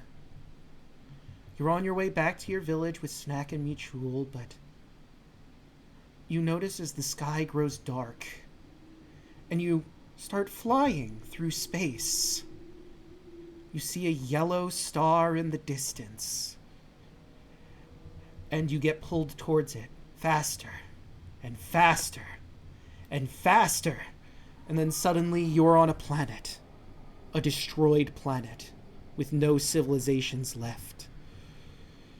Buildings thrown into total ruins and destroyed. As you walk, you see the corpses of creatures that you've never seen in your life. Some that you have. And eventually, you see yourself in front of a throne. A throne made of destroyed buildings and people. Lots of people. Some you recognize. Heckna, Olga Ogletron, Gary. You see some you don't. You see a turtle with a clown nose, a woman with a mask and outfit similar to Heckna's. And a bunch of other clowns mixed in with all sorts of people. But the one that interests you the most, you see Kardak, with his clown nose still there. And sitting on top of them all is a creature wearing a yellow robe and a mask. Wait, that's not a mask. Oh God, that's his face. And he looks at you with a smile? Argyle. Hello. I don't believe I need to introduce myself, do I? I don't know if I'm honored or insulted your presence, your majesty. Especially when you have him. That's what I wanted to discuss, actually. I could give him back to you. No strings attached? Well, of course I'd want something in exchange. I have him body and soul. I could give you back your cousin. Right here, right now, no clown nose attached. I would just ask that you take Heckna's place. I don't expect you to go back into the Feywild and steal Titania's crown. But if you could find a powerful magical artifact for me to use as an anchor, I could give you a safe place for all of your family. A place where no one that you cared about would have to be hurt. A place that you could run as you see fit. Maybe you wouldn't make a carnival. Maybe it'd be something else entirely. Maybe just a community. A bastion in a dark and uncaring world. I just need you to put a couple posters around with my sign on it, or some other art or medium as you see fit. How you run your community is entirely up to you, and you would have your cousin back. Simple as that.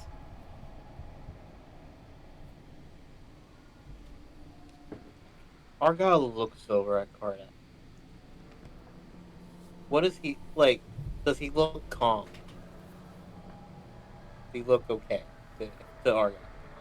No, none of the creatures in his throne look okay. All of them are screaming in horror in his throne, or in anguish and pain. Except for Heckna, oddly enough, who's laughing. You can't hear him laughing, but he's got a big ol' smile on his face as he laughs.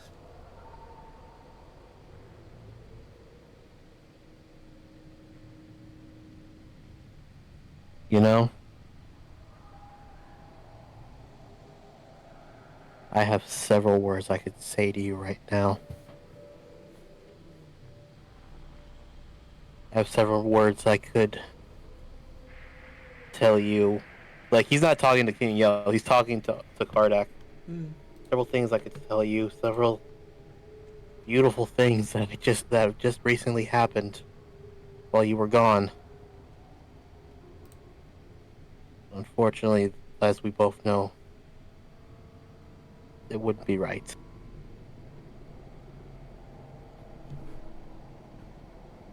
This isn't the end for our story, cousin. This isn't the last time we will see each other. But he turns over to the King in Yellow. It will not be free. He shrugs. If I didn't take his offer, he points at Hecka. Why the fuck would I take yours? Because I'm much stronger than Heckna. His greatest joke was saying that he was equal to me. You honestly think I fucking care I think how strong you are? I think you would care, because where Heckna could give you back Kardak with a clown nose, I can give him back to you. completely safe and healthy as he was when he entered the Revelia. I have the means to bring him fully back. No clown nose, no trauma. Safe.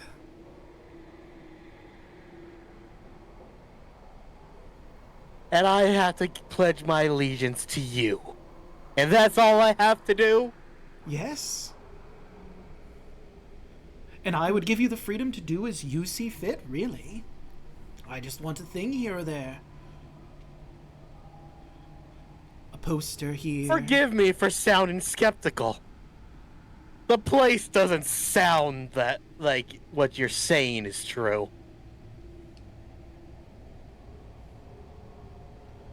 Very well. You're not the only shop in town. You're not the first I visited, and you're not the last. The offer will stay open if you change your mind, but you aren't the only person in the Revelia. You are born of faith, if I'm not mistaken. Hardly. I But am you belong in beyond the Fae. I But have you originally belonged in their world, right? No. I exist outside your planar system. We are outside that area entirely. I have destroyed countless planes before this one, and I will destroy countless more after. Oberon and Titania are but specks. Well, little stronger than that. They are stronger than you mortals, after all.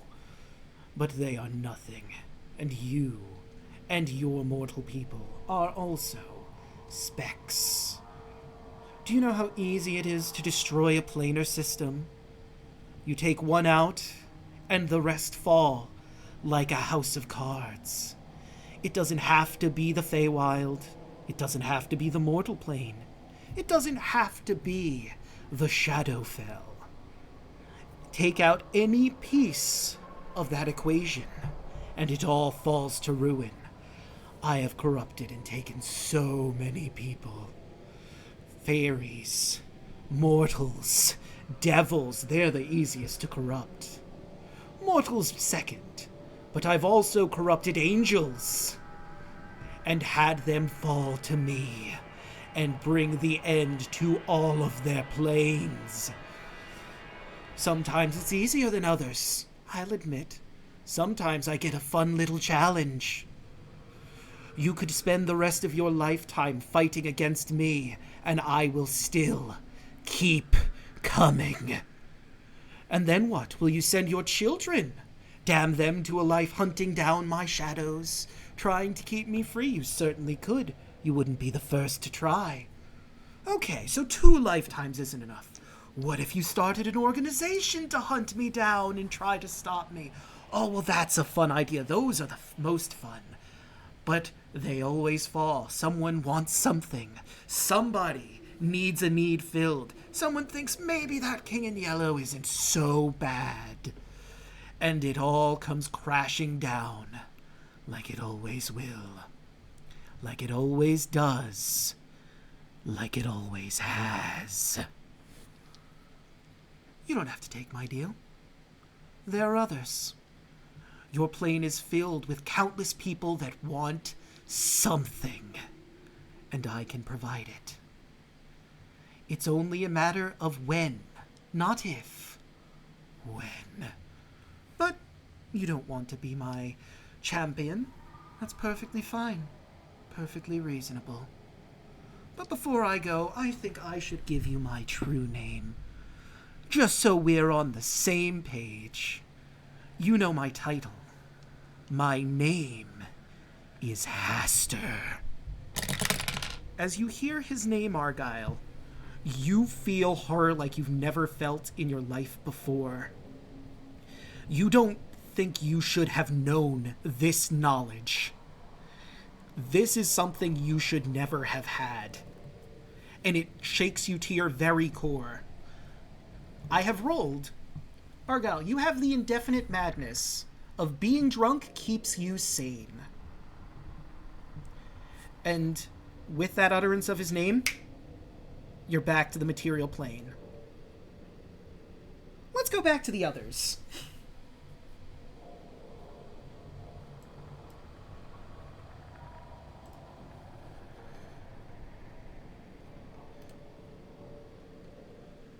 Hello, everyone.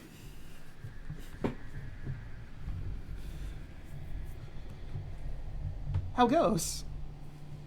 Oh. Okay. Can I be heard?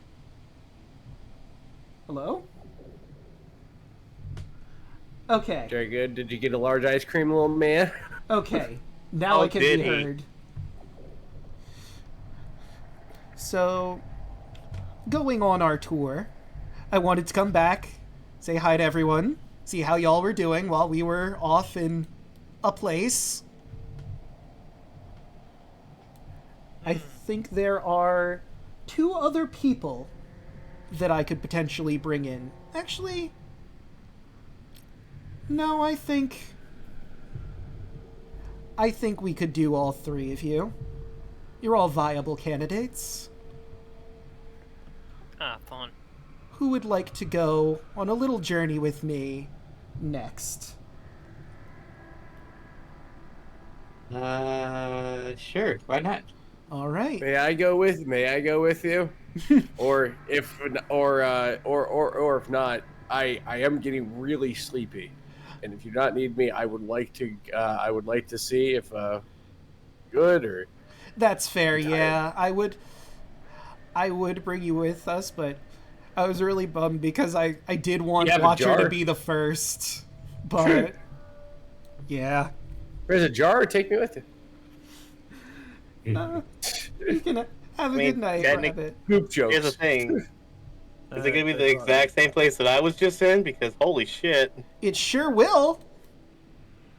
God, sounds awesome.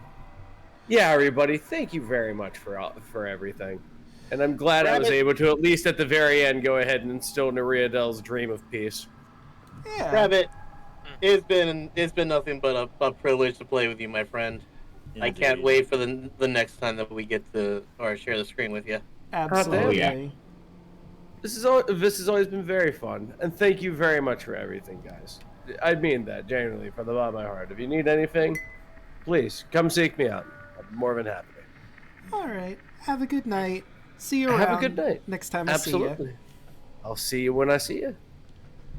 Goodbye. All right. So, how about me and Hoshi head on down to the showtime? So, I can let you in on a little fun thing. Well, it's up to you. If it's fun. Okay.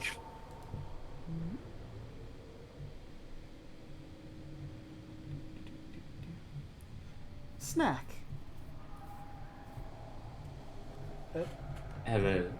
Hello.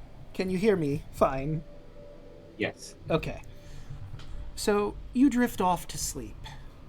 You're going with Argyle and Mitchell to their village.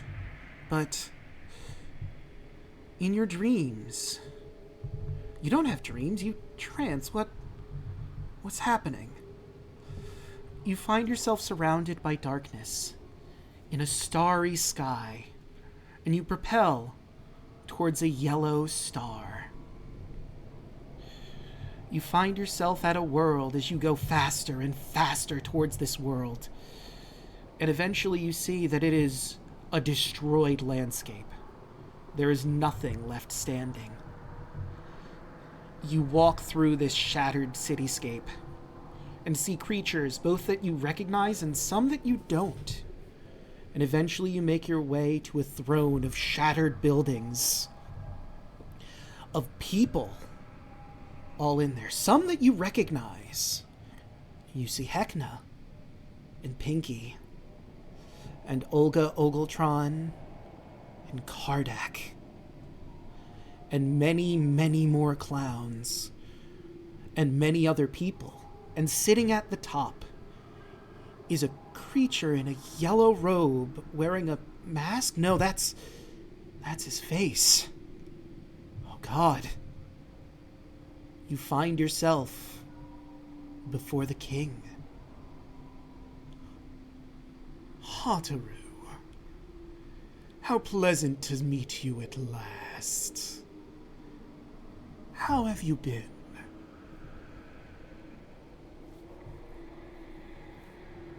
Snack does a deep breath in as he slicks his hair back and then does an exhale. It seems that you know who I am, but who might you be? Ah, right, we haven't properly been introduced. I am the King in Yellow. Pleasure to make your acquaintance. Snack slowly nods. Oh, okay. Pleasure to meet you. I've come to you because I'm wondering if you might be willing to make a deal with me. I'm willing to give you whatever it is your heart desires.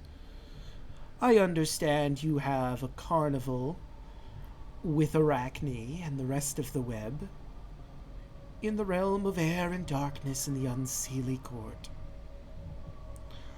I could give you your own carnival to do with as you see fit, without her hands getting into things. All I'd ask is some posters with my sign on it, or however your art changes or shapes your creativity. And I'd be willing to give you anything at all your heart desires in exchange.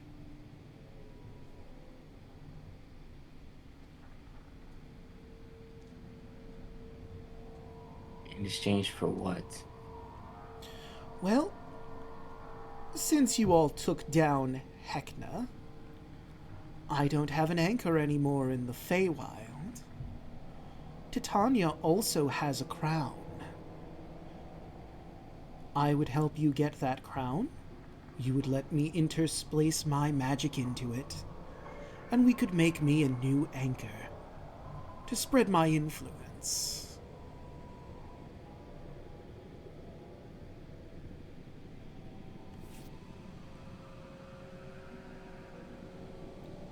I do all stronger beings, stronger than me, always assume that I want a carnival, that I want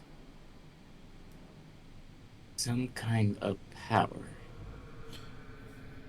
Listen, I don't necessarily... Assuming,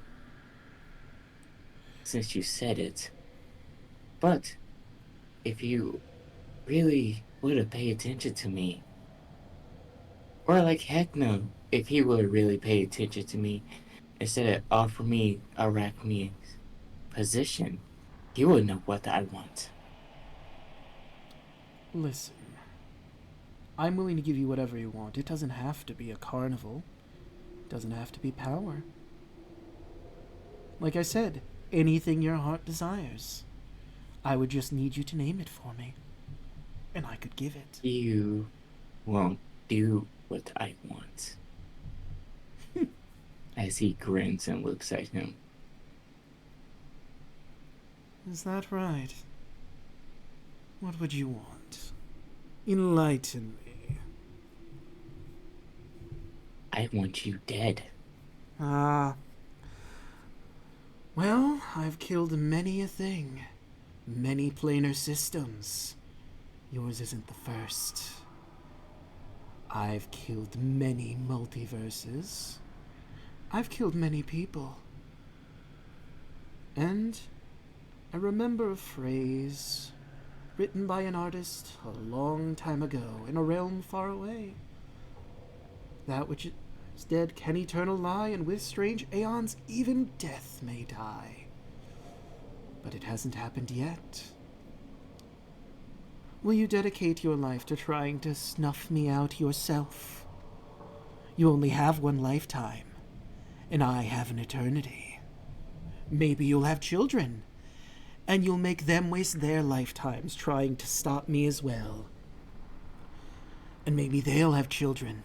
And they'll have children. And they'll have children. And it'll go on and on and on until finally one of you cracks. 'Cause it always happens. You barely survived against Heckna. Barely. And I am infinitely more powerful than he is. One of his greatest jokes was calling me his business partner as if we were equals. This entire realm before you is the first one I destroyed. This was once a heaven, and now it's ashes. Someone wanted something, and I can fill that need. You're not the first person I went to, and you will not be the last. There are so many people in your realms, in the various planes, that want something. You weren't the only one in the Revelia. You're not the only one in the Feywild. You're not the only one in the material plane. I will find someone to be my champion. It doesn't have to be you. The offer is open. But you know, I didn't give you my true name. I gave you my title. It's only fair that I give your enemy, as you have labeled me, my true name. I am Haster. That will stop him right there. Mm. I don't want to know. Too bad. You're in my realm. I am Haster. And you feel that was information you shouldn't have known. You didn't want to know, but you know it, and it takes a toll on you. I have rolled an indefinite madness for you. Achieving my goal is the only thing of interest to me, and I'll ignore everything else to pursue it. Pretty apt goal considering your challenge. But immediately, you snap back to reality, waking up in a cold sweat. And we find that's two. Snack does have two goals, so he wants to get done that one. Yeah. But let's head on back to the others and see who wants to go next. Yeah. One of the goals is for the vampire lady. Mm-hmm.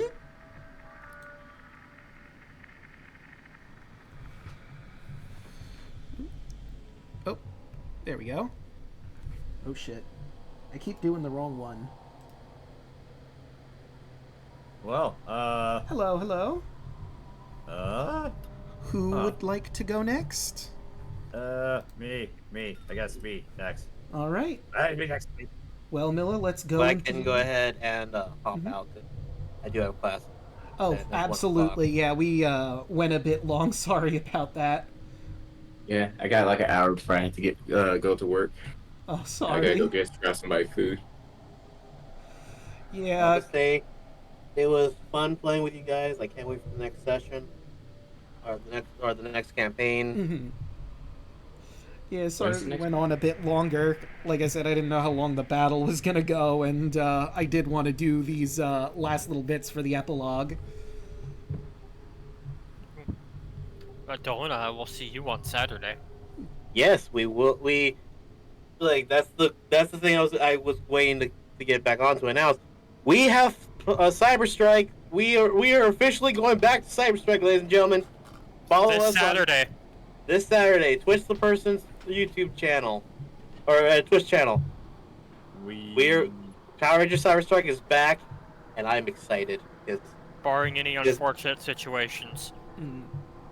Like, as much fun as I had playing Argyle, I've had equally as much fun playing Nova.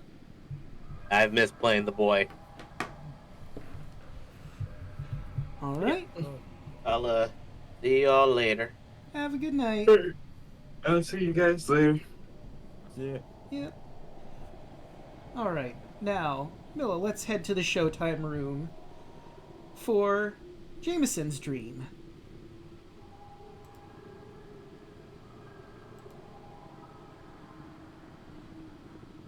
Hello there. Can you hear me? Uh-oh.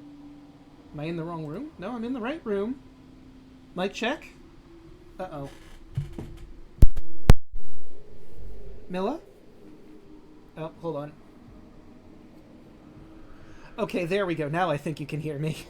Oh yeah, I was like, huh? Why can't I hear? Yeah, for some reason it took a while to connect in. So. Goodness. Jameson. You sleep after a long day of working as a watcher. You know, there's of course the humdrum things you have to do now. There's paperwork to file. Well, not really paperwork, because this is the Feywild, but it's the same basic concept. Reports on what you found scouting, of course, about the recent deal with Honket. And unlike the others who can trance, you actually need a hard rest. You were told that it's going to take some time for you to learn how to trance like an elf would. So, for right now, you just sleep like any ordinary person would. And you dream. You dream about your time in the Revelia. The fun parts, of course. At the Jamboree, playing some games, throwing rings at the dead ringer. But in your dream, you look up at the sky, and slowly you feel yourself being pulled toward it. The sky and the stars sparkle around you as you get pushed towards a yellow star, towards a world completely destroyed. There's nothing that remains. You walk along and eventually you find yourself at a throne of destroyed buildings. A throne with a man in a yellow robe and a mask? No, that's his face. Oh gods, that's his face. And I'm sure you can intuit who you're standing in front of as he greets you. Jameson Summerswift. We meet face to face.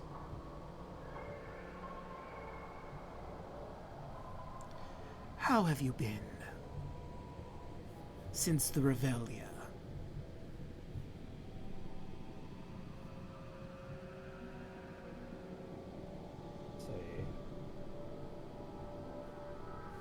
Sure, as he just kind of eyes around the desolate surroundings and the yellow of everything around, and who he would have to safely surmise would be the king in yellow. Correct. You also notice, because your perception is so high and the others saw as well, it's hard to miss, you recognize some faces in his throne. Not only is it buildings, but there are people in there. You see Heckna. You see Kardak. You see a bunch of various clowns from the Revelia mixed in with some people you don't recognize. He's sitting on a throne of people and buildings, all screaming in agony, except for one, Heckna, who laughs. But you don't hear the laughter. You only see his face.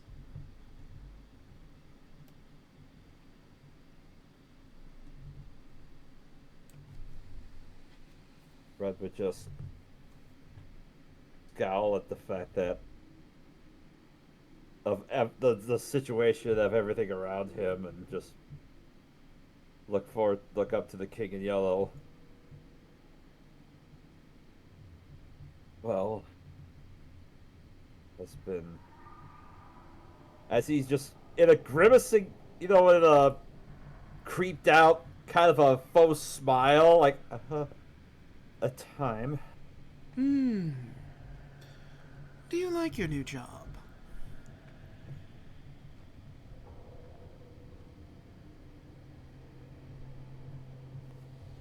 The one thing I did like was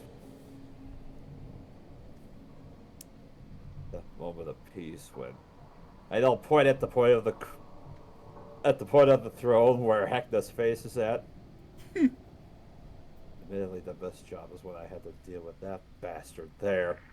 Yes. It was quite the fun show, wasn't it? But I understand your frustrations and anger at Heckna. I can't blame you. But I'm wondering if you'd be willing to maybe make a deal with me. Now, I understand you have a new job in the Feywild, but I could give you your freedom. A plane to call your very own. Like the Revelia, but it wouldn't have to be exactly like it, of course. It'd be a place for you to design how you saw fit. Maybe put up some posters with my sign.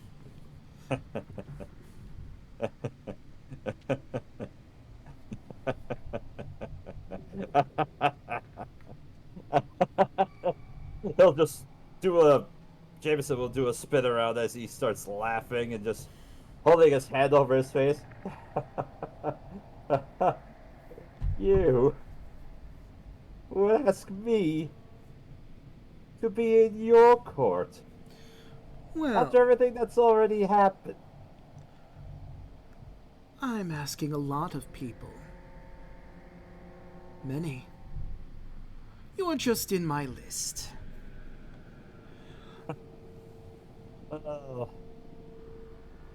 With all due respect for what it's worth, Your Highness, and he'll kind of do a... He'll still do a cordial bow in a sense. I'm not sure it was wise of you to ask me to be in your employ. As tempting as your offer truly is for a being of your position, as he just his face turns into a scowl at that point. I'm not sure if I would have a proper place in it for you. I must respectfully decline your invitation. That is a shame. The offer is, of course, open if you ever decide to change your mind, of course. But I am a fair god. I am willing to let you live your life, knowing that I am a shadow, constantly hanging over your planar system, eventually going to tear it down. It might not be in your lifetime. It might not be in your children's lifetime. But I will eventually come, and I will tear this one down, like I've tore many planar systems down.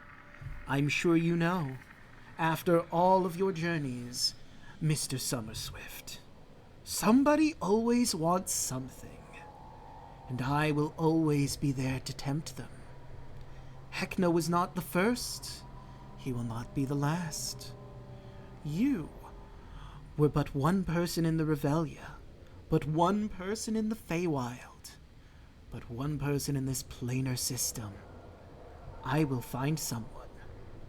And what will you do about that?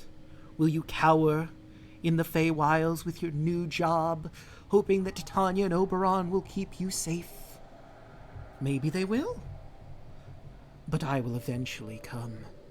It will all come crashing down, as it has many a time before. This place we find ourselves in, Caracasa, was my first handiwork. A bit sloppy, admittedly, but this place was once a heaven. And yet still people wanted things, and I was able to crush it. And then I just kept going. I am entropy. I am the end of all things, and I will come eventually. It's only a matter of time, but I'm sorry, I was being rude.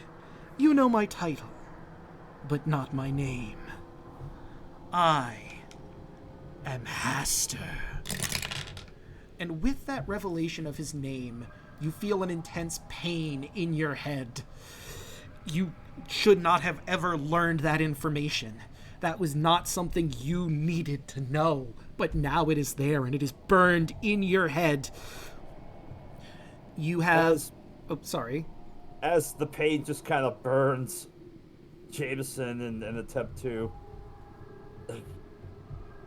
realize that how much that hurts at even as much of a thought, he's going to attempt to run away. Okay. First, let me tell you about the indefinite madness you've just inherited. I try to become more like someone else I know, adopting his or her style of dress, mannerisms, and name. You run, and the king in yellow laughs and laughs as you wake up in the Feywild. But this wasn't where you went to bed. You look down, and you see that the crown of the Summer Queen is in your hands. And what you do with it at that point is entirely up to you. You don't know how you got here. What? What happened? A revelation comes to you. How did Heckna get the crown so easily? Hastur helped him. You may not have agreed to the deal, but it seems he might have put you here. Maybe it was just a show of power, to show he has some influence over you. But you don't have to take it. You don't have to get his deal. You could just put it back and go. No, he must... Damn him. God damn that wretch.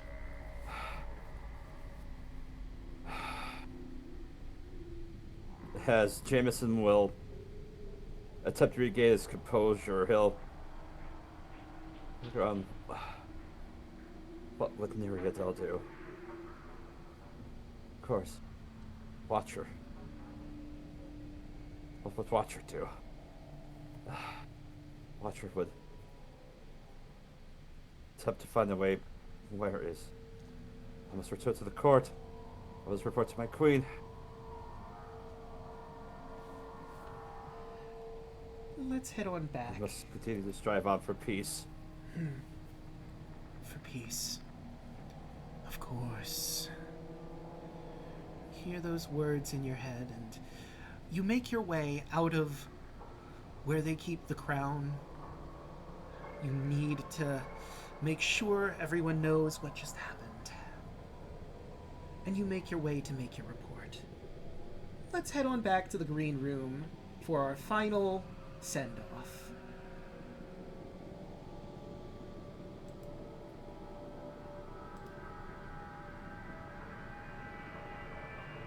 Oh, man. Hello. Lilith. It's time. Time for dreams. Ready to head on off to the showtime? Yeah. Without further ado, let's hop on over.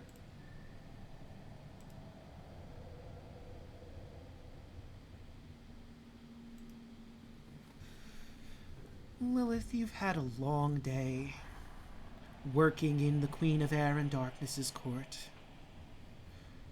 You've picked up a few things here and there. You've spoken with Helvis. It seems he's in the Unseelie court for these past few weeks after being in the Seelie court. He let you know that he's probably going to be heading off from here eventually and moving somewhere else. Maybe the material plane, somewhere nearby, you know. Just get a feel for things, then maybe hop off from there to somewhere entirely different. Maybe Mount Celestia if they'll have him. How wild would that be? You rest down and you sleep. You've been told that you'll eventually pick up on trancing, and they've been giving you lessons, so you don't have to sleep properly like everyone else. But for right now, you still dream, and dream you do. You find yourself back home. Actually, home. Your mother is smiling as she cooks you some breakfast.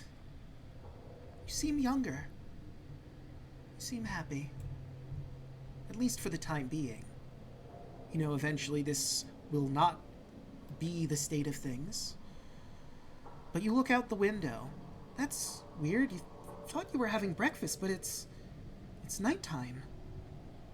And you feel yourself being dragged out of the darkness out into the darkness, into the starry sky, where there's a yellow star that you're racing towards. And eventually you find yourself, after a speedy transit, on a ruined world with no civilization in sight. You walk along, and you see buildings shattered and destroyed, people, some that you recognize, not recognize personally, but species that you're familiar with, and some that you aren't. You continue your walk, and eventually you find yourself in front of a throne made of shattered buildings and people. Now these people, you know personally. You see Heckna and Kardak. You see Olga Ultron and Gary. And all sorts of other fun clowns and various other peoples that you don't recognize. And sitting on top of them... Is Ina Mina among them? She is. Her hammer barely reaching out, but her face is quite clear. They're all screaming, except for Heckna, who's laughing. Hysterically. You can't hear the laughter, but you can see his face laughing. And sitting on this thrones of people you once knew, and some that you don't, is a man in a yellow robe with a mask. Wait, that's not a mask. It's his face. Oh, gods. And I believe you know who you're in front of as he greets you. Lilith. So the man himself finally shows. Indeed I do. How have you been since the Revelia? None the worse. Good. And how is your musical career? Any interesting new songs you've learned or people you've met? I've been collaborating. I'm sure you remember Elvis. We chat on occasion. I hear the room I created for his disco is doing quite well. Ah, yes, Elvis. An interesting one to be sure. He's definitely on my list. But so are you. I'd like to know if you'd like to make a deal with me. You could have your own Revelia. Not exactly the same, of course. It would be your decision how you would like to make it. Every single corner for your design. A realm you could pull people from all over the multiverse to come in to learn their secrets and adapt your music and make it better. Your own grand stage to do with as you saw fit. I would only ask a poster where my sign is etched onto it. You know, it should be tiny, just enough for people to see it and not know it's even there. Or you could make big posters with my symbol if that's your preference. Whichever you think would get the job done right. You're in a pretty good position right now to fill my deal. Lilith looks at Heckna's laughing face.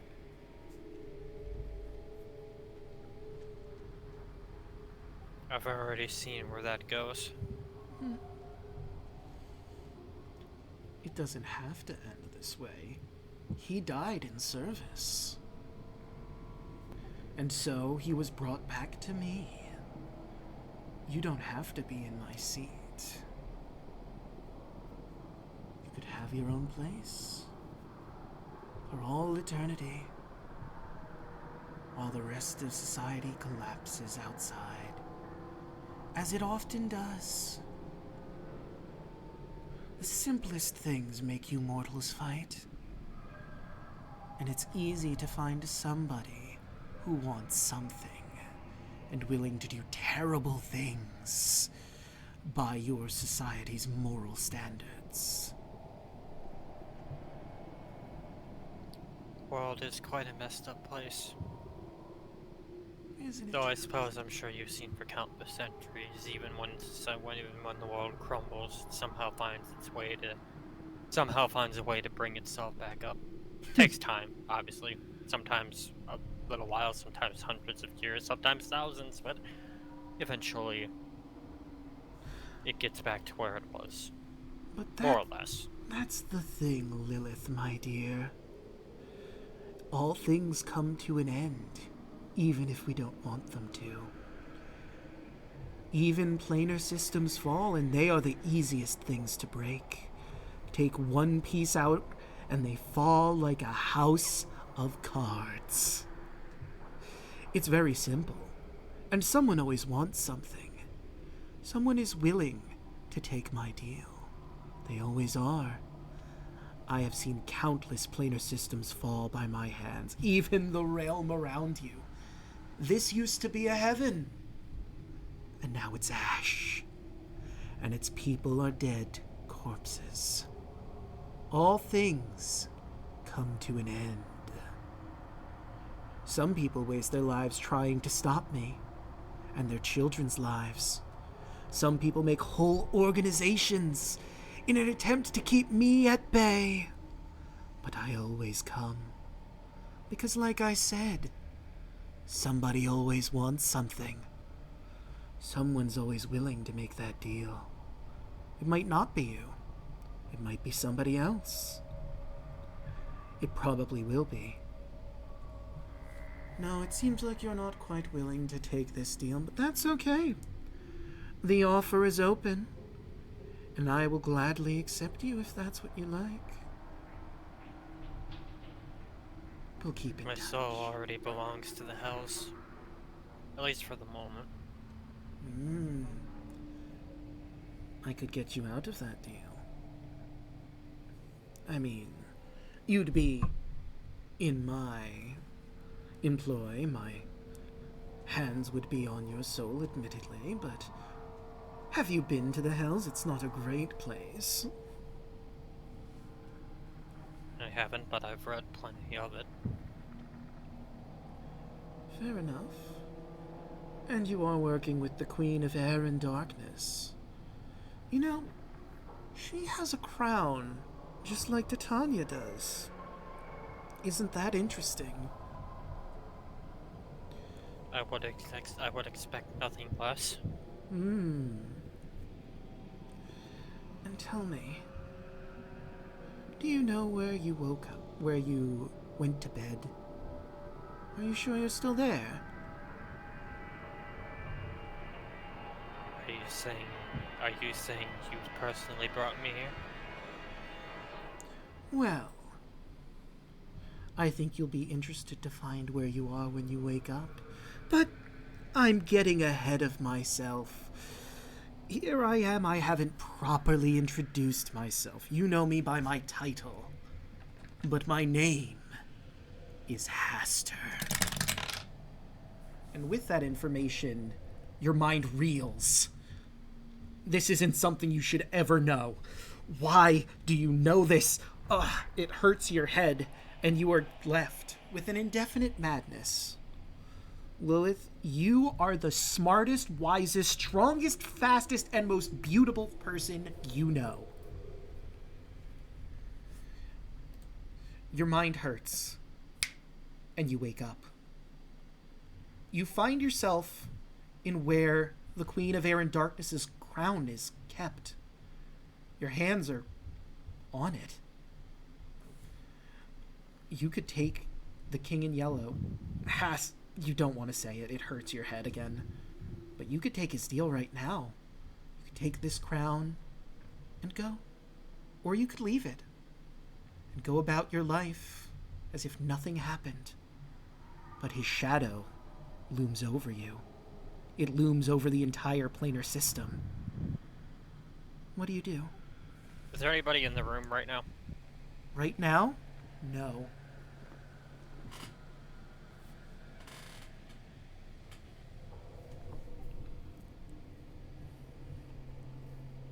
Lilith blinks a few times. Takes a deep breath. And just says, "Not today." And she'll walk away. All right. let's head on back to the green room to properly end this.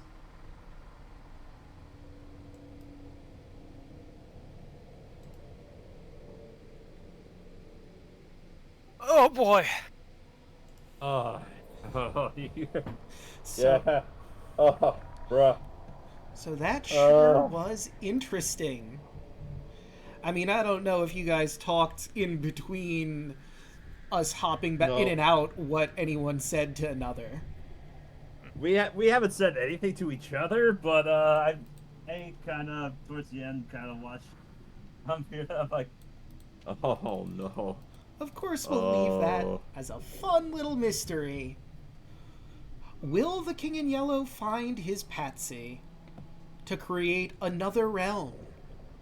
Will our heroes have any idea? And will they try to rise against it? Who can say? But I think this is an excellent place for us to end the session and the Revelian nightmare. And with that, my contract with Heckna is done, and I don't have to worry about him anymore. His deal is null and void. We're freed. Freedom is tyranny. Ah. Oh, wow. Robot, thank you for the 1,600 bits. No quote, congratulations on beating Heckna, and rest in peace to the best watcher in the Feywilds. Yeah, pour one out for Watcher Neridil. And may Watcher Neridil continue on in his stead. Yes. That sucks that the ads popped in at that moment, but let's start going around the horn, starting with Milla. Where can these people find you? Well, when you can't find me on the Birdie Bird site, Millaninja. Also, Blue Sky is now public. You can also find me there, Millaninja. And also, occasionally when I stream at twitch.tv/Millaninja. Also, you can find me every other Tuesday at twitch.tv/Lejake, where we continue Trials of Eidos Legacy of the Dealbreakers. The Dealbreakers have come back from their month's hiatus after the Steel Concordant, and they have a bunch of quests, so they have opened up 2 of them. One of which involves possibly dealing with a Naiad of the river. One of the Naiads gone missing, as well as possibly meeting with one of the spy courtiers of the king, and see what other business they have to deal with. But if you're interested in political intrigue, as well as other shenanigans with the rest of Lejake's crew, you can find us adjacent for this. Speaking of other campaigns, also to announce that here, next session, or next campaign I will be running with these lovely goons here will be a slightly lighter tone off the start as far as carnivals go. In fact, I invite you guys to experience the thrill and the wonder that is the wild beyond the Witchland. More details on that will be coming soon, and yeah, stay tuned with the rest of the Shelter Personality goons. +1. Hell yeah. Well, that's it for me. Chaco, your turn. Do the thing. Yep. Toss the hot potato over to Chaco. Hello. You can find me on Twitter, Twitch, and YouTube at ChocoZombie101 or ChocoZombie101. I've been streaming like Dragon Infinite Wealth whenever I'm available to. I'm really having a lot of fun with the game. Go play it. It's fun. I'm also upgrading my computer right now to hopefully get into streaming on my PC, and I also have a capture card, so I'd like to be able to work through that. Aside from that, you'll be able to find me here on Tuesdays as soon as we start up the Wild Beyond the Witchlight. I'm not sure who's going to be streaming it at this point. I think it's going to be on Vaughn's channel. Yeah, twitch.tv/BurnoutVaughn. Head over there. Again, more details will come as they're announced. And then also, this Saturday, Daluna and I will be returning with Power Rangers Cyber Strike, twitch.tv/TwitchThePerson. We've been on a hiatus for over 2 months, and it's going to be really good to get back in the Morpher. So yeah, come and watch us, and that'll be a great time. You know, you said get back in the Morpher. My immediate thought was get in the Morpher, Shinji. Get back into the morphing grid. If you don't pilot the Morpher, then Ray will have to. Alright. And of course, you've already found me here. I stream Monday, Tuesday, Wednesday, Thursday, and Fridays. Monday, you can catch me doing more Crosscode. We managed to finish the last main dungeon, quotes, because I'm not entirely sure, of Crosscode's main story, question mark? And Lay is going to go to her guildmate's guild hall to see what sort of special surprise they have before they go into the next region, the Sapphire Ridge. What will be in that area? What is her surprise? You'll have to tune in to find out. And of course, like we said, you can catch us over at Vaughn's channel for Witchlight, another carnival that might be brighter than this one. I don't know. I've never played it. I hope so, because this one has a lot of terror in it. I hope the Witchlight one isn't as terrifying. Oh, I can't wait. I honestly cannot wait. I am really excited about it. I can't wait for my fun little hatter and his tea to show up and be all sorts of polite and fun and totally not hurt people with witchcraft. I get to be the healer this time around. Our Canadian band. Yeah. Oh God, I forgot they are. Canadian. Everybody's going to experience my love of The sport Canadians druid. playing Canadian. Listen, we have to make it up for Bieber, all right? We have a clip going on. You said it, not me. From yeah, on. 30-20 instead of the 19. You are playing YYZ's drums. Alright, so I'll let that play through before I continue onwards. But, oh, there it goes. Anyway, Wednesdays, you can find me here. We're going to be doing, well, starting, in fact, Triforce, hold on, let me actually grab the name, because I always forget. Is it Triforce Heroes? No, it's something like that. Oops. Oh, no. I accidentally knocked my mic out of the stand. Oh no. Okay. But yeah, Legend of Zelda Triforce Heroes. Yeah, for the DS. Yes, it's that one, the 3DS one. Yeah. So we'll be starting Triforce Heroes. You know, Long has been through a lot. He saved 2 worlds, and he's decided he's going to go to a whole new kingdom where, oh no, the princess has been cursed of this kingdom to wear a brown jumpsuit. The horror. So it's a bit lower stakes than the last instance where 2 worlds were at threat of being totally annihilated and ruled by some pig monster. But hey, you know, sometimes you just need a break from the high stakes and go for something lame like a fashion disaster. Thursdays, you can catch me here with Daluna playing Kingdom Hearts 3D. We finished the first one and we're heading to, I forget the name in the game, but it's the Notre Dame world. So Sora's going there, Riku is still behind in Traverse Town, so we'll have to see what he's getting into over there and what Sora will get into in Notre Dame. And, of course, on Fridays you can catch myself, Royal Hoshi, Onyx Locket, Broad and Rod, I forgot someone, I think I said Lost Knights yelling at me? Yes, I believe that's everyone. I am tired. Anyway, you can catch them as they go continuing through the epilogue of Odyssey, A Rhapsody of Fire. Our heroes are about to tangle with a horrifying vampire lord. I mean, admittedly, they have some sunlight spells, so it's probably going to go pretty smoothly for them, but there's a timer ticking down. I've been sure to let them know that their time that they have been in the dungeon has been tick, tick, tick, ticking. Will whatever happens at the end of that timer happen? What will our heroes encounter? Is the vampire really the biggest threat in this tomb? You'll have to tune in to find out. Also, I forget if it was this week or next week that Daluna was going to be going to his concert. I think it's this week, so there won't be a stream on Saturday. But with all of that said and done, how about we find someone to raid? Well, I see Ever Bosco's doing Halo Reach Master Chief Collection. He's doing the multiplayer, actual multiplayer. Oh, neat. Yeah, we could raid into Bosco, see how things are doing. What should our raid message be? Hey, my name.